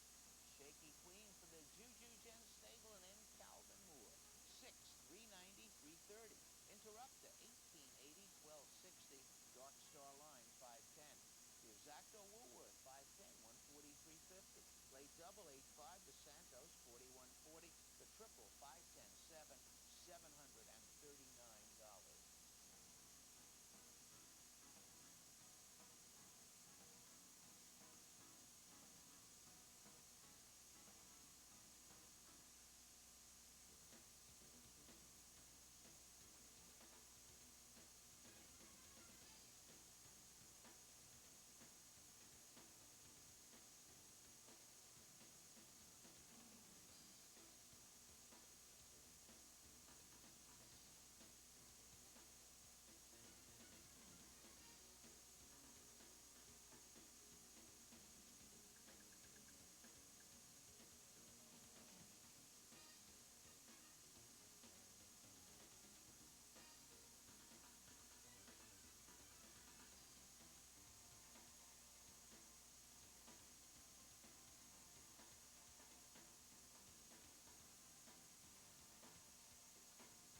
Well, our guest today is Sally Mundy, trainer here, who will be saddling one of the favorites in Saturday's Brooklyn, You and I, but she is not the trainer of You and I. Will you be in the program, Mr. Trainer, or will you be in Perez? Gone. Not at all. No. All right, and I want to point out something. It's Bobby Frankel's horse, Yes. a Hall of Fame inductee this August, incidentally, but he turns him over to you. I know you have one in today that's his. Yes. He sends you his horses. You're his designated Eastern trainer. That's correct. Now, wait, why won't Bobby be here to race this? Well, actually, he had another horse, another commitment on Metropolitan Day. Didn't want that to run in the Hollywood Turf Cup, but he will actually be here to saddle him on Saturday for the Brooklyn. Oh, he will make it. He will be. Because he did not make it for the No, Metropolitan. no. But he will be here Saturday. I know. I was sitting here at the Metropolitan and I said, why isn't Frankel here? You know, it was one of those things. Let's take a quick look at the Metropolitan, so we'll see why the horse will be one of the favorites in the race. This will be the stretch run. There you go. Where are you? Okay, he's just put Romer in away, and Light Diffuse is coming up to him. And he was able to open up a little bit of a lead, coming to the 8th pole, so I think that helped him. But Chavez, he didn't hit him too much, a few times just to keep him in front, and, A lot of people the horse ran really well. that when Chavez does that, you don't get a horse back. That really isn't true. He's not He hurting didn't him. abuse him at all. People he think just so kept because his of mind on business. that's all he really does. So, but this time he is coming in. Yes. He'll go in both races. He'll be bi-coastal this week. Okay, now, why is it all these horses are left with you? Were you friendly with him when he was Well, here? yes. I knew Bobby. I spent some time in California myself, and back in the 80s, working the racing office out there, and that's where I first met him. And then several years, I think about 4 years ago, he needed a stall for a horse coming out of quarantine, and he called me and asked, could I have the horse hit for him? And it was a filly called Metamorphos, who ran 3 days later, I believe, in the Bogey, and finished second. And that's how our relationship started. Now And then it's Sunny Lead in 6th as they hit the quarter pole. It's Hariki on the outside, and Believe It 70 towards the inside. The half mile in 45 and 4. Taxert is running in 3rd. Believe It 70, a short lead. On the outside is Hariki. Then it's Taxert continuing to gain ground. Here's a late move from Silver Medalist inside the 16th pole. Believe It 70 trying to hold on. Silver Medalist on the outside is going to get it done. Silver Medalist. I'm not saying this was an easy horse to come up with. It was in 13th or 14th start. But Believe It 70 stopped on a dime last time. Why would they have made it such a short price? Stopped on a dime again today. Silver Medalist finally breaks his maiden. Chevalier Stable, Skippy Shapoff, Julie Crone. 1829 and 310. A long one. Taxert, 1660, 450. Believe It 70 does hang on to fight again. 240 to show. The 1-6, 489. Here's the second race. They're going 5 furlongs. Maiden filly 2-year-olds, claiming tags 40 down to 35. The favorite here, the number 3, Super Etta with Robbie Davis.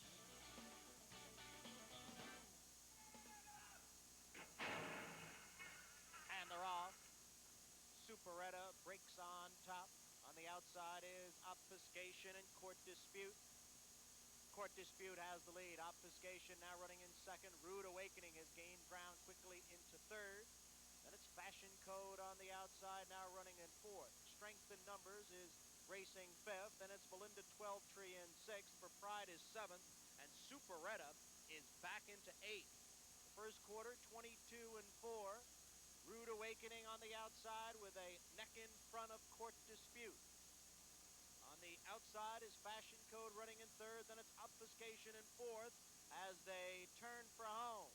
It's Fashion Code on the outside now surging to the lead. Rude Awakening is back in second. Then it's Court Dispute running in third. Coming for the 16th pole, it is Fashion Code in front now by 2.5 lengths. Rude Awakening and Court Dispute heads apart second and third. Fashion Code will win it impressively in her debut. She won it by about 4. This favorite with the good works did not run a lick. She just stopped after 3 or 4 feet. Something might have happened to her. They didn't really bet Fashion Code. 4-1 on the line. Her dam has thrown 4 winners from 6 foals, and she gets away at a price. Sabine Stable, Bobby Barbera, Nick Santagata. 1880, 780, 540. Court Dispute, 640, 550. Rude Awakening, 440 to show. The exacta 7.5s, 98.50. Quinella 5.775, 47.20. The early double 1 and 7, $167. We're on the inner turf for the third. It's a mile and a quarter. These are maiden fillies and mares, 3 and up. The favorite, the number 10, A Rose for Shannon, for Jean-Luc Samin.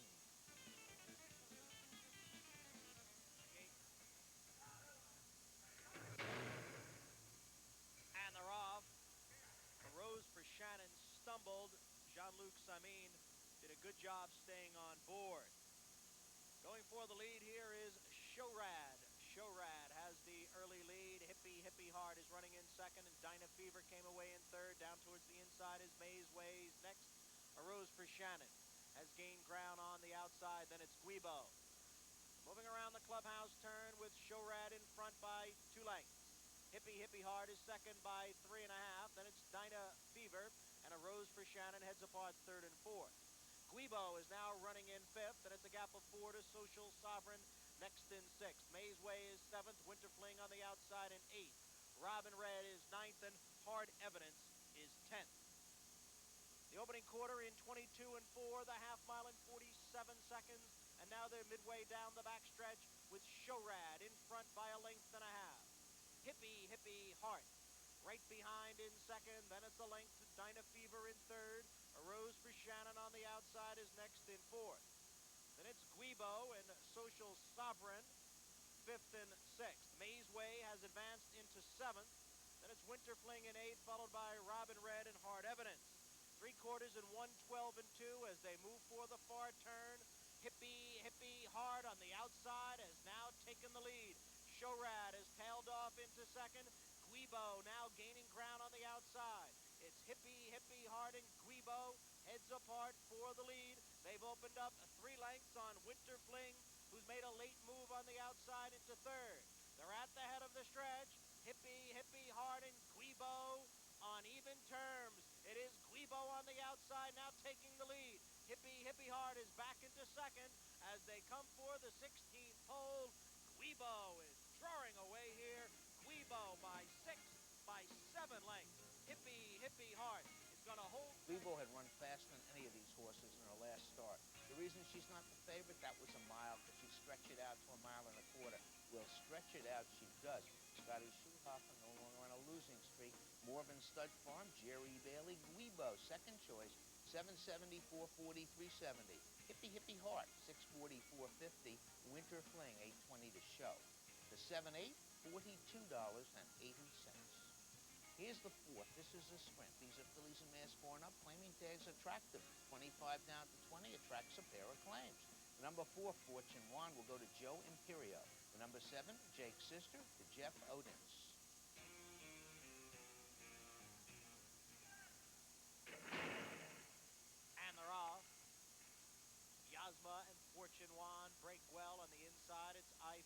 Thunder moving up. I Feel the Thunder now takes the lead. Yasma, Fortune Juan heads apart second and third. Maryland's Magic right behind in fourth. On the outside, it's Jake's Sister moving up. Then it's Reach for Clever. And Something Scandalous is seventh. I Feel the Thunder has the lead by 2.5 lengths. Yasma is second by a head. Fortune Wand is in between horses. On the outside, it's Jake's Sister. Then it's a gap of 3 to Maryland's Magic, Reach for Clever, and Something Scandalous. And midway around the turn, the quarter went in 22 seconds. I Feel the Thunder by 3/4 of a length. Yasma, Fortune Wand, Jake's Sister, all heads apart as they hit the top of the stretch, the half mile in 45 and 3. I Feel the Thunder is still in front, but Jake's Sister is gaining ground on the outside, and Jake's Sister has now taken the lead. I Feel the Thunder back into second. Here's a late move from Reach for Clever on the extreme outside. Coming for the 16th pole. Jake's Sister trying to hold on. Something Scandalous, Reach for Clever gaining on the outside. I Feel the Thunder towards the inside. It's going to be tight, and it looked like Our Jake's fans Sister made might this have an open betting race with no prohibitive favorite. And since they're the best handicappers in the world, this is what you get. 3 or 4 of them on the line at the finish. Jake's Sister, last time she won was the day of the power outage. But she's going to keep her nose up there in front and get the money here. For the Team 10 stable, Dominic DeLucio, Jorge Chavez, claimed today by Jeff Odins. 9,493.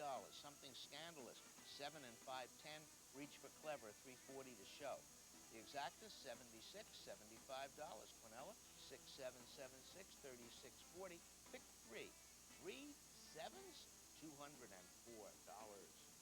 On to the 5th. They're going a mile. They're on the wide. Now, this is a triple. These are 3-year-olds. Claiming tags 50 down to 40. Favorite here, the number 8. Glittering Wolf with Nick Santagata.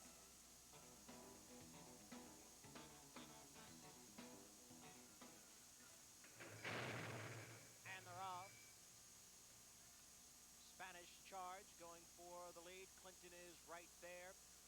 On the inside is Private Mark. Glittering Wolf is there on the outside. 4 of them going out for the early lead. Then it's a gap of 3.5 lengths to Devon's Tune running in 5th. Down on the inside is Silver Midnight next in 6th. Elk Basin is running in 7th. Then it's Joy Drive in 8th, followed by Timmins in 9th. No Taste is 10th, and Saratoga Glory is 11th. The first quarter in a quick 22 and 2/5 seconds. Glittering Wolf is in front now by a length and a half. Then it's Clinton and Private Mark heads apart second and third, with Spanish Charge right there on the outside in 4th. It's 2.5 lengths to Elk Basin now in 5th. Towards the inside is Silver Midnight running in 6th. Timmins has gained ground on the outside into 7th. Then it's Devon's Tune and Joy Drive. Farther back, No Taste and Saratoga Glory. The half mile in 46 and 1 as they race for the head of the stretch. Glittering Wolf and Spanish Charge heads apart as they turn for home. Spanish Charge on the outside. Glittering Wolf is gained towards the inside. Timmins has gained ground into 3rd as they pass the 8th pole. It is Spanish Charge and Glittering Wolf heads apart. Timmins continues to rally on the outside. Inside the 16th pole, and Timmins now takes the lead. Timmins on to victory by 2 Eddie lengths. Maple's not always available to ride for his friend Lucy Close and Sue Duncan, but he's available today. Last time he rode this horse, August 13th, 94, it won then. It wins today. Eddie, 2 for 2 on Timmins for Lucy Close and Sue Duncan. 10-20, 6-10, 350. Spanish Charge, first time on turf, 14-27-60. Glittering Wolf, $3 to show. The exacta 6-4 is $148. Triple 6-4-8, 588.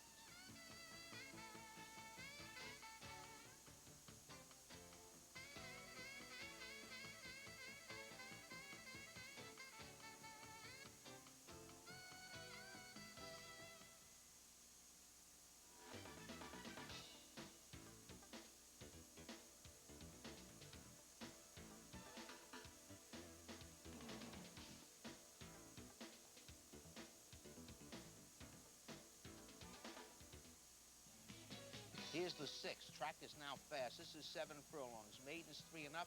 Eddie Maple going for a consecutive double on the favorite, Validate.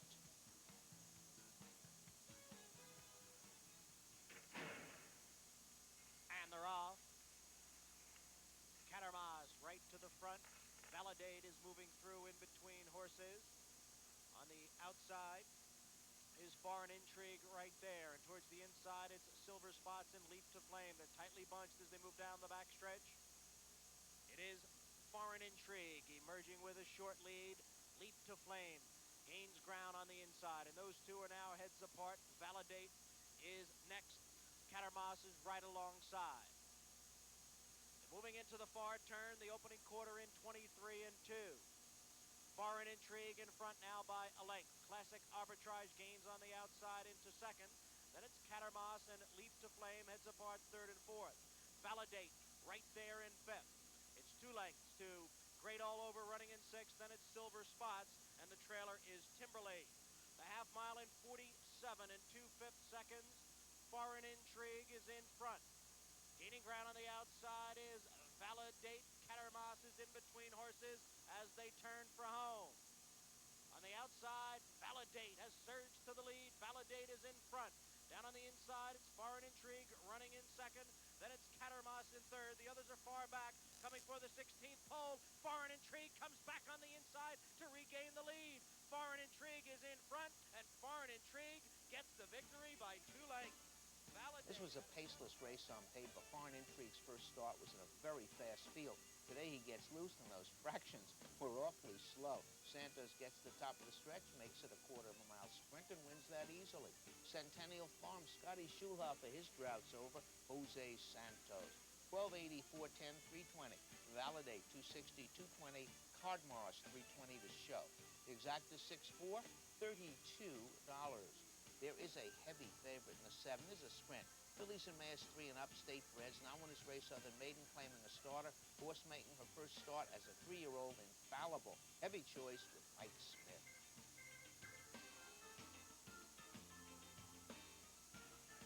Bobby, you tell me when you're ready. Get tied on. And they're off. Going for the lead is Ladylike Action. Our Girl Nessa on the outside. Our Girl Nessa has the lead. Ladylike Action is next in second. Then it's Infallible in third. I Really Needed This in fourth. Personal Coup on the outside is next in fifth. There is a loose horse there. The loose horse is Shell Crest.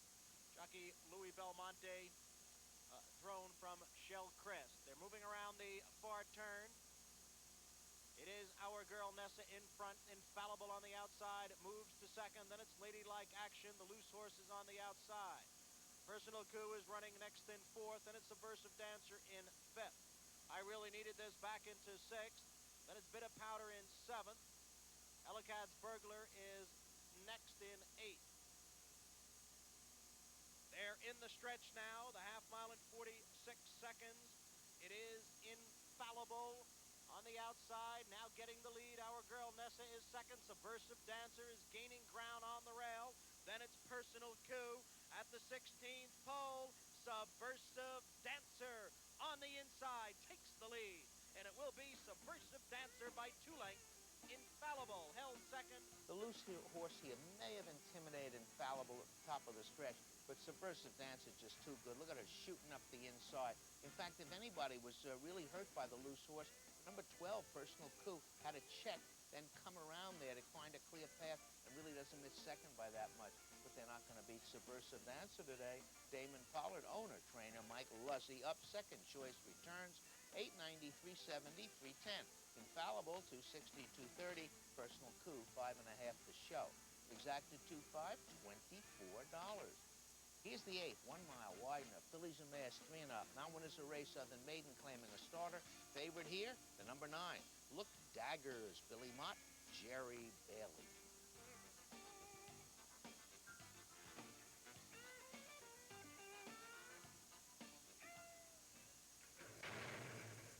And they're off. Lizzie Toon is out well. Supreme Order on the outside. Clovis Point farther out running in third. Ski at Dawn is next in fourth. Just Wonderful moves up from the extreme outside. Then it's Alien Strike and Look Daggers, followed by Space Warning. Down on the inside is Feel the Motion. Little Monday is running in 10th. Holly's Heart in 11th. She's a Wild Again is 12th and last. They move down the back stretch, the opening quarter in 23 and 3/5 seconds. Clovis Point in front by 3/4 of a length. Supreme Order on the hedge is running in second. It's a length to Ski at Dawn and Just Wonderful. They're heads apart, third and fourth. The favorite, Look Daggers, getting a good trip, is in fifth position. Feel the Motion down on the inside is sixth. Then it's Alien Strike and Space Warning. Lizzie Toon is next. Then comes She's a Wild Again, Little Monday, and Holly's Heart in 12th. The half mile in 46 and 4. They're moving around the far turn. Supreme Order and Clovis Point heads apart for the lead. Ski at Dawn right behind in third. Just Wonderful has to go 5 wide. Then it's Look Daggers down on the inside. It's Feel the Motion as they turn for home. Clovis Point, Supreme Order, Feel the Motion down on the inside. Look Daggers looking for racing room. Ski at Dawn is there on the outside with Just Wonderful. A late move from She's a Wild Again. Little Monday is also closing in. Look Daggers a short lead. Ski at Dawn, She's a Wild Again on the outside. Going to be tight as they come for the line. Ski at Dawn, and it is. She's a Wild Again. And Look This is a great finish here. There are about 8 of them in line to win the race. Jerry Bailey on the favorite Look Daggers was caught behind horses. He had to wait for the hole. The hole comes. Jerry goes shooting through. But the momentum goes to a horse that was making a big move from last. She's a Wild Again, way on the outside. Those two are going to hit the wire as a team. And on the bob, the winner will be the number 1. She's a Wild Again. Stanton P. Powell, Rick Violet, and Mike Luzzy. And she returns 24.87 and 490. Look Daggers 3.270. Ski at Dawn 6.10. The exacta 1.9, 64.50. Pick 3, 6.21, 4.07.50. Triple in the race 1.95, 3.68.50. And the pick 6 today, it was hit. One winner here at Belmont Park, one winner was not. Each winner got over 50,000. 5 correct, 48 tickets, $491. And we're on to the 9th. This is a sprint. 3-year-old fillies claiming tags 18 down to 16 attracts a pair of claims. The favorite, the number 2, Amazing Diane, to Dominic DeLucio. The number 6, Show Snap, to Frank Martin.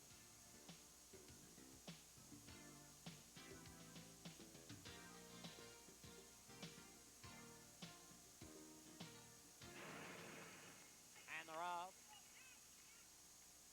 Show Snap going for the lead. Fountain of Living Waters to challenge, and Fountain of Living Waters now takes the lead. Henbane's Girl on the outside moves to second.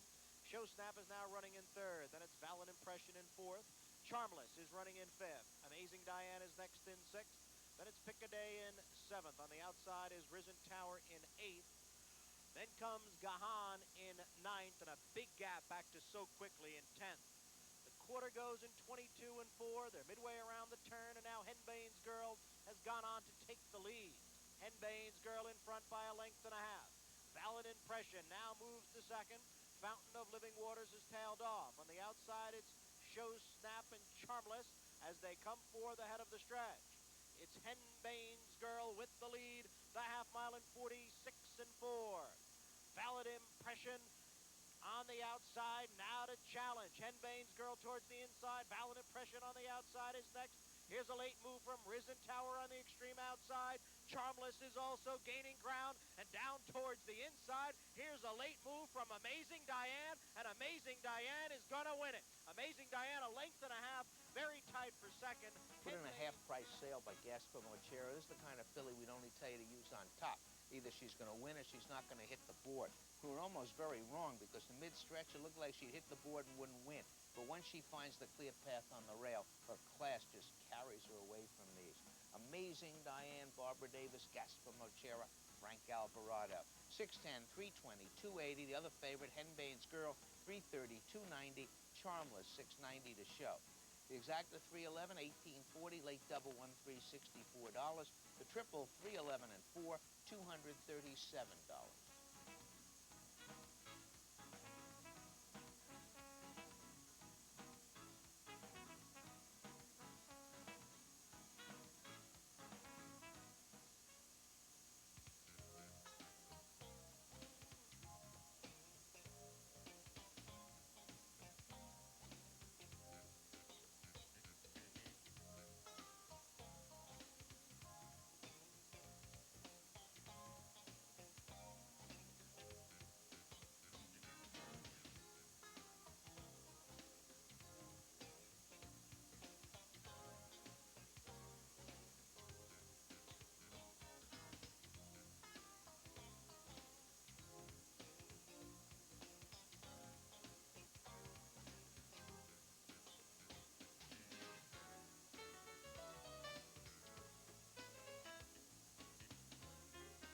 welcome. My guest is Steve Euchre, who is definitely carving a niche out for himself in a new area that we are looking at in horse racing now.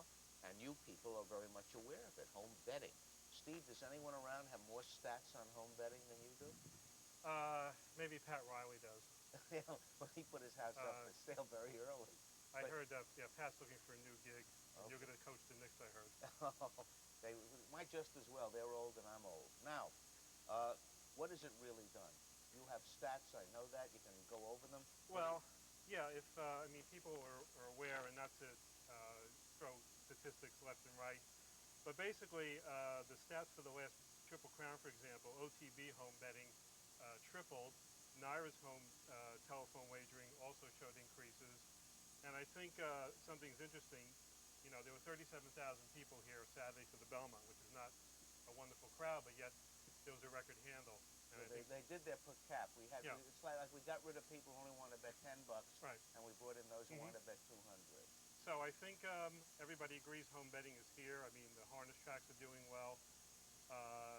Hopefully, for everybody's sake, OTB and Naira will come together and do the best for everybody concerned, because there's a lot of interest and money to be made, and it would be a shame if, you know, the fighting can't be solved. Do you think it makes fans or just holds fans in place? I think it makes fans, because I know people who are very casual race fans, my wife, for example, other people I know who've caught the show, found it interesting, and anytime I've brought new fans out to the track, they've enjoyed it. Unfortunately, it's hard for them to come back again unless you go with somebody who goes to the track. They'll come for the Belmont, the Breeders' Cup. I don't know if they come on a Thursday afternoon, though. Well, that's the truth, because I know coming from New York, as I do, there's always those orange signs, construction ahead, and I keep thinking to myself, you know, if I didn't work here, I probably would stay home myself, which isn't a good sign. But it's definitely the thing that's coming, there's no doubt. It's been coming for years. The software's been available, the hardware's been, just we finally got on board. Now, I'm going to go into another area, other than home betting. I've seen you report on simulcasting itself, the casinos, the other racetrack. Atlantic City, the hotel down there, Caesars, where I'm very friendly with those people, and I love them. They do a great job. They take on a Saturday 21 racetracks. Right. Now, does anyone in their right mind think that makes fans? I went to the Teletheater up in New Haven, the new Auto Tote one with the Shark Tank and everything, where they can take up to 40 races a day. In fourth, Ali Sunflower next in fifth. The big favorite, Lake Jacqueline, is gaining ground on the outside from sixth. Then it's Personal Doreen running in seventh, and Past the Forzul is eighth and last. They're midway around the far turn, the quarter in 23 and 2. It is three-pack leading it by 3/4 of a length. On the outside, Lake Jacqueline continues to gain ground as they turn for home. It is three-pack in front. Lake Jacqueline on the outside has moved into second. Then it's Thunder Magic, Ali Sunflower. A late move here from Rubles. They're inside the eighth pole. Three-pack has opened up here. Three-pack. Jacqueline was left last time. She has trouble at the gate today, maybe even stumbled. Might have compromised. I don't think so. This three-pack, first starter by Stack Pack, is awfully well met.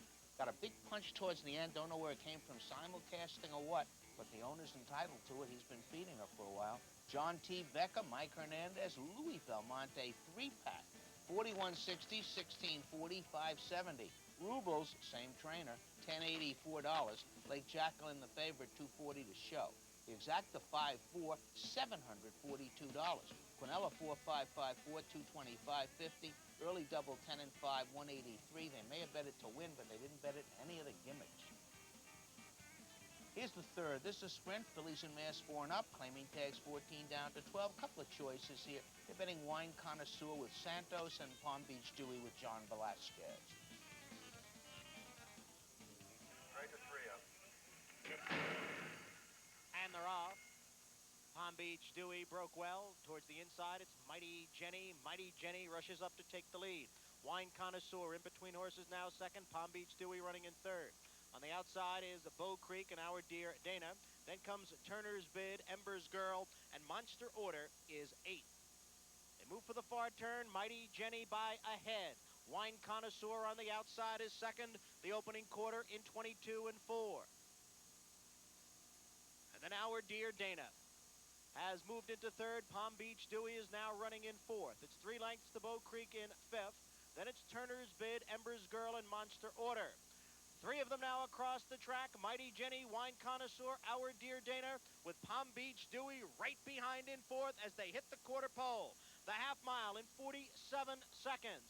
Wine Connoisseur, a short lead. Our Dear Dana driving on the outside. Palm Beach Dewey is gaining ground in between horses as they pass the eighth pole. Palm Beach Dewey coming on through now to take the lead. Wine Connoisseur is next on the outside. It's Our Dear Dana, 70 yards to the wire. Palm Beach Dewey wins it by a length.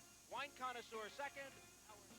Don't be misled by the exacta price. I forgot to tell you, Mighty Jenny was really the co-choice. I think with Wine Connoisseur, Palm Beach Dewey goes off at 3-1.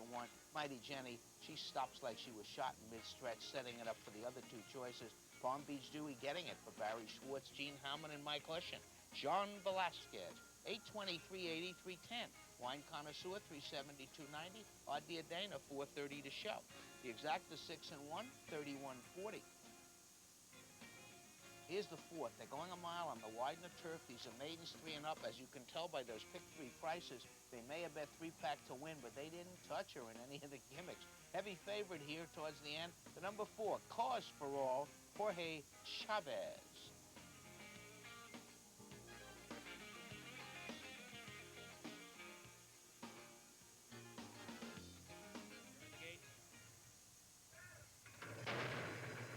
And they're off. Cause for All is away well. Polo on the outside.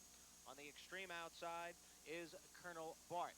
Then it's Bronze Majesty. Towards the inside, moving up, is Hard Charger. They straighten away now and move down the back stretch with Cause for All in front. Polo is next in second. Hard Charger towards the inside is running in third. Bronze Majesty and Colonel Bart are on the outside, fourth and fifth. Then it's Crown Crane in sixth. Mr. Raft alongside in seventh. Legal Tactics is running in eighth. Then it's Credit Worthy in ninth, followed by Brigade of Guards, Hawkeye Bay, and the trailer is Digger's Well. The quarter in 23-1. It's Hard Charger and Cause for All. Heads apart for the lead. Colonel Bart in behind in third. Polo towards the inside is fourth. Then it's Mr. Raft running in fifth. Bronze Majesty is tailed off. Then it's Credit Worthy, and towards the inside, Crown Crane. The half mile went in 46-2. Cause for All on the outside with a short lead. Hard Charger towards the inside is hanging tough. Polo is now within striking distance on the outside in third as they turn for home. 3/4, 1:11-1. Cause for All continues to lead it. Hard Charger towards the inside. Polo is on the outside running in third. A late move here from Brigade of Guards, but they're coming for the 16th pole, and Cause for All has something left. Cause for All in front now by 4 lengths. Cause for All will go on to victory. Tight for second. Polo gets the place spot. You're looking at a lot of pedigree here. Cause for All, Cozine from a 1-for-all mare. The pedigree was there, the money was there, and it is Gary Siak and Jorge Chavez. Looked like it was having trouble shaking loose, but as you can see right now, it's having absolutely no trouble putting this field away. Cause for All, Frank Cosentino, Gary Siak, Jorge Chavez, 554, 370. Paulo, 830, 610. Hard Charger, 510 to show. The exacta 411, 68.50. Quinella 411, 11.4 is 31.40.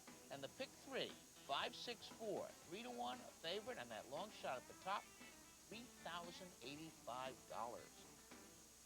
Let's look at the fifth now. This is a mile of 16th over the inner turf course. These are 3-year-old fillies.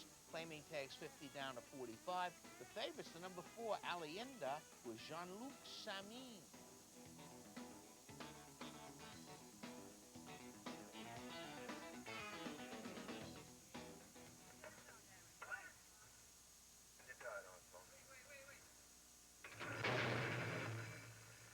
And they're off. Aiden's Breath breaks on top. My Song is running in second. On the outside is Jessica Renee moving up along with Street Code. Those 4 now across the track. Ali Inda is right behind running in fifth. Then it's Prospective Green in sixth. Domina is seventh. Halloween Mask on the outside is next in eighth. You're the One for Me at the hedge is ninth. And Gate Home trails the field. The opening quarter in 24-1 as they move down the back stretch. It's My Song with a neck in front of Jessica Renee and Street Code. Right behind is Prospective Green. Aiden's Breath towards the inside is next. You're the One for Me has advanced. Ali Inder is running in 7th. Then it's Domina, Halloween Mask, and Gate Home still in 10th. The half in 47 and 3/5 seconds. My Song is in front now by a length. You're the One for Me, Aiden's Breath, and Street Code all heads apart. Prospective Green is running in 5th. Ali Inda is next in 6th. Then it's Halloween Mask in 7th. And midway around the turn, My Song leading it by 3/4 of a length. On the outside, Aiden's Breath and Street Code. Ali Inda right there now in 4th. You're the One for Me is back into 5th as they turn for home. My Song with the lead. Ali Inda gaining on the outside. Aiden's Breath is in between horses. And a late move here from Dominar as they pass the 8th pole. It is Ali Inda in front. My Song holding on to 2nd. Then it's Aiden's Breath, Dominar, and You're the One for Me. Coming for the line, Ali Inda will win it by 5. My Song. Not much to see here. The race is already over. Ali Inda was in perfect position under Jean-Luc Samin, and Pat Kelly said, we're dropping her down a peg. We think she'll run better here. She runs a lot better. Right behind the speed duel lane, about 6. When asked to take over under Jean-Luc, she just pulls away, and she's going to hide. My Song will hang on for the place. But Ali Inda for the Live Oak Plantation, Pat Kelly, Jean-Luc Samin, 6:43.93. My Song, 9:10, 450. Aiden's Breath, 290 to show. The exact of $4,171, 44412, $245.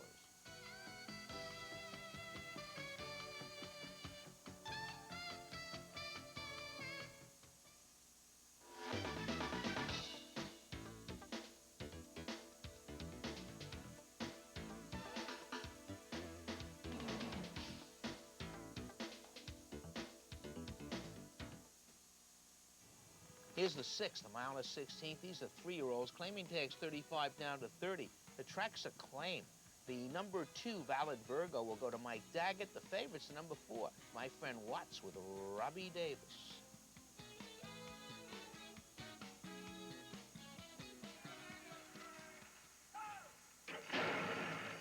And they're off.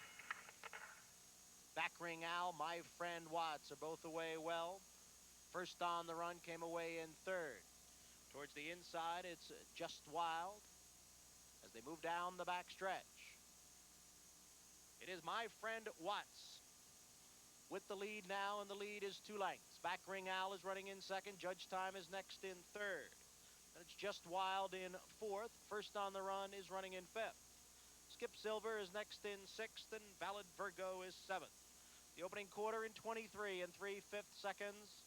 My Friend Watts by a half length now as Back Ring Al comes through on the inside to challenge. It's a length and a half to Judge Time running in 3rd. Then it's a gap of 2. Back to Skip Silver, along with Just Wild. They're moving around the far turn, the half mile in 46 and 4. My Friend Watts by a length. Back Ring Al is next by a length and a half. Judge Time is 3rd. Then it's a gap of 4 to Just Wild running in 4th. Valid Virgo on the outside moves to 5th. Skip Silver has dropped out of it. Then it's first on the run. 3/4, 1:11 and 3 as they hit the head of the stretch. My Friend Watts by a length. Back Ring Al under the whip is 2nd, but gaining on the outside, and Back Ring Al now takes the lead. My Friend Watts is back into 2nd. It's a big gap to the rest of them as they... Hardly the one to talk, since the horse I thought would run well, the Shipper, first on the run, runs dead last. But My Friend Watts, a very bad favorite. Trainer had a bad run. Horse that doesn't want the distance. Back Ring Al just stalks him when Chavez goes to the stick. Bye-bye. Back Ring Al, that's Haley and Wickman, Bobby Lake, Jorge Chavez. 610, 270, 250. My Friend Watts, 270, 240. Just Wild, 330 to show. The 1-4, $20.80. We got another heavy chalk. This is a mile on the wide and a 3 and up. They're state breds. Now, one is a 2 other than heavy favorite. 3 to 5. Silver Safari and Mike Smith.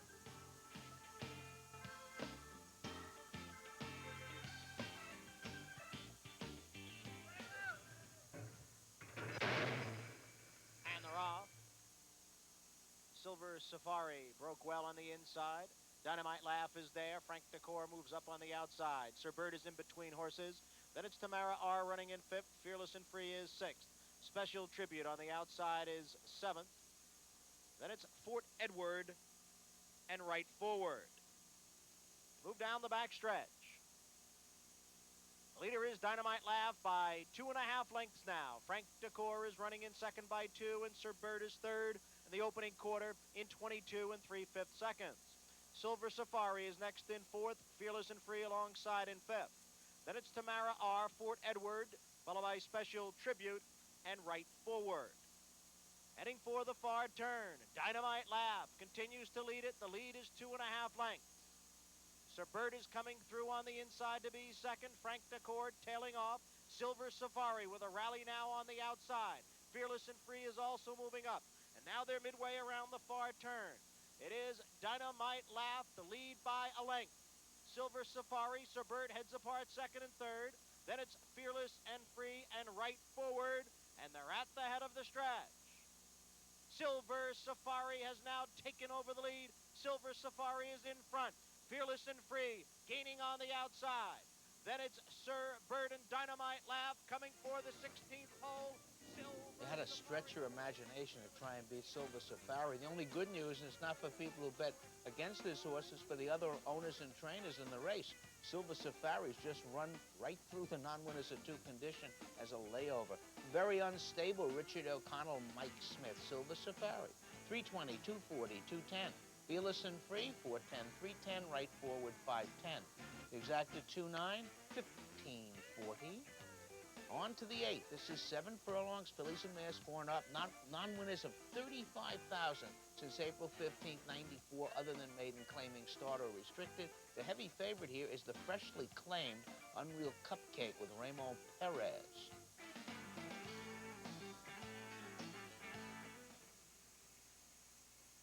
They're in the gate.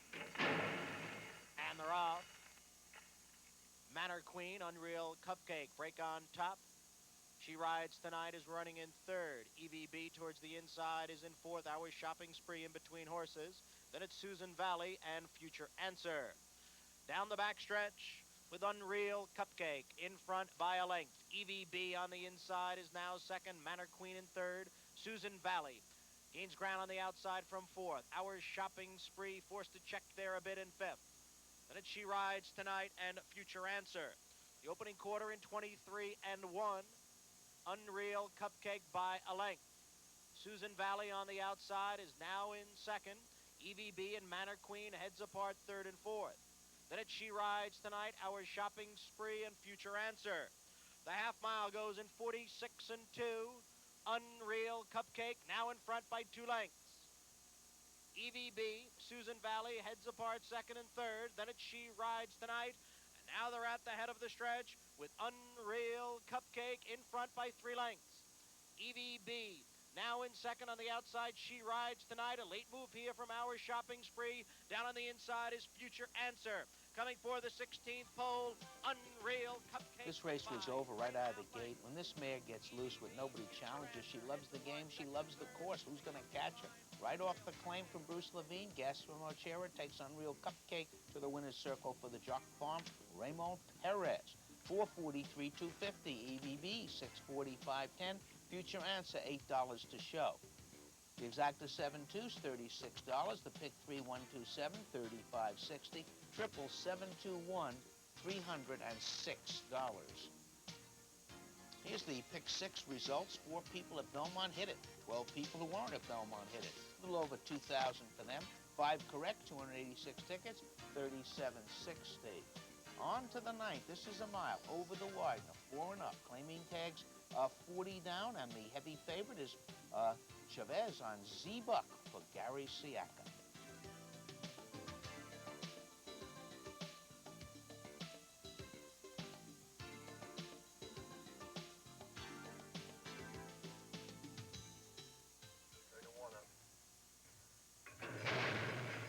And they're off.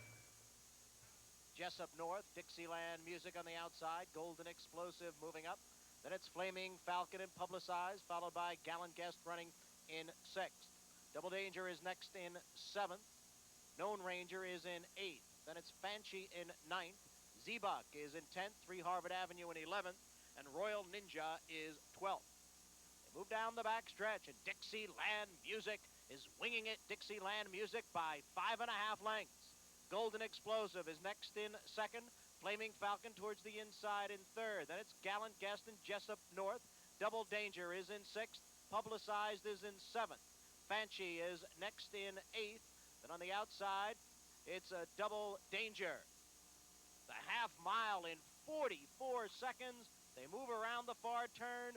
Dixieland Music setting the way here. It's Dixieland Music by 4.5 lengths.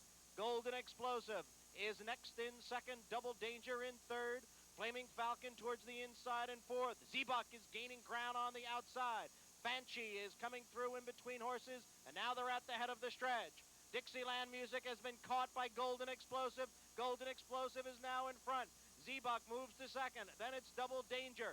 Fanchi towards the inside. As they pass the 8th pole, Golden Explosive, Fanchi on the inside, Z-Buck on the outside. Those three across the track. Fanchi now takes the lead. Then it's Z-Buck and Golden Explosive. Fanchi wins by 2.5 lengths. Skippy Shapov sent 2 horses out on suicide missions in turf races today. Dynamite Laugh in the 7th, and now in this race, Dixieland Music. Golden Explosive chooses to rate. That's not really the horse's game. He's not going to get it.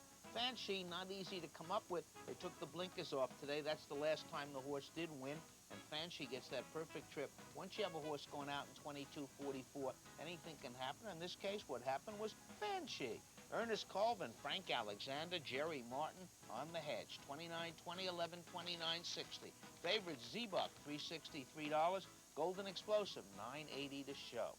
The exacted 2-1s, $123. Late double 7 and 2, $108.50. Triple 2-1-10, $1,562.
Ladies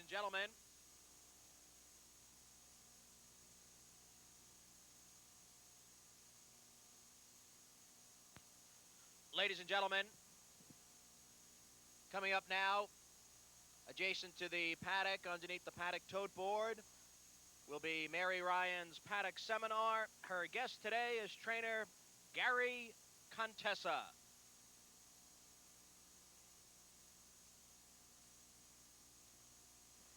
Good afternoon and welcome to the Paddock Club. We hope this segment of Race Day Belmont gets everybody off on the right lead. And to make sure we do that, let's welcome today. And the favorite is the first of the number 12, Matthew W. John Kimmel, the trainer, Dale Beckner up. Let's get tied on. And they're off. Selected Saws breaks on top. Tintinnabular on the extreme outside. Raising Peas came away in third. Then it's Matthew W. in fourth. Raja Mania is fifth. Then it's Carpool and I Know the Family heads apart. It's a gap of 2.5 lengths to All For You. Then it's Club Bud. Down on the inside, it's Visible King. Speediation is 11th, and Foolish Bid is 12th and last.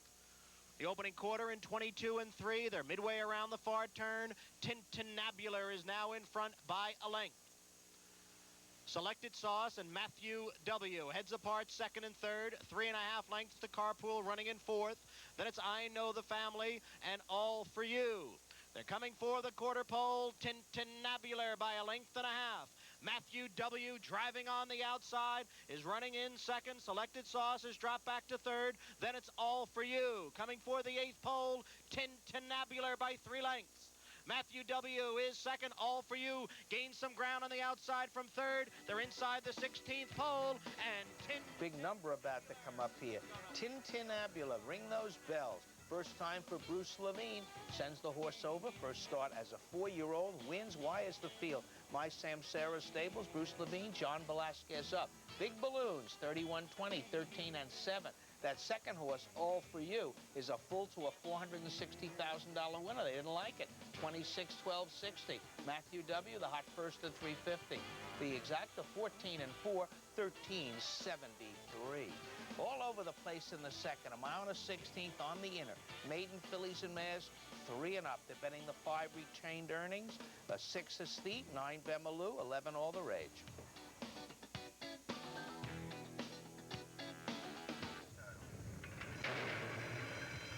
and they're off.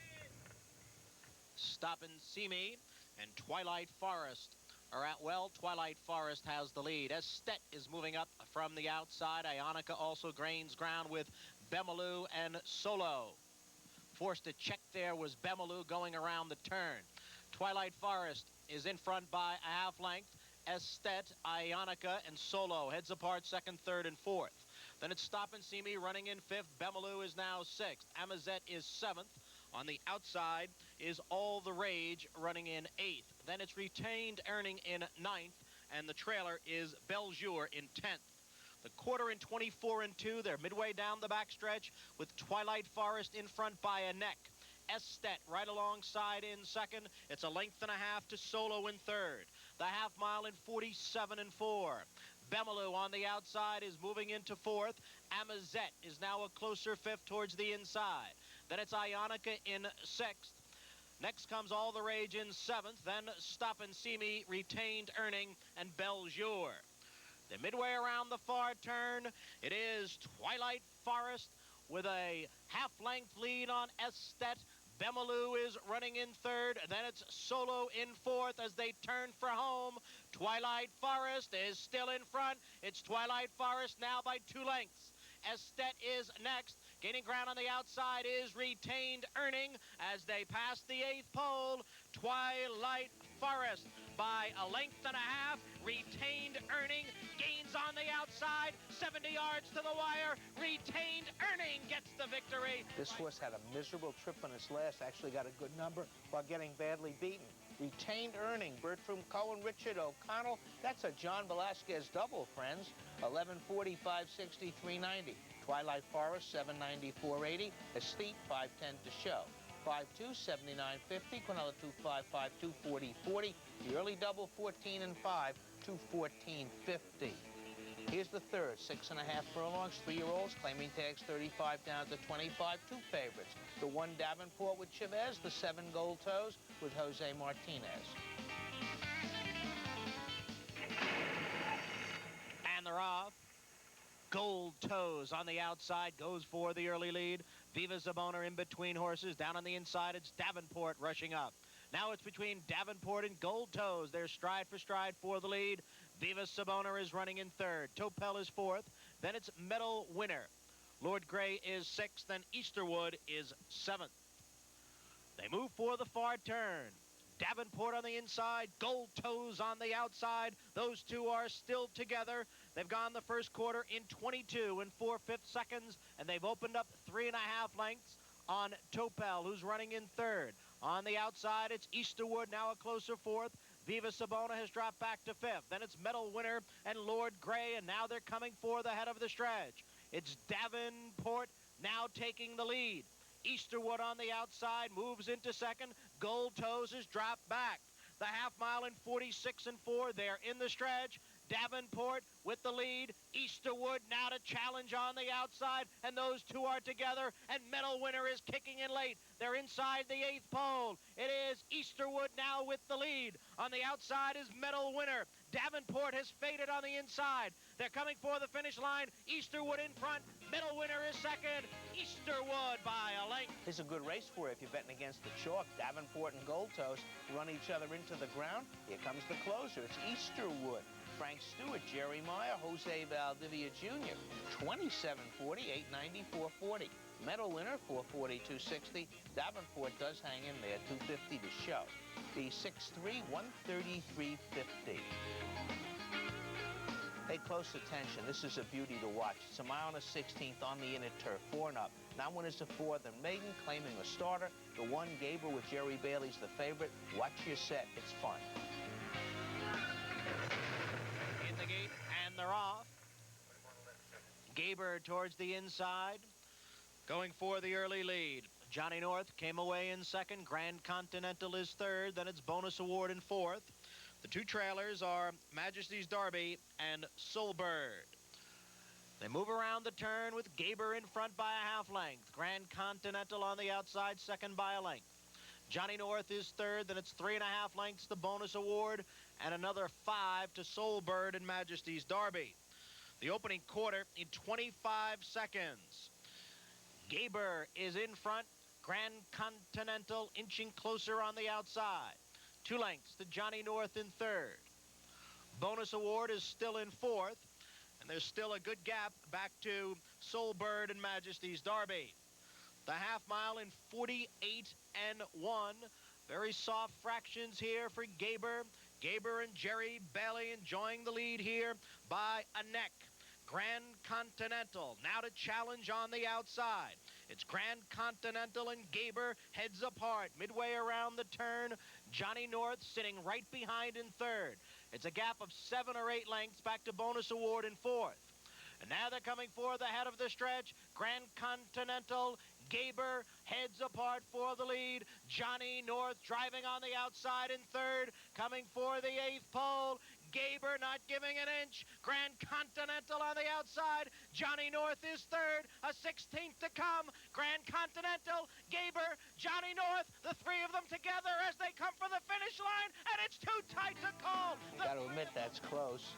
Johnny North got the perfect trip. Gaber was in a speed duel with Grand Continental. The 3 of them hit the wire together. Move your nose close to your set. The inside horse got it. Gaber from Dubai, the Shadwell stable, Kieran McLaughlin, Jerry Bailey. 433 and 260. Johnny North, perfect trip, just a little short. 620, 360. Grand Continental, 310. The exacta 1-2's $37. Mellow 1-2-2-1, 25.60. Pick 3, 5-6-1, 427.50. Here's the 5th. This is a mile on the Widener. The Leeson Mass 4 and up. Claiming tags, high ones. 100 down to 75. We have a claim here. The number 9, Casa Air, to Mike Hushin. Favorites, the number 8, Circus Music with Mike Smith. And they're off. Joy of Life on the extreme outside. Pastel Parade is moving through. Princess Drake is there towards the inside. It is Pastel Parade in front by a little more than a length. Princess Streak, New Wave, and Joy of Life, all heads apart. Then it's Symphony Lady running in 5th. Casa Air on the outside is 6th. Shara Bay is next in 7th. Then it's Circus Music running in 8th, and Dinner Diamond is the trailer. The opening quarter in 23 and 4/5 seconds. Princess Streak now with a neck in front. In between horses, Pastel Parade runs in 2nd. New Wave is on the outside in 3rd. Then it's a length and a half to Symphony Lady. Shara Bay has gained into 5th. Then it's Casa Air. Joy of Life is now 7th. Then comes Circus Music and Dinner Diamond. The half mile in 47 seconds. They're midway around the far turn, and Princess Streak has a short lead. On the outside is New Wave, and those two are now heads apart for the lead. Casa Air, Symphony Lady, right behind 3rd and 4th. Then it's Circus Music on the outside in 5th. They're in the stretch, and New Wave has taken the lead. New Wave with a neck in front of Princess Streak. Symphony Lady is gaining ground from 3rd. Circus Music kicking in on the outside. They're inside the 8th pole. New Wave trying to hold on, but Symphony Lady is gaining ground, and Circus Music is moving well on the outside. Symphony Lady now with the lead. Then it's Circus Music and New Wave. Symphony Lady by a little more than a length. Want to see a perfect trip? Look where Santos has Symphony Lady every step of this race. Always in a position to win. He takes the mare out, he takes dead aim, and he gets the money. Circus Music was the favorite. I thought a little bit overbet. Does get up for the place. Symphony Lady, Julian Cohen, Scotty Schulhofer. He's off that schneid. Jose Santos, and with a vengeance. 20, 28, 40, 640. Circus Music, 340, 290. New Wave, 720 to show. 4-8, $67. Triple 486, $400.50.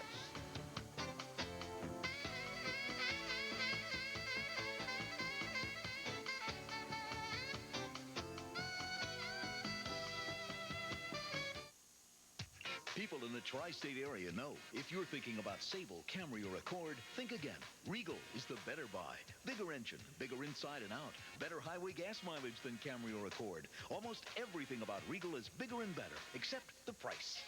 Regal is $2,000 less than Sable, $5,000 less than Camry, $6,000 less than Accord. Get more car for less money. Now, during Buick Quala Days, the best time for you to drive Regal for all it's worth. Sports Channel has Game Time. Game Time has Bob Papa. Bob Papa has the scores. The highlights. The updates. Game Time has Brand. Rusty. And Ralph. It's a pre-game show. It's the source for scores and info. That's the time for the Sports Authority Game Time. Only on Sports Channel. Saturday nights this summer, catch harness racing's biggest and best events when Sports Channel's Summer Racing Series from Yonkers returns. Catch the season premiere live tonight at 10, only on Sports Channel. Mile. These are 4 and up at allowance conditions. Purse of $48,000. There was a gate scratch. The number 3 Kristen's Baby is out of the race. If you use that horse in the pick 6, you move to the heavy favorite, Richmond Runner, with Robbie Davis. And they're off. Cantua Creek and Boomtowner are out early for the lead. Farm on the Freeway came away in 3rd. And towards the inside, it's Aztec Empire and Richmond Runner. The field moves down the backstretch. It's Boomtowner on the outside and Cantua Creek towards the inside. They're stride for stride for the lead. It's a length and a half to Farm on the Freeway. In between horses, Aztec Empire. Richmond Runner is 5th. The opening quarter in 23 and 1/5 seconds. Cantua Creek, Boomtowner continue to race as a team, and it's now 2.5 lengths back to Farm on the Freeway. Richmond Runner is 4th, about 4 lengths from the lead. Aztec Empire is now 5th. The half in 45 and 4/5 seconds. Cantua Creek with a nose in front of Boomtowner. A length and a half back to Farm on the Freeway. Then it's Richmond Runner and Aztec Empire, who's in between horses. They're coming for the head of the stretch. Just 3 lengths separates the entire field. Cantua Creek, Boomtowner, heads apart. Richmond Runner will need racing room. On the outside, Farm on the Freeway is moving well. Then it's Aztec Empire. They're in the stretch. Boom Towner, Cantua Creek, Richmond Runner, Farm on the Freeway. 4 of them across the track. And now Richmond Runner has come through on the inside to get the lead. Richmond Runner is in front. Cantua Creek is running in second. Aztec Empire is third. They come for the line. Robbie Davis got a break here. He was trapped nearing the top of the stretch on the favorite, but Cantua Creek drifted out, opened up the rail. Robbie comes shooting through. The best horse does win, but he needed the break to do it. Reynolds and Alexander own this one, and Frank Alexander trains it. Robbie Davis, 330, 230, 210. Cantua Creek, 290, 220. Aztec Empire, 220. The exacta 1-4, $10.40. Remember, Kristen's Baby was a late scratch. On to the 7th, a mile on the wide, and a 3 and up. Now one is a 2 other than Maiden claiming a starter. The favorite here is the number 9, a Marquis Star with Jerry Bailey. And they're off. Marquis Star on the extreme outside, breaks well. No Storm is now moving on through. No Storm gets the lead. Kefalonians, Check Ride, and Marquis Star are all together. Jared's Jewel down on the hedge runs in 5th. Wavering Man is next in 6th. Gaucho is in 7th. Then it's Cassock in 8th, and Henry S. is in 9th. They continue down the backstretch. The opening quarter in 23 seconds. It's No Storm by a length. Check Ride in between horses, second by a half length, and Marquis Star is on the outside in 3rd. Then it's 3 lengths to Wavering Man and Jared's Jewel. A length and a half to Gaucho in 6th. Henry S. is now 7th. Then it's Cassock, and Kefalonians is back into 9th. The half mile in a strong 45 4/5 seconds. Around the far turn, No Storm by a neck. But Check Ride and Marquis Star are gaining ground on the outside, and Wavering Man is a closer 4th as they come for the head of the stretch. No Storm is still there. Check Ride on the outside. Marquis Star gaining ground. Wavering Man is moving on the outside into contention. It's Wavering Man now taking the lead. Towards the inside, it's No Storm. Gaucho had nowhere to go. Here's a late move from Henry S. at the 16th pole. Wavering Man is in front. Henry S. Gaucho now with racing room. But they come for the line, and it will be Wavering Man. Wavering Man gets the good trip for the Pond Street Stable. Del Carroll, Robbie Davis, back-to-back for him. Wavering Man, 1240, 570, 430. Rough trip, Gaucho, 960, 820. Henry S., $10, 6-7, $103.50. Let's move on to the 8th. This is a mile. These are 3 and up. Now one is a 3 other maiden claiming a starter. Heavy favorite, Hooley, Robbie Davis. And they're off. Going for the lead is Candy Cone. Down on the inside, Hooley is moving up. Press Baron came away well. Bermuda's Cedar is in mid-pack running in 4th. Then it's Larchmont, final clearance. Thor's, and on the inside, it's Sky Hero. They move down the backstretch with Hooley now taking the lead by more than a length. Candy Cone is next in 2nd. Then it's Bermuda Cedar in 3rd. Press Baron on the outside is 4th. Then it's Sky Hero, followed by Larchmont, Thor's, and final clearance. The first quarter in 23 1/5 seconds, and Hooley, the big favorite, is in front by 2 lengths. Candy Cone is second by a length and a half, and then it's Bermuda Cedar in 3rd. Sky Hero has advanced to 4th. Larchmont is next in 5th. At the back of the pack are Thor's, final clearance, and Press Baron. The half mile in 46 2. They're midway around the turn, and Hooley is opening up here. It's Hooley now by 4 lengths. Candy Cone under the whip runs in 2nd. Bermuda Cedar is 3rd. Then it's Sky Hero in 4th. And now they're at the quarter pole, and Hooley has a 5-length lead as they turn for home. Hooley is in front. Bermuda Cedar now moves to 2nd. Then it's Candy Cone and Sky Hero as they come for the 8th pole. Hooley by 3.5 lengths. Bermuda Cedar driving in 2nd. They're at the 16th pole, but Hooley is home free. 3 in a row for Robbie. Moderate fractions, no chases. Hooley gets the mile. First time going this far at this price. We wouldn't have bet it, but he does make it. John Merriweather, Richard Leahy, Mike Freeman. Robbie Davis sweeps the pick 3. 290, 260, 210. Bermuda Cedar, 10, 260. Sky Hero, 230. The Exacta 2-4, 29.60. Racing Oddity. Pick 3, 162. The Robbie Pick 3 is the same price. Triple 241 is $120. Here's your Pick 6 information. 2 were here, 3 were there. 5 winners. Over 10,000, 174 tickets at 5. They got $99.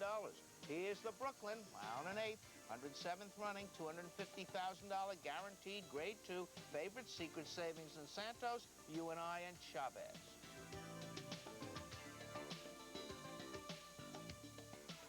Get tied on.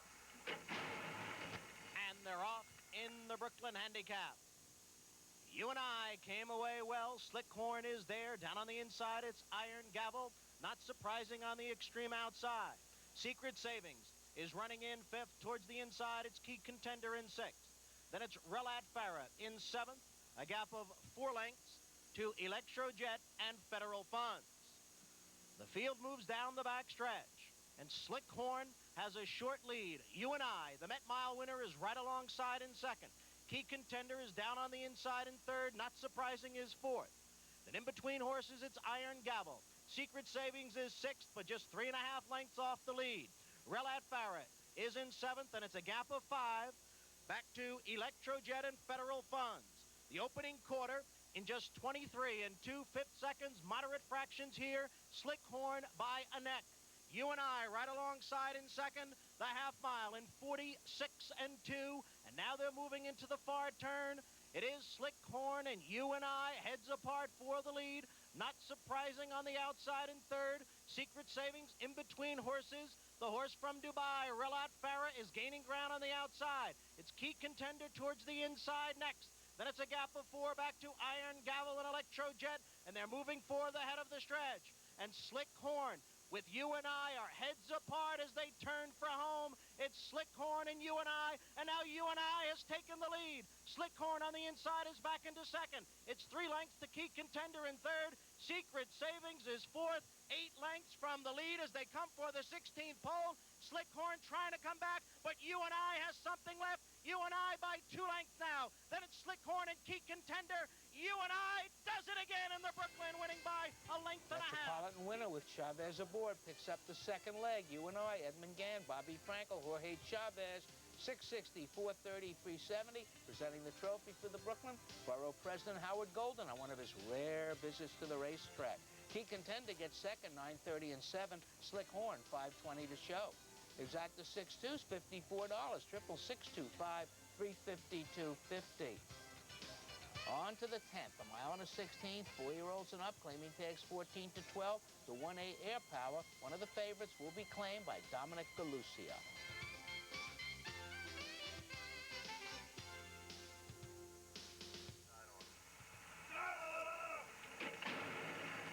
And they're off. Going for the lead is Clever Packets. Down on the inside is I'll Take a Stand and Country Sky. Also moving up is Dependableness. And on the outside, it's Possibilities running in 5th. As they move down the back stretch, it is I'll Take a Stand in front. Clever Packets and Country Sky heads apart 2nd and 3rd. Dependableness is running next in 4th. Right alongside is Sailing on a Prayer in 5th. Then on the outside, it's Possibilities next in 6th. Runaway Chris is in 7th. Connecticut Yankee is next in 8th. Then Air Power is in 9th. Libertine now 10th. Primo Machio in 11th. And far back to Sulaco in 12th. The quarter 23 and 1, the half in 46 and 4. As they move around the far turn, I'll Take a Stand with a neck in front. On the outside is Clever Packets running in 2nd. Sailing on a Prayer is in 3rd. Country Sky is running in 4th. Then it's Dependableness next in 5th, followed by Runaway Chris as they come for the head of the stretch. Clever Packets, I'll Take a Stand, but gaining ground on the outside. There goes Dependableness. Also moving up is Air Power. They're in the stretch now, and it's between Air Power and Dependableness, and Air Power is now in front. Dependableness runs in 2nd. Country Sky towards the inside is 3rd. As they come for the 16th pole, Air Power in front.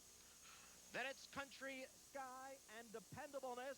We'll have to go way back to pick up the end of the triple, and it looks like Clever Packets and Runaway Chris. You're going to wait a long time to find out who finished fourth, because that's the one that'll fill out the triple. But the winner is the 1A, the one that was claimed, Air Power. My Paradise Farm, Mitch Friedman, and Mike Smith. 340, 240, 220. Dependableness, of course, that was claimed from Alan Jerkins, $1147. Country Sky, the other half of the entry, finishes third. Fourth was a photo between Clever, and you gave me a lot of guarantees that they would win. Well, again, it's like anything else. You need a customer base. Just like a trainer needs owners with money, a jockey needs trainers with a lot of stock. It's got to have somebody who's behind them. Like in the winter racing, Chavez was riding for a lot of people, and Richard, and that's how it goes. Exactly. And the same thing is true with Billy Mott. If you have Billy Mott, you're in good shape if you're a jockey agent. Like Frank Wiley said, a loaded shotgun is dangerous in anybody's hands. All right. So now you're going to hope to be training on three fronts? New York, Jersey, what we'd like to Saratoga? do with the advent of Lasix, it wasn't as easy to go to Meadowlands or Monmouth and claim horses and bring them back because you didn't know how bad of bleeders they were.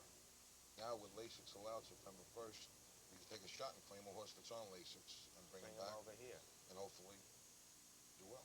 Now, jockey agenting, you were around early every morning, and with this, you're around every day, too. Probably earlier with doing this because you got to do certain things. Well, you dress that way because you have a night job at the Luna? Seriously, well, will you be Well, bringing us our pasta? It looks definitely like you're going into that. Well, I figured after doing this show, you'd be in mourning. Exactly. Is that what it would be? Okay, now, when you started with whom back there? Started with Woody Sedlock Woody in Sedlock. 1970. So you really came around just a few years before I did. Of course, I started a little bit older. And then you went from there to whom? H. Morgan Tesher. Couldn't have learned much there. Well, I learned how to order lunch good. No, Howie was a pretty good teacher. His assistant was, he had a good man working from John Wisniewski. From there, I was foreman for Tony Basil for a couple of years for Guamazon Farm. That was a big outfit. And then I went out on my own. I got my trainer's license here when I was 19. 19, but you went back you left it and then went to agenting, trying to make a buck. 5 years ago, I became an agent, and now I took a shot coming back. I learned a lot believe it or not, I learned a lot being an agent because I saw the mistakes that trainers make over and over again. And now you can try So I figure if I can apply that to what I know and not make those same mistakes, I have a good chance. Why are you so well liked? Why does Mike Lakow like you? I guess it's just Terry likes you? my good looks and my personality. Just shows you we're very easy at it. In short words, you got nothing to do. This is the guy to see. Well, we don't mind fat trainers. Therefore, Gary Siaka is one of the leading trainers. You don't ride. Don't tell me you get on the horse. No, the Humane Society would come after me. Can you threaten the horse that way? If you don't run well, you're out of here? Could be. If he sees me with my boots on. Okay. You've been through a lot of careers. I've seen you a long time. I really hope you make it as a trainer. And we have you on once as the trainer of a Grade 1 winner with a legitimate interview. I'll take a Grade 3. Okay. Now take an order. Let me see. A little pasta, whatever you can bring me. Tony Stabile. We'll be right back. Hope you enjoyed that interview with Tony Stabile. It was actually quite enjoyable for me to watch. I know Tony Stabile very well. Often he comes up to the press box when he was an agent. Now he's turning trainer again. He had mentioned on the interview that he might be interested in claiming some horses and bringing them back here in September. So look for him there when he comes back. Tony Stabile and my husband, John Velasquez, might be on some of those horses. But right now, we'd like you to stay with us to see replays from Sunday's card. Stay with us as Race Day Belmont continues.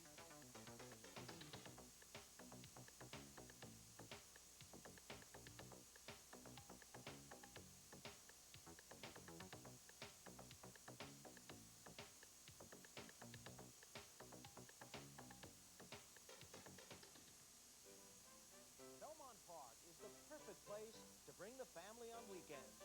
Come between 7 and 9:30 a.m. any Saturday or Sunday and take in the sights and sounds of horses breezing through their morning workouts at breakfast at Belmont.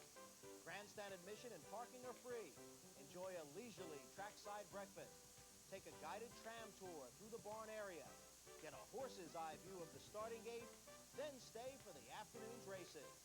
And every Sunday is Family Fun Day with special activities in the Belmont backyard for the youngsters.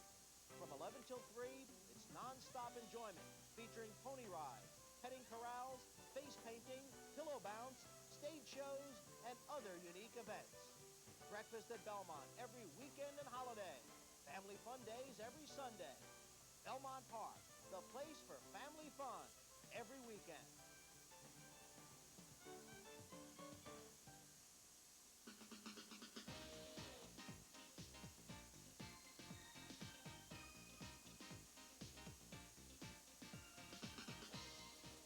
Here's the opener day. This is a sprint. A good bunch of your favorites here. 14's down to 12. Very contentious race. They're 4 and up. Lukewarm favorite, You the Man, with Robbie Davis. And they're off. Going for the lead, Coco Ladd and Addie Nashua. Stolen Deal on the outside with Nowhere Man. Finny Cassette came away in 5th. You the Man is next in 6th. Lightning Surge runs in 7th. Then towards the inside, it's Maraud running in 8th, followed by Cross Ice Pass in 9th. Callisto is 10th, Prioritizer in 11th, and Slew's Gold trails the field. Then moving into the far turn, the opening quarter in 22 and 3/5 seconds. It's Nowhere Man with a short lead. Fini Cassette is coming on through in between horses. Down on the inside, it's Addie Nashua and Coco Ladd. Those 4 across the track now for the lead. It's a length and a half to Maraud running in 5th. Lightning Surge, the extreme outside in 6th. Then it's Cross Ice Pass in 7th as they come for the quarter pole. Fini Cassette, Nowhere Man, Addie Nashua still together. Coco Ladd down on the inside and gaining ground on the outside. Here comes Maraud, and Maraud has taken the lead. Fini Cassette is running in 2nd. Then it's Nowhere Man in 3rd.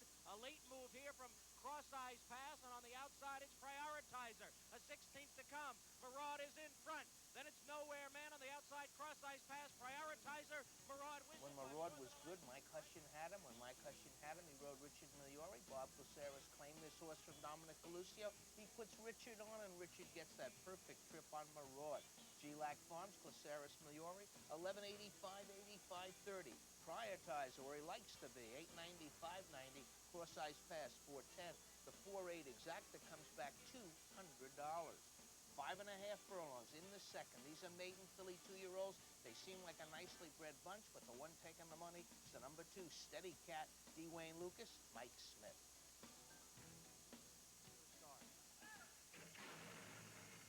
And they're off, and Lizzie's Pleasure goes right to the front. On the outside, moving up is Lemon Dove, and Lemon Dove now takes the lead. Irmer on the extreme outside moves to 2nd. Lizzie's Pleasure is now 3rd.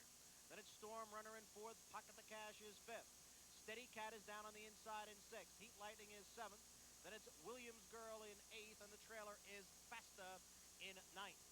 And midway around the far turn, it is Lemon Dove on the inside and Irma on the outside. They're heads apart for the lead, and they have 2 lengths on Storm Runner running in 3rd.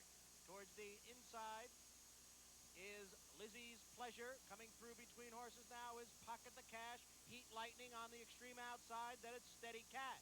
They're in the stretch. It is Irma on the outside and Lemon Dove towards the inside.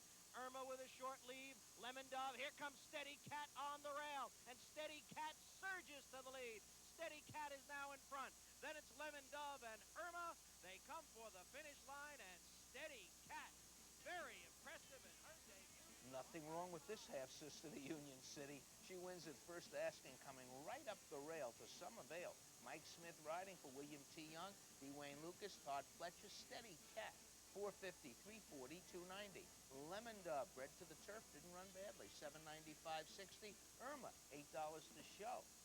Exacted 2/8, 27.60. The Quinella 2/8, 8/2's $18. Early double 4 and 2, $34.80. On to the third, 7 furlongs, 3 and up. These are state breds. None winners are 2 other than. The favorite is the number 6, No Secrets. The number 3, the Pro Monroe.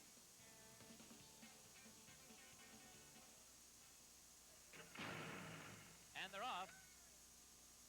Concord's Prospect and the Pro Monroe. There goes the Pro Monroe up to get the lead now. Concord's Prospect on the inside. Windy Target in between horses. Chispa Viva right there on the outside for it. And then it's No Secrets in between horses. And Gate 6 to his outside. The early trailer is a Rumpa-de-Rolly. Tight pack. 5 lengths from front to back. There's room at the inside for Concord's Prospect, who gets on even terms with the Pro Monroe through a quarter of 23 flat. They hit the far turn, the Pro Monroe and Concord's Prospect take their skirmish into the far turn. But here comes No Secrets now. The favorite revving up on the outside third. Chispa Viva in behind horses running in fourth. Jose Martinez working on Windy Target, but no response. Windy Target dropping back. A Rumpano Rolly moves through on the inside. Gate 6 is last. Moving toward the top of the stretch, Concord's Prospect and the Pro Monroe together through a half mile in 46 and 3. No Secrets trying to get closer on the outside. Chispa Viva right there in behind the lead and looking for a way through. They're at the top of the stretch. The Pro Monroe and Concord's Prospect continue to slug it out. Chispa Viva moves in to be a threatening third, and No Secrets is not going to get it done. Flattened out on the stretch. 16th pole, the Pro Monroe, Concord's Prospect. They've been slugging it out for 6 furlongs, and it's going to be tight, and it's going to be Concord's Prospect who prevails by a neck. A 7-furlong battle. Concord's Prospect, the Pro Monroe. Concord's Prospect doesn't like a wet track. Comes back today on a dry one off a layoff. Really runs pretty big. Jose Soriano, Rick Schosberg, Jose Santos. 690, 450, 340. The favorite, No Secrets, doesn't fire at all, but the Pro Monroe does. 520, 360. Chispavia, $5 to show. The 2-3's 33.40. Here's the fourth. This is 7 furlongs. Maiden fillies mares 3 and up. About 4 horses were the favorite at some time during the wagering, but they finally settled lukewarm on the number 9, Silent Alante, with Jerry Bailey.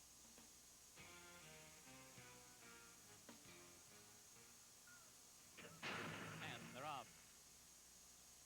Majestic Smile, Silent Alante, Just for Fun. Consignment is there. On the far outside, Psychic Spirit. Up the backstretch, Silent Alante reaching the lead and trying to reach the rail. 7 Gold Stones now comes on through, second and guided over toward the inside of front-running Silent Alante. Psychic Spirit up close to the pace, third. Consignment fourth.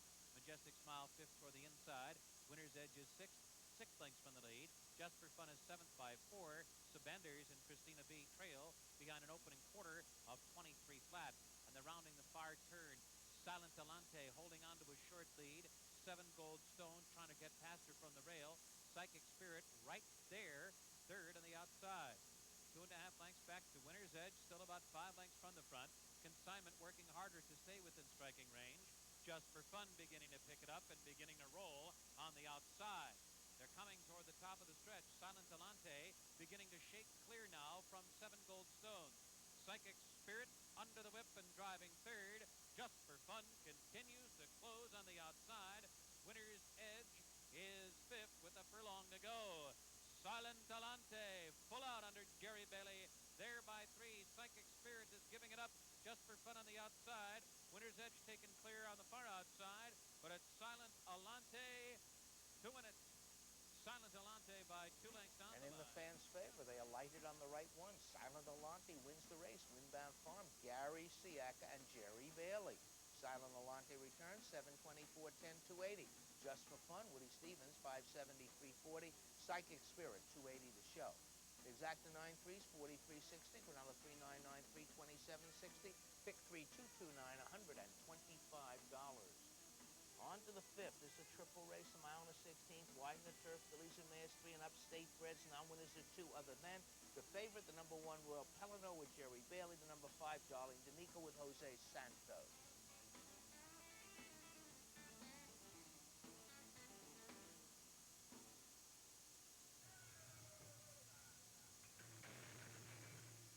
They're off to the nasty Now I Hope. Nanny Brow and Darlin Danica there, making the bend toward the backstretch.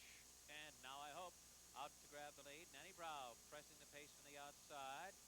To the nasty, reined in to run in third. Darlin Danica is running in fourth. Royal Pelino fifth. And on the far outside, Quaker Street is sixth. And it's Curled Waters now moving to be seventh. Followed by Viva La Dance racing in eighth position. Reinvesting eight is ninth toward the inside. 5 lengths back to Bold Rhina. Bold Rhina is better than 15 lengths from the lead. The 2 trailers are A Day to Remember and Nasty Shot. The opening quarter went in 23 and 4/5, make that 22 and 4/5 seconds. They're moving midway down the backstretch and a strong half mile here in 45 and 2. And the leaders Now I Hope into the turn. Nanny Brow still pressing on the outside. Darlin Danica begins to roll third on the outside.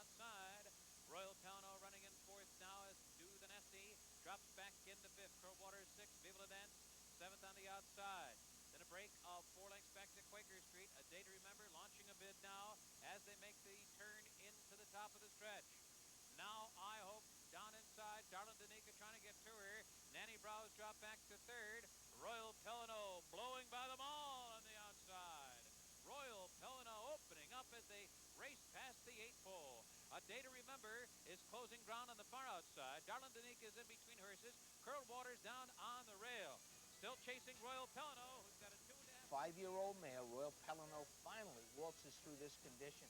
She's run well with open horses as well as New York bred, but she finally gets her trip.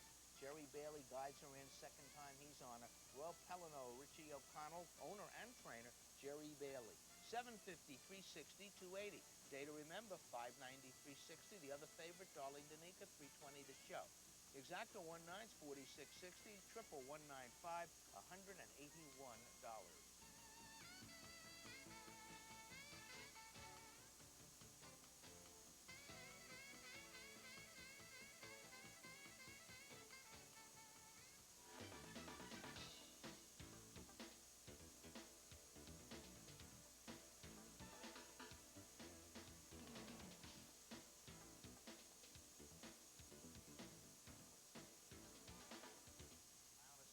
Over the inner turf, fillies and mares 3 and up.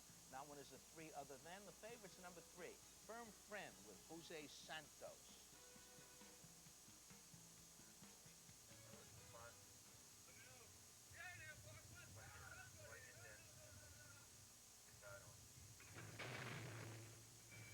And they're off, and Shocking Pleasure gets the jump on them right from the gate. Quickly opens up. Light and Love to the attack now. Up quickly into second. Clary Sage ranging up on the outside now. Third, Uncharted Waters.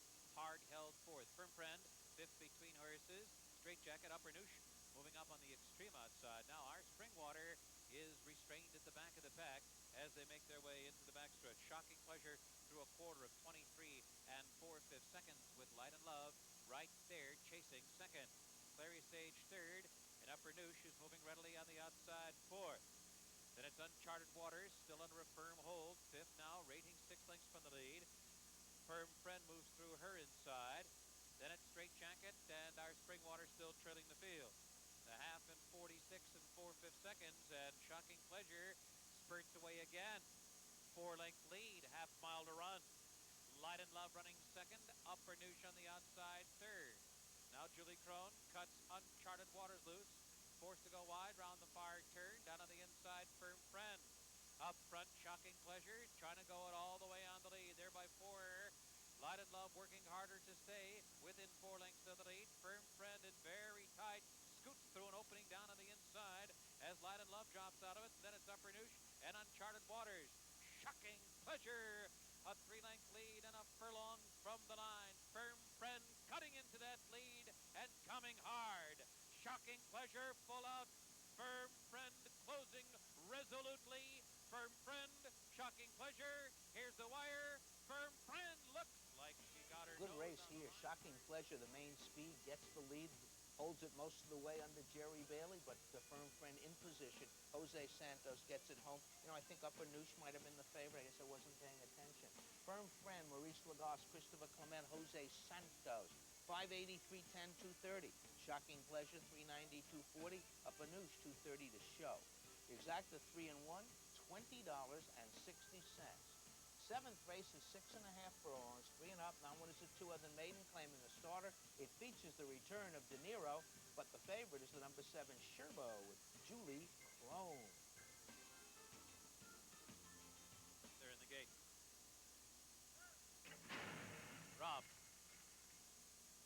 Perfect Spiral hustled away from the gate. There goes Sherbo, second on the outside. Perfect Spiral will be the early leader.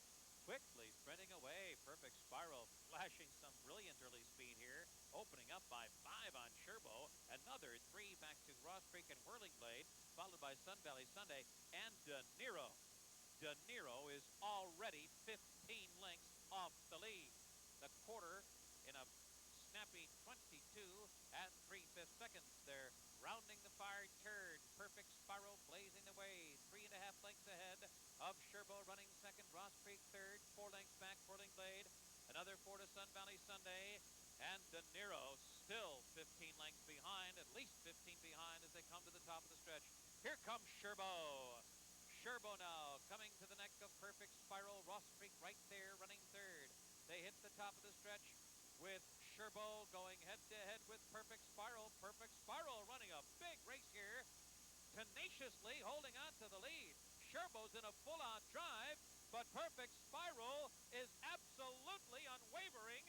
Sherbo still trying to get by. Perfect Spiral and Sherbo, and Perfect Spiral runs the race of his 3-year-old life this afternoon.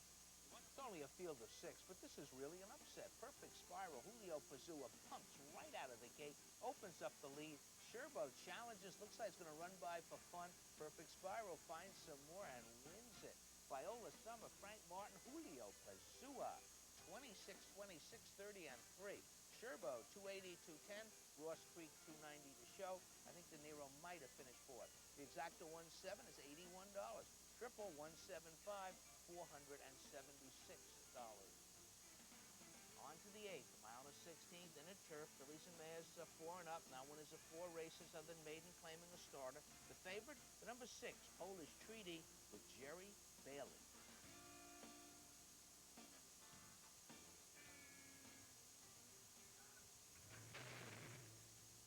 And they're off. Dancer's Gate comes on quickly, and Adaika came out walking. Dancer's Gate now relinquishing the lead to Alcila, and there goes Great Triumph streaking toward the lead, and Great Triumph takes charge.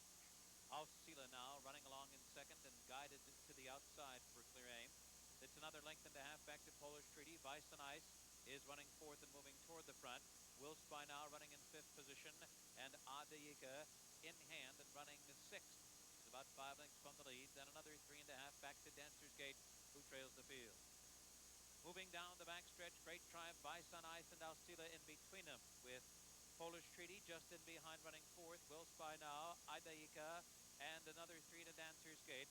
As they continue up the backstretch, Great Triumph still holding the lead. Vice on Ice prompting through a half mile of 48 1/5 seconds. Alcila's right there in the thick of it. It's another 2 back to Polish Treaty, fourth on the outside. Adaika running in fifth. Will Spy now is tailing off, and Dancer's Gate still lagging behind. Around the far turn, Great Triumph trying to go it all the way on the lead, but Alcila is right there, and so is Vice on Ice on the outside. Polish Treaty will be fanned 4 wide. Adaika searching for a way through. They're coming down to the last furlong. Great Triumph hugs the hedge, holds on, short lead. Polish Treaty coming hard on the outside. Alcila's in between them. Adaika, Vice on Ice has dropped back a 16th from the line. Here's Polish Treaty. Polish Treaty forging to the lead right when it counted, and Polish Treaty wins 3/4 of a length. Good performance by Polish Treaty off those moderate fractions. Comes on to win the race, even though they're getting away with a lot up front, not going that fast. Barry Ostrager, Michael Lauer, Jerry Bailey, Polish Treaty. 450, 310, 260. Great Triumph, 630, 390. Okila, 320 to show. Exacta 6-7, 3660. Pick 3, 316, $618. Triple 672, $128.50. Here's the ninth, 27th running, Hempstead Handicap, $150,000 guaranteed, grade 1, favorite, Sky Beauty, Mike Smith, other favorite, Heavenly Prize, Pat Day. I'm sorry, forgot that. Incidentally, Perfect Spiral just got them all knocked out. No winners, even though 5 of those horses were short prices. 66 tickets, $247, carryover of almost $49,000. And now let's look at the 27th running of the Hempstead. Sky Beauty versus Heavenly Prize.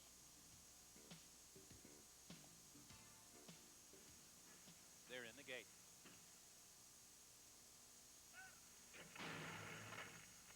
And they're off. Little Buckles breaks on top. Robbie Davis would like to have the lead with her. Sky Beauty down toward the inside, and Heavenly Prize came off to an uneventful beginning. Venista will be the fourth of the 4 of them.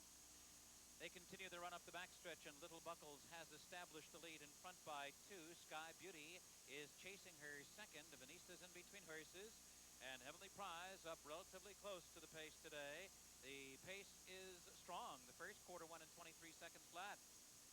So it is Little Buckles in front, and Sky Beauty still chasing her, but still 2 lengths behind. And right behind Sky Beauty is her main rival, Heavenly Prize. Down on the inside, it's Finista, as Little Buckles will try to steal it on the lead, and she leads by 4. Ran a half in 46 seconds flat. Little Buckles, do you believe it? By 6 lengths here. Sky Beauty. Mike Smith wants her closer, and he's not getting her any closer. Heavenly Prize is right alongside Sky Beauty. They're rounding the far turn. Little Buckles leading the way as they move toward the top of the stretch. Moving toward the quarter pole, Little...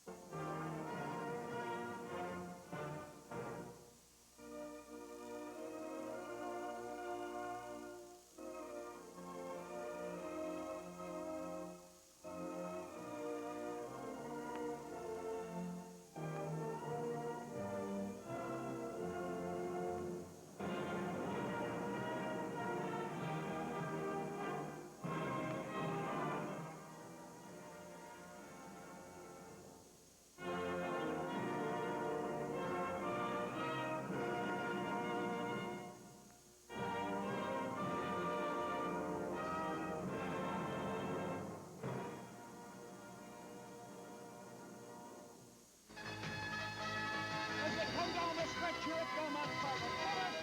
Here's the finish! On the outside, here comes Forgo. It's on his pleasure. Forgo on the outside. A bermed and Alliar heads apart. We'll test these two to the wire. He is moving like a tremendous machine.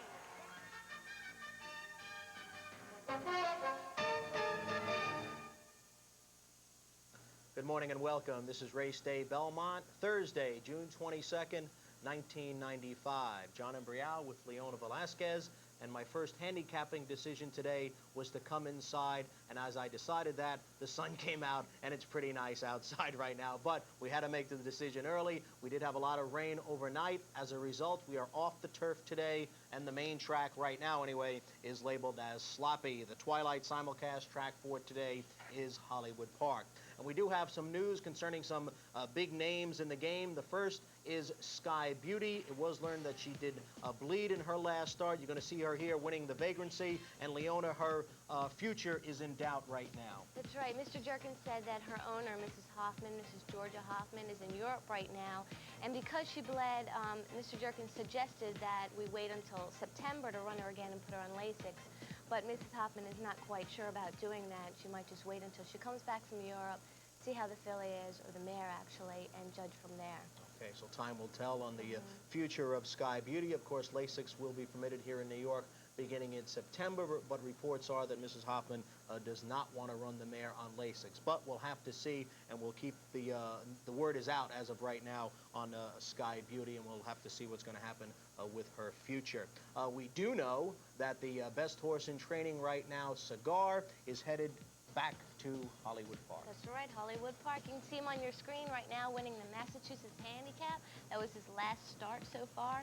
He's won 8 straight victories. The Hollywood Gold Cup is where he's pointing to next, and it is July 2nd.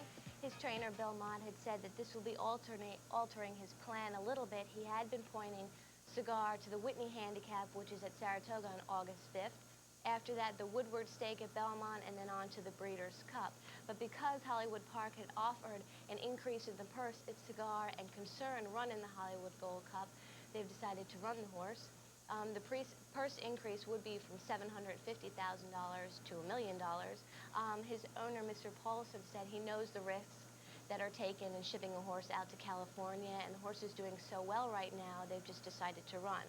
Cigar, incidentally, worked yesterday 5 furlongs in 102, and Mr. Mott said he was very pleased with that workout. It was just typical of the horse, and he is scheduled to ship to California on June 30th, which is a week from Friday. But a little game of chess being played right now. Cigar is headed to California. Dickie Small, the trainer of Concern, now says, I'm not sure if I want to go. That's right, because the Suburban Handicap, which is here at Belmont Park, is on July 4th, which is 2 days after the Hollywood Gold Cup. Mr. Small had said, you know, I've been pointing my horse toward this. It's a lot of money to ship out to California. You really don't know what's going to happen.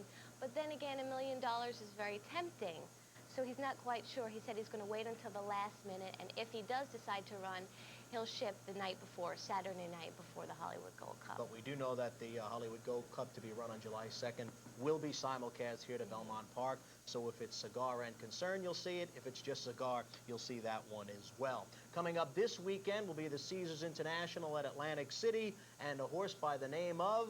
4 Stars All-Star. Will be in the field, which should be about 10. I believe they draw that the race tomorrow. Here's 4 Stars All-Star in a recent effort right here at Belmont. Right, it's an allowance race. He's on the outside with Jose Santos. Actually, he's in the middle with Jose Santos aboard. He just gets up there. And this turf course actually was labeled firm, but it was just good.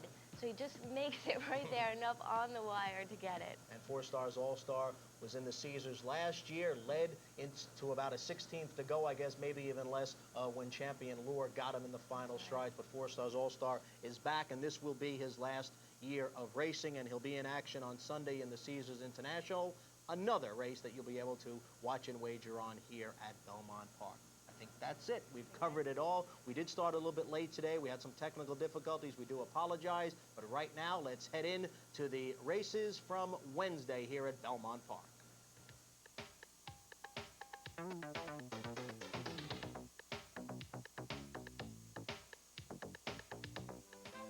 Belmont Park is the perfect place to bring the family on weekends. Come between 7 and 9:30 a.m. any Saturday or Sunday and take in the sights and sounds of horses breezing through their morning workouts at Breakfast at Belmont. Grandstand admission and parking are free. Enjoy a leisurely trackside breakfast. Take a guided tram tour through the barn area. Get a horse's eye view of the starting gate, then stay for the afternoon's races. And every Sunday is Family Fun Day with special activities in the Belmont backyard for the youngsters. From 11 till 3, it's non-stop enjoyment featuring pony rides, petting corrals, face painting, pillow bounce, stage shows, and other unique events. Breakfast at Belmont every weekend and holiday. Family Fun Days every Sunday. Belmont Park, the place for family fun every weekend.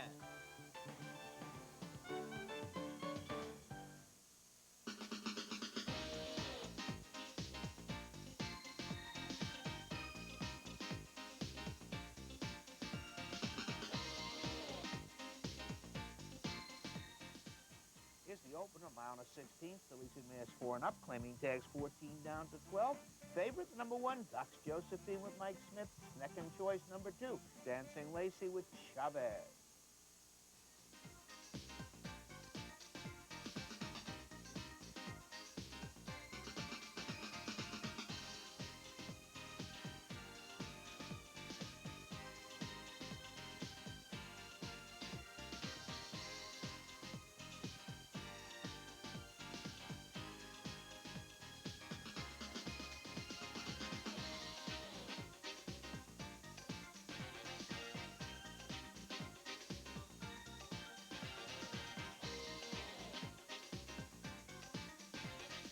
Dux Josephine, and Dux Josephine will assume the leader's position with pressure from Our Dear Dana.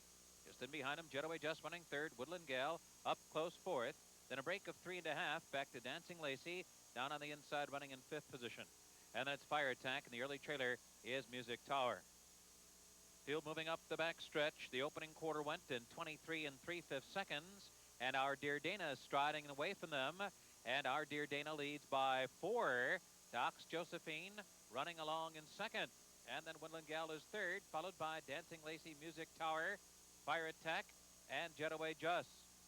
Our Dear Dana is loose on a relatively easy lead. Our Dear Dana cruising along. The half went in 47 1/5 seconds. Another 4.5 lengths back. And Mike Smith gets busy on Dux Josephine. And there they go, and they're moving sharply toward Our Dear Dana. Music Tower third, Fire Attack fourth. Jetaway Just working harder to stay within striking range. To her inside, Dancing Lacey, 7 lengths behind with 3 furlongs to run. They've caught Our Dear Dana. Here's Dux Josephine.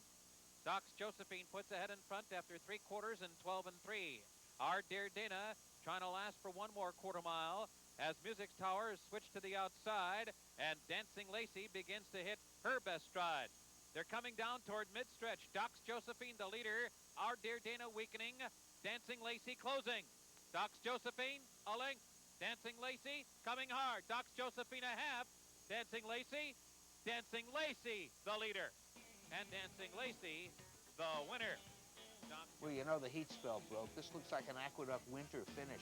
Mitch Friedman is the winner. Gaspar Mochera is second. Docs Josephine takes the lead in the stretch. Dancing Lacey catches her. The My Paradise Farms, Mitch Friedman, Jorge Chavez. 580, 250, 220. Docs Josephine, 240, 210. Ardia Dana, 250 to show. The exacta 2-1, 1280. The number 5 Woodland Gal broke down in the race. Rider Jerry Martin was taken to the hospital, I believe, was released. Just suffered some pain, took off his mounts for the rest of the day. Here's the second. They're going a mile to 16. Fillies and mares 3 and up. Claiming tags 25, 30 down to 25. The favorite is the number 4 Bounding Believer with Raymond Perez. Number 5 Georgia Anna with Mike Smith. Green Reader, Bounding Believer, and Saratoga April will scrimmage for the early lead with Georgia Anna just in behind them, who'll run from a bit off the pace today. Forever Proud gets in the 5th spot early, followed by Morning Galaxy, 5 lengths back to Kritika, who has been outrun in the early going. And it's Bounding Believer pressed from the inside by Saratoga April through a quarter of 23 and 4. It's 6 or 7 lengths back to Georgia Anna, Green Reader, and Morning Galaxy, and another 5 back to Forever Proud, and almost 10 to Kritika, who still lags far behind. 5 furlongs from the line, Bounding Believer and Saratoga April has now been switched to the outside.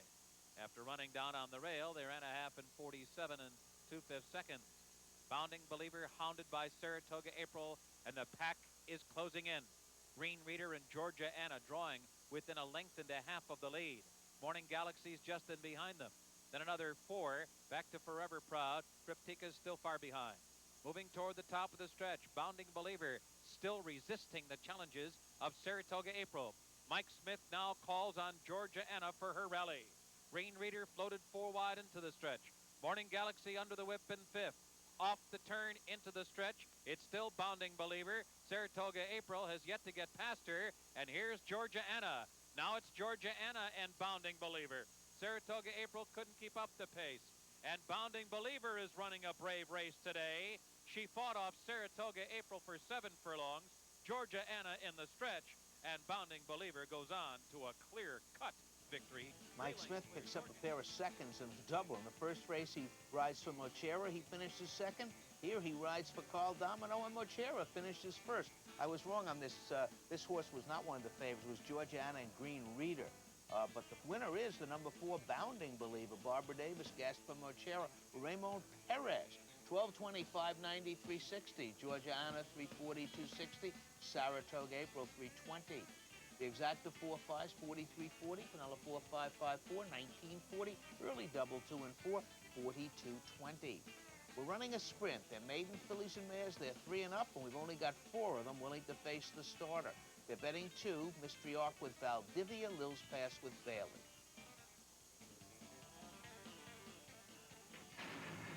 They're off.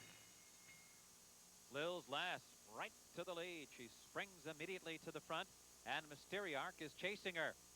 Those two have already opened up 6 lengths on the other two, Crafty Lady and Totally Light.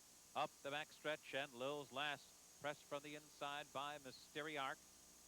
They enter the far turn with Lil's Lass a half length ahead. A big break back to Crafty Lady. Crafty Lady's better than 10 lengths from the front runners, who rattled off a quarter in 22 and 2, lagging well behind Totally Light. Around the far turn, Lil's Lass still holding on to the lead. Lil's Lass holding Mysteriarch at bay. Mysteriarch has been down inside most of the way, and in fact, a bit tight there. Jerry Bailey really tightening it up on Mysteriarch with Lil's Lass. Off the turn and into the stretch. It's still Lil's Lass in front.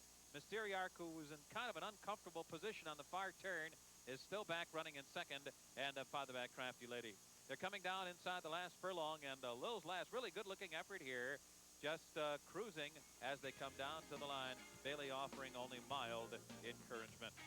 Dennis Manning really rarely comes up the turnpike from Jersey unless he means business. Lil's Lass obviously does. She just wins for fun. Lillian Durst, Dennis Manning, Jerry Bailey, Lil's Lass. she returns. 440, 250, and out. Mystery Arc, who did go off the actual favorite, 230. Crafty Lady finished third. The exacta 3-2, $6.5. On to the fourth, a mile over the Widener turf. Fillies and mares 3 and up. Now one is a 2 other than Maiden claiming the starter. The favorites here, the 2 Kerber with Jerry Bailey, but the 6, another legend, is the post-time favorite, Mike Luzzy. Another legend comes out running right to the front. Bien Sucre comes out second, but another legend gets the jump on them right from the gate and is immediately taken to the inside, and that forces Heirloom Wish to check. And a headstrong Kerba. Kerba anxious to run, but Jerry Bailey anxious to throttle down her speed. Running in second now and settling down. Heirloom Wish steadied on the first turn. Now settles in neatly in third. Bien Sucre is alongside her running in fourth. Rejoiced is fifth. Silly's Filly is sixth by 4. The trailer is Gliding Lark. Up the back stretch, another legend, moving clear, a length and a half. Kerba still tracking second. Heirloom Wish reserved in third. Bien Sucre alongside her. It's still another legend leading the way. Got the opening quarter in 24 seconds flat, relatively unchallenged. Around the far turn, the half went 47 and 3. Another legend still in front. Now Bailey asking more from Kerba. Moving alongside another legend. Bien Sucre is right there, 3 wide. Heirloom Wish just in behind the lead, running fourth.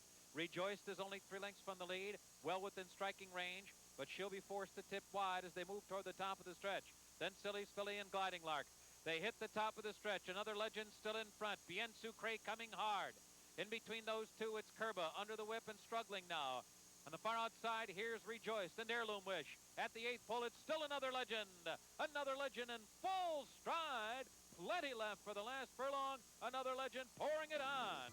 Leaving Bien Sucre in her wake and Heirloom Wish down inside. Another legend of front running. Vinny Bling's about to get the money with this one. Jan Rushton did interview him before. When Vinny comes here with a horse, a big crowd follows him. Robert Sullivan, Lawrence Pomerantz, Wayne Harrison, and Vinny Bling's another legend with Mike Luzzy up. 460, 290, 210. Bien Sucre goes off 5-6 to 1. Pays 440, 270. Heirloom Wish 270. The Exacta, these are coupled horses. They ran together June 2nd, finishing second and third. Exacta comes back 1740. Quinella 5665 is $12. The pick 3, 436, 126.50. Here's the 5th race. This is our triple race. A mile and a quarter over the inner turf. These are maidens 3 and up with a heavy favorite, the number 3 African Dancer with Jerry Bailey.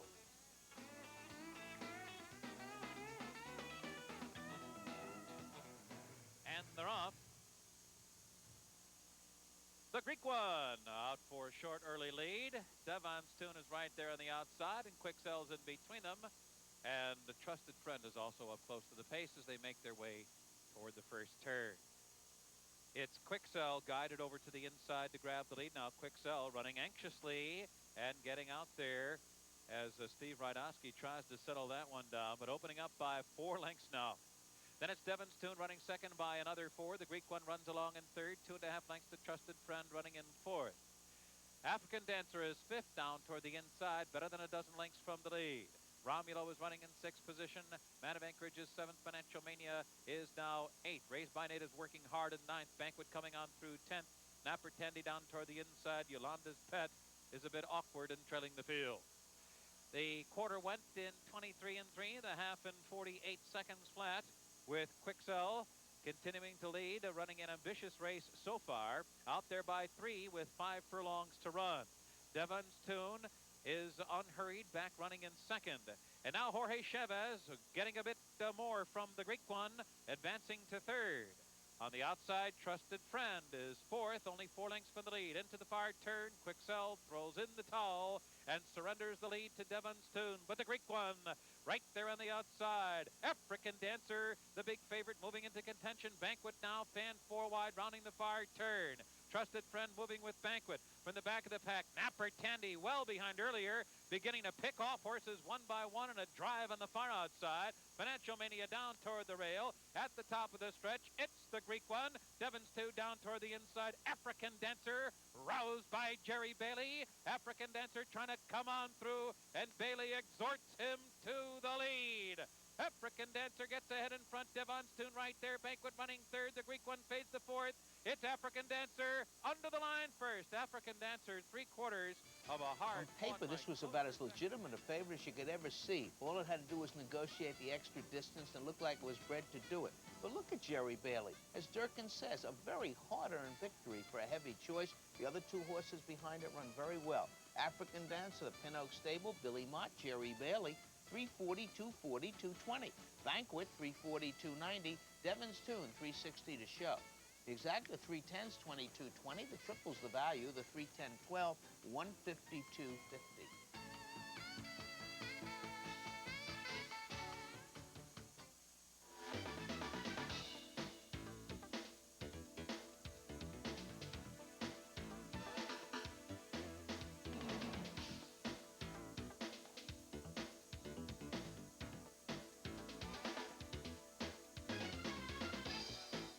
Six is 7 furlongs. Fillies in mass 4 and up. Claiming tags 50,000 down to 45. The favorite, the Mochera entry. You're not listening with Louis Belmonte. Personal Girl with Mike Smith. There goes Strategic Reward right to the front. Jose Santos sends Strategic Reward immediately to the lead, and Runaway Fling is flashing her speed too. So those two will hook up head-to-head with Personal Girl running third and Skip 1 4th. You're Not Listening, and then Creed's Last. A big break back to stretch running Roses for Regina. Up the back stretch, and Strategic Reward now getting 1 length clear of Runaway Fling, but had to run a quarter in 22 and 2 to do it. And then it's Skip 1 running third toward the inside. Personal Girl kept within 4 lengths of the lead. Another 3 back to You're Not Listening. Creed's Last alongside her. Another 7 back to Roses for Regina. Around the far turn, Strategic Reward still pressed and under intense pressure from Runaway Fling. Personal Girl moving 4 wide. Skip 1 right there. They're in a half in 45 and 3. 3 lengths back to You're Not Listening and Creed's Last, and another 6 back to Roses for Regina. They hit the top of the stretch. Strategic Reward cuts the corner. Personal Girl coming hard. Runaway Fling right there in between them. You're Not Listening 4th. Farther back, Creed's Last coming down the center of the track. At the 8th pole, Personal Girl roused to the lead. Personal Girl now in front. Strategic Reward weakening toward the inside. Then it's Runaway Fling. And You're Not Listening. It's going to be Personal Girl. In the early betting, the Mochera entry and Creed's Last on the outside were co-choices. John Paracella had a big Aqueduct, not having a big Belmont, and this horse runs dead next to last. However, Personal Girl, part of the Mochera entry, maybe not even the stronger half, does get the money. For Jane Marinos, Gaspar Mochera, and Mike Smith. 560, 320, 240. Runaway Fling, 960, 640. Strategic Reward, 290. Exacta 1.5, 49.60. The 7th's a mile over the Widener turf. He's a 4 and up. That one is a sweepstake of 25,000, 94.95. The favorite is the number 3 Brazani with Jerry Bailey, and of course there's money for 4-star Dave and Miliori. Olderman Smarter bounces right out on the lead. Chief Master and 4-star Dave. Brazani is also right up there in the thick of it early. As they make the bend into the backstretch, Chief Master, the leader, 4-star Dave. Second on the outside. Brazani runs in third. A little bit Smarter is 4th. Solenzano 5th, and down inside, Compadre is 6th. And the big gray, Scott the Great, the 7th. The early trailer is Najm Al-Maidan. Chief Master is the leader through an opening quarter of 23 and 2, with Brazani and 4-star Dave in close pursuit, 2nd and 3rd. Solenzano in a cozy spot down inside. To his outside, it's Older But Smarter now running in 5th position, and Compadre in and among horses 6th, only 3 lengths from the lead. Scott the Great with Clear Aim on the far outside, the trailer Najm Al-Maidan. They run a half in 46 flat, and 4 of them gunning for the lead as they round the far turn. It's still Chief Master, Older But Smarter there on the outside. Brazani's in between them, and 4-star Dave is backing up. Moving toward the top of the stretch. Chief Master still holding on short lead. Older But Smarter right there. Brazani's in between horses. Solenzano's had a perfect trip so far right there. Scott the Great powering up on the far outside. And Compadre down to the last furlong. Chief Master trying to gut it out. Older But Smarter right there on the outside. The rail is opened up for Solenzano. Chief Master stubbornly holding on to the lead. Solenzano on the inside. On the outside, Older But Smarter. A last gasp lunge. Chief Master, yes! Going wire What to a wire. gutsy performance this is. There's almost no time in the race where you think Chief Master's going to hold off all these challengers. I think he even got headed near the top of the stretch, but the horse digs in under Dale Beckner and wins the race. Black Marlin Stable, Alan Jerkins, this is the gelding that kicked him. I think put his arm in a sling for a while. Dale Beckner up 21.40, 12.40, 7.40. Older but smarter, 1888.70. Solenzano, one of the chalks, 3.40. The exacta 1 and 6, $297. I'm going to ask these filly 2-year-olds to go 5.5 furlongs. This is the Astoria Breeders' Cup. It's $75,000 added. Dynasty, the number 7, with Chavez open 1-5, but closed a heavy favorite, but Z-Lady caught up to her with Santos. They're off. Not Bright Brilliant. There goes Z-Lady. Sweetheart Slew hustled away. Dynasty came out running 4th, and Stormy Chrissy. The maiden fillies in mares 3 and up. The claiming tags were 50 down to 45. Favorite number 4, first the Wild Plum with Mike Smith.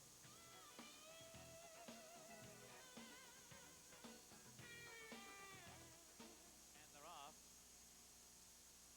Greedy Sloopy going for the lead. Kelly is also out fast. There goes Houston Connection, aggressively ridden to get to the lead.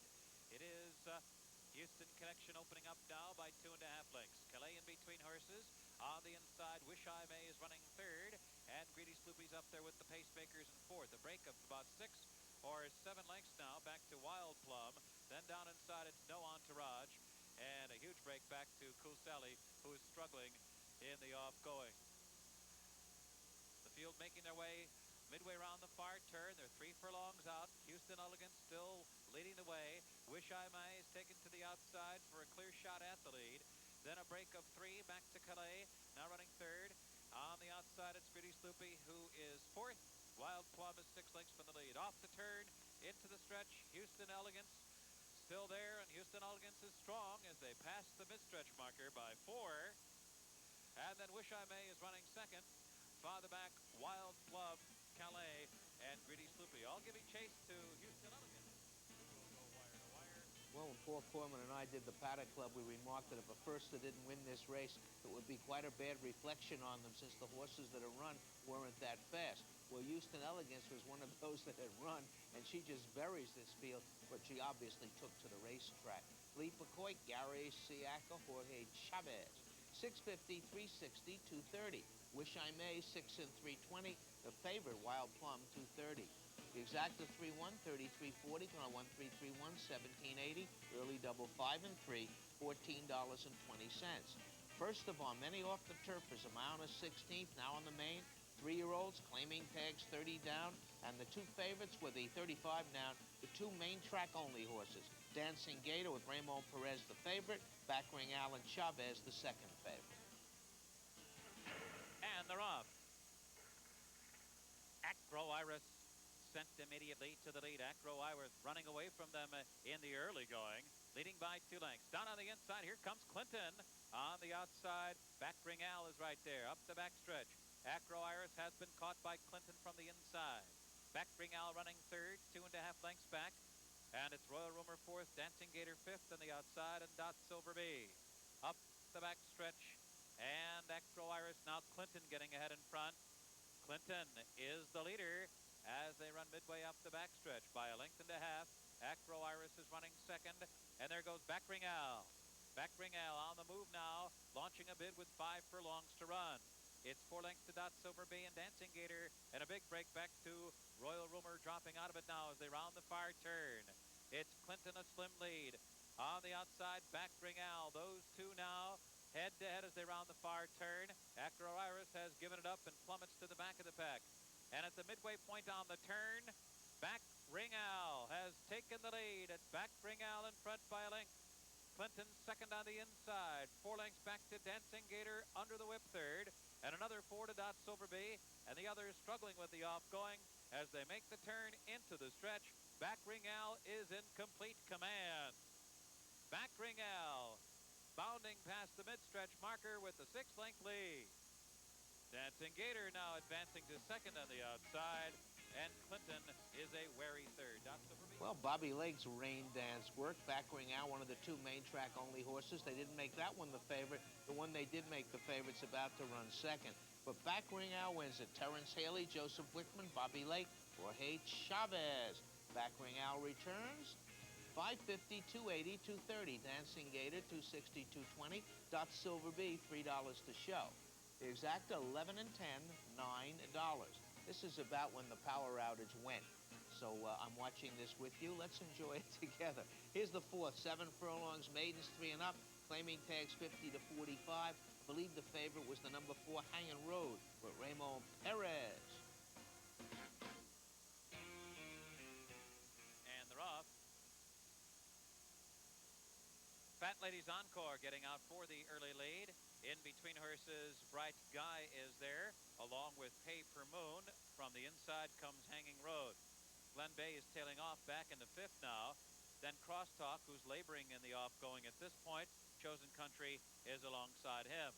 Up the backstretch, and Hanging Road takes the lead. Fat Ladies Encore right there with Hanging Road. 5 lengths back to Pay Per Moon. Another 5 to Glen Bay. Then Bright Guy, Crosstalk, and Chosen Country. The field rounding the far turn, and it's Hanging Road. Hanging Road, the favorite, in control. A length and a half. Fat Ladies Encore just to his outside, sitting second. 6 or 7 lengths back to Glen Bay. Robbie Davis gets busy on him. Then farther back at Pay Per Moon. They're moving toward the top of the stretch. Hanging Road still in front. Ramon Perez remains motionless on Hanging Road. Well out into the track. Fat Ladies Encore now. Fat Ladies Encore. Then farther back, Glen Bay gets in contention late. Glen Bay's coming on. At the 8th pole, Hanging Road in front. Here comes Glen Bay splitting horses. On the outside, Fat Ladies Encore. And it is Hanging Road trying to hang on. Glen Bay trying to get by him. Fat Ladies Encore right there. It's going to be a blanket finish. Here's the line. Noses up and down on the line. Well, no teletimer on this race and no photo finish camera. The placing judges had to pull this one together. Fortunately, as you can see on the bob, Glen Bay does get up. John Merriweather, Richard Leahy, blinkers go on today for Mike Freeman, Robbie Davis, the winner. 1580, 490, 330. Hanging Road, 3 and 230. Fat Ladies Encore, 250 to show. Something I didn't know is coming up, so stay with us. The 5-4 exact, the 4280, Quinella 4554, 1380. The pick 3, there's a Conso. The number 2 Tie was scratched at the gate in the 4th. So the 311-2 is 1840. The 311-5, 230, 250. Another gate scratch in the 5th. This is a mile to 16, maiden fillies and mares 3 and up there. State Breds. The number 4, Reel Her In with Julie Crone, was scratched at the gate. So this will switch you in the pick 6 to the post-time favorite, number 7, Stelina with Michael Luzzi. And they're off. Go With Flow gets out fast. Ray's little lady check leaving the starting gate. Highbridge is there on the outside now, getting to a short lead. Go With Flow is there. IVM down inside. Be Reinvested 4th. Another 2 back to Seasonal Splendor, who's running 5th now, and she's about 6 lengths from the lead.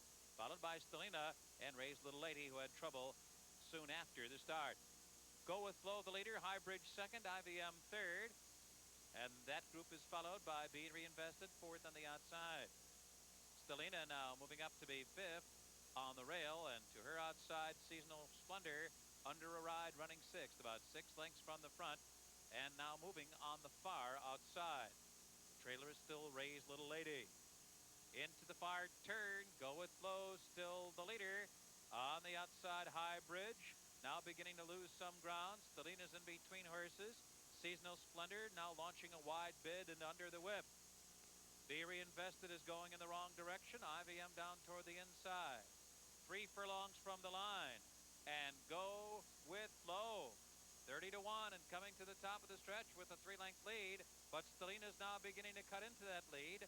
Seasonal Splendor's been in a drive for a half mile now and has moved up to be 3rd on the outside. Highbridge 4th. Off the turn into the stretch. Go With Flow trying to hang on for 1 more furlong. Stelina running 2nd. Seasonal Splendor on the far outside is 3rd. Go With Flow wanders a bit to the outside, trying to gut it out for 1 more furlong. And Stelina trying to take a final run at front running Go With Flow. Go With Flow, Stelina under the line. This could be the biggest upset you've seen in a long time. 4 previous starts last year, 14th, 12th, 13th, and 10th, lost by a total of over 100 lengths. This filly had never beaten a horse until today. She's going to beat all of those behind her. First start of the year, Tommy Walsh, her trainer. Randy Persaud, I don't think he's won here yet either. He's the rider. Mrs. Walsh owns the horse with Roger Boyd and Florence hanging. Big balloons, deservedly so, go with Flo. 61.50, 11.40, 290. The favorite, Stelina, 320, 210. Seasonal Splendor, 220 to show. The 6-7 exact is 184. Triple 675, 362.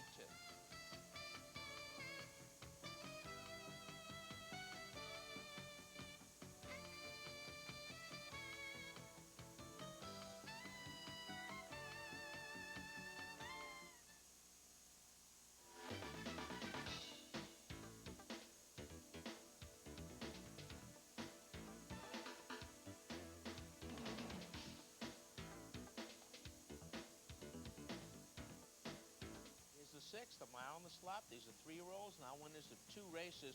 The favorite here is the number 8, Fidgety Feet, with John Velasquez.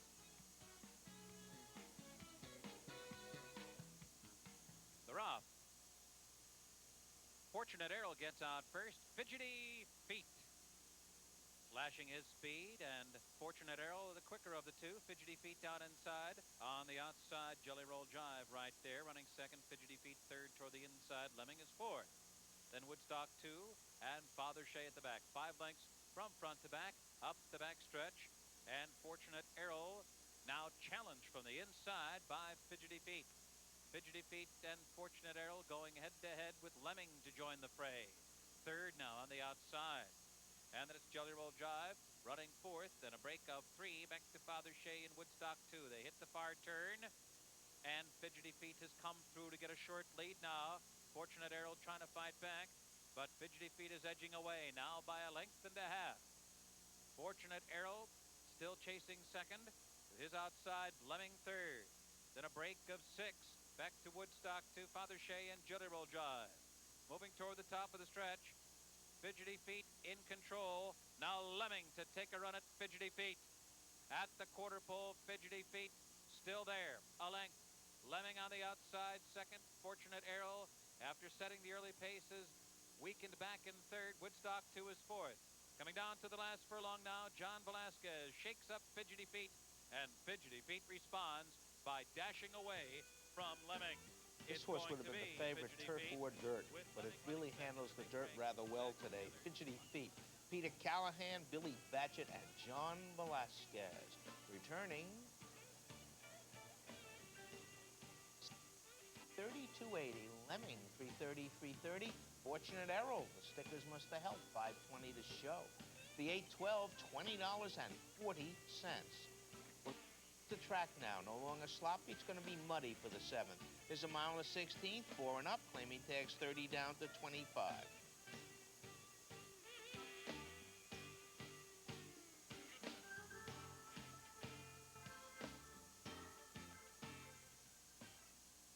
They're off. Regal Mike and Maastricht Accord. Ambush Alley coming up from the inside. In between them is Ours. Up the backstretch, Ours. Short lead on the inside, Ambush Alley. Just in behind those two, Maastricht Accord now tailing off a bit into third. Lariski's fourth on the outside, then Regal Mike.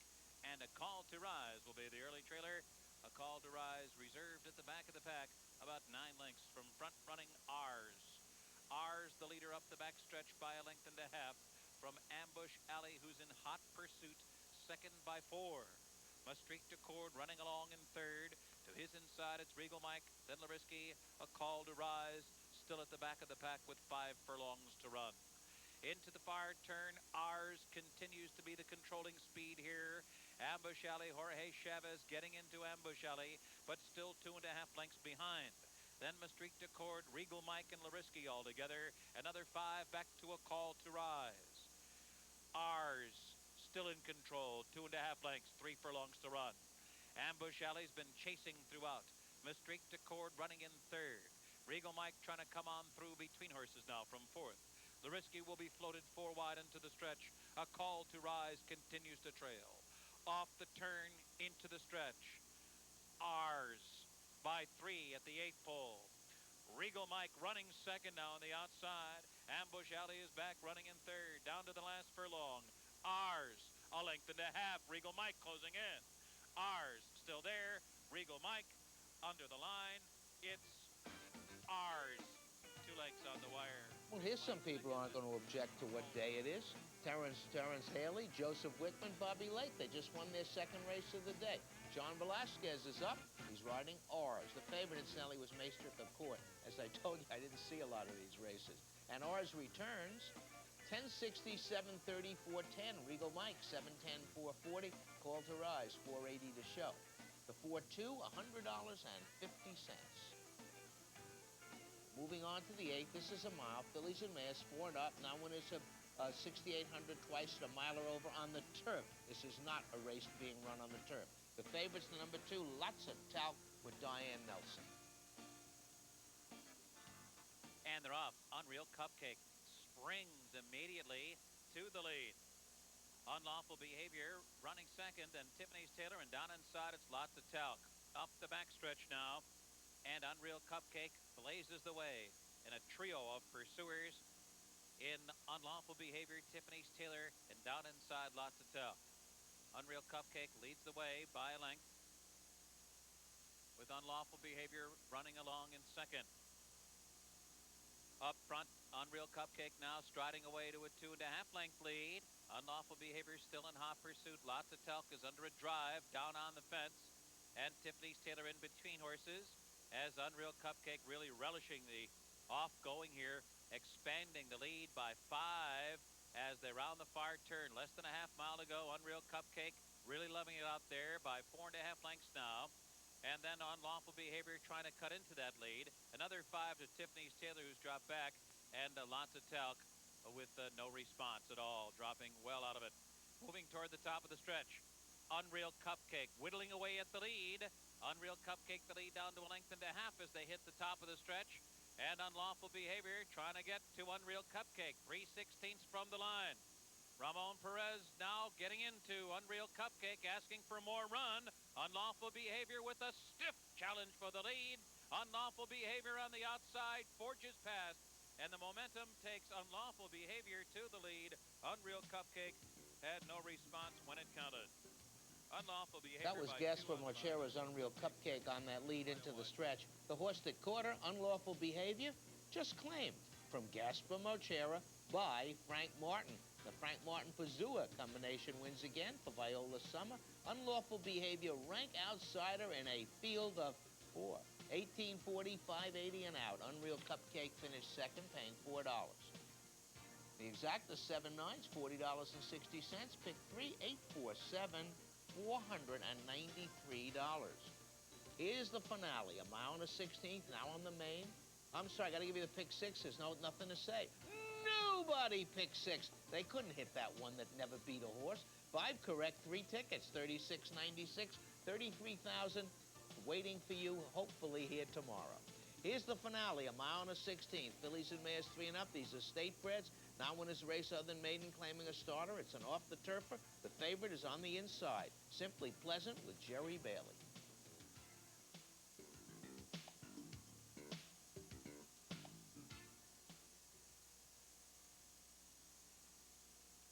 Russian Ensign, Love Lines Gold, I Love Lydia, and I Go Back to the King, all scrambling for the lead. Watrow's Ridge is there, and Simply Pleasant securing her position down on the rail. Up the backstretch, a real scramble for the lead here, and it's Love Lines Gold with the best early foot. Out to take the lead, Watrow's Ridge, Russian Ensign, and Simply Pleasant all in hot pursuit. I Love Lydia is right there in the thick of it, and on the far outside, I Go Back to the King is only 3 lengths from the lead while running 6th. Then it's a break of 5 or 6 to Lady Trilogy, and another 7 back to Pink Syncopation and Opening Act.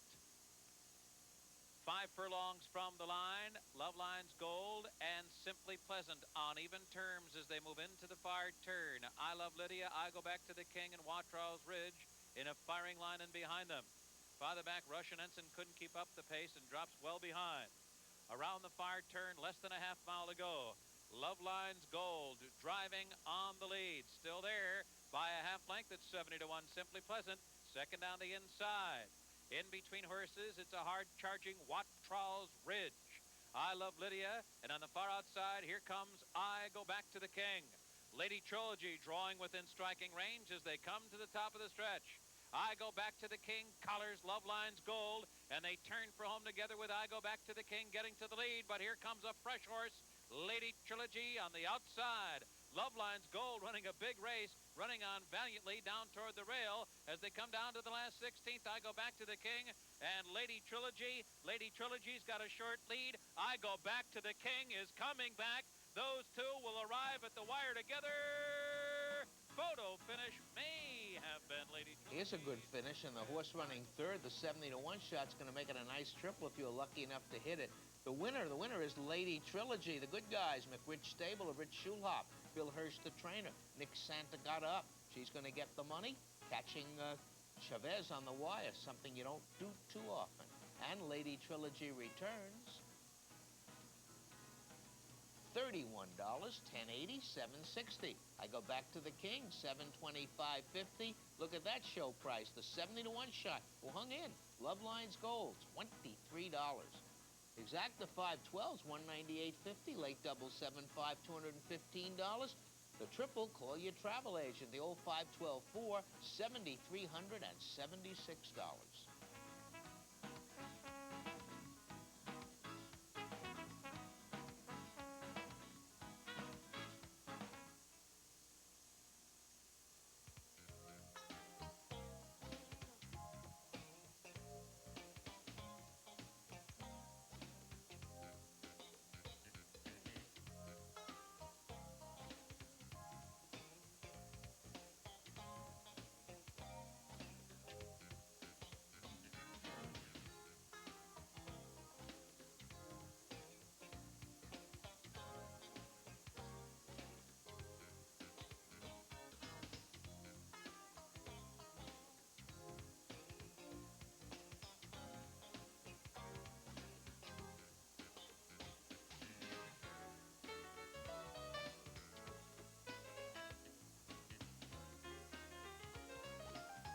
Well, welcome to Race Day Belmont. I'm here with probably one of the most likable people on the grounds, and you can't miss him, Fran LaBelle of the Racing Form.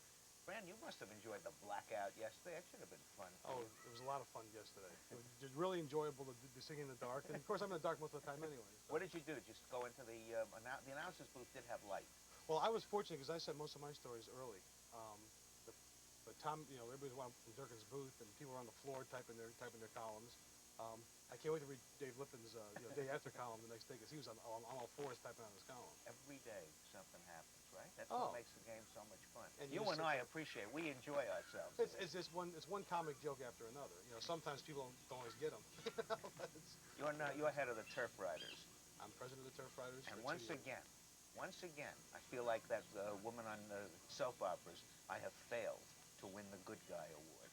You got 5 votes. I think it was a stacked deck. I think Preachy voted twice.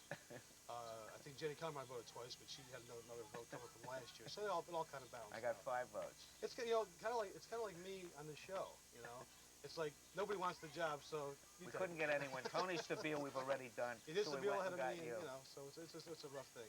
Okay, I hear that the New York Thoroughbred breed is going to be up to $1 million next year. Yeah, it's terrific. They're increasing the money. They got him in there. I always kid around with them all the time. I'm not going to say, I won't say the word, but they Muskrat Ramble. I won't say that though. But I think it's a good thing because it's a lot of fun if they take it in that spirit. Be proud of your state. Be proud of your state breds. Be proud of the program. Kenny knows behind it. Kenny's always been strong about having a strong state bred program. Florida and here, did it in Florida too. My personal request is start having New York bred preferred races. That's my own little touch. But it's a good thing. If it attracts attention, it's good for the game. And they're usually good betting races, which is all we care about. Yeah, they're fun. It was a fun day last year. I was hoping to do some kind of a carnival thing around it too, and make it a really fun day. Come on out and see the product, enjoy the day, enjoy these people. They are enthusiastic bunch, the breeders. They want to make a drum on their own sport. Let them go ahead and do it. Your big moment's coming. We go on.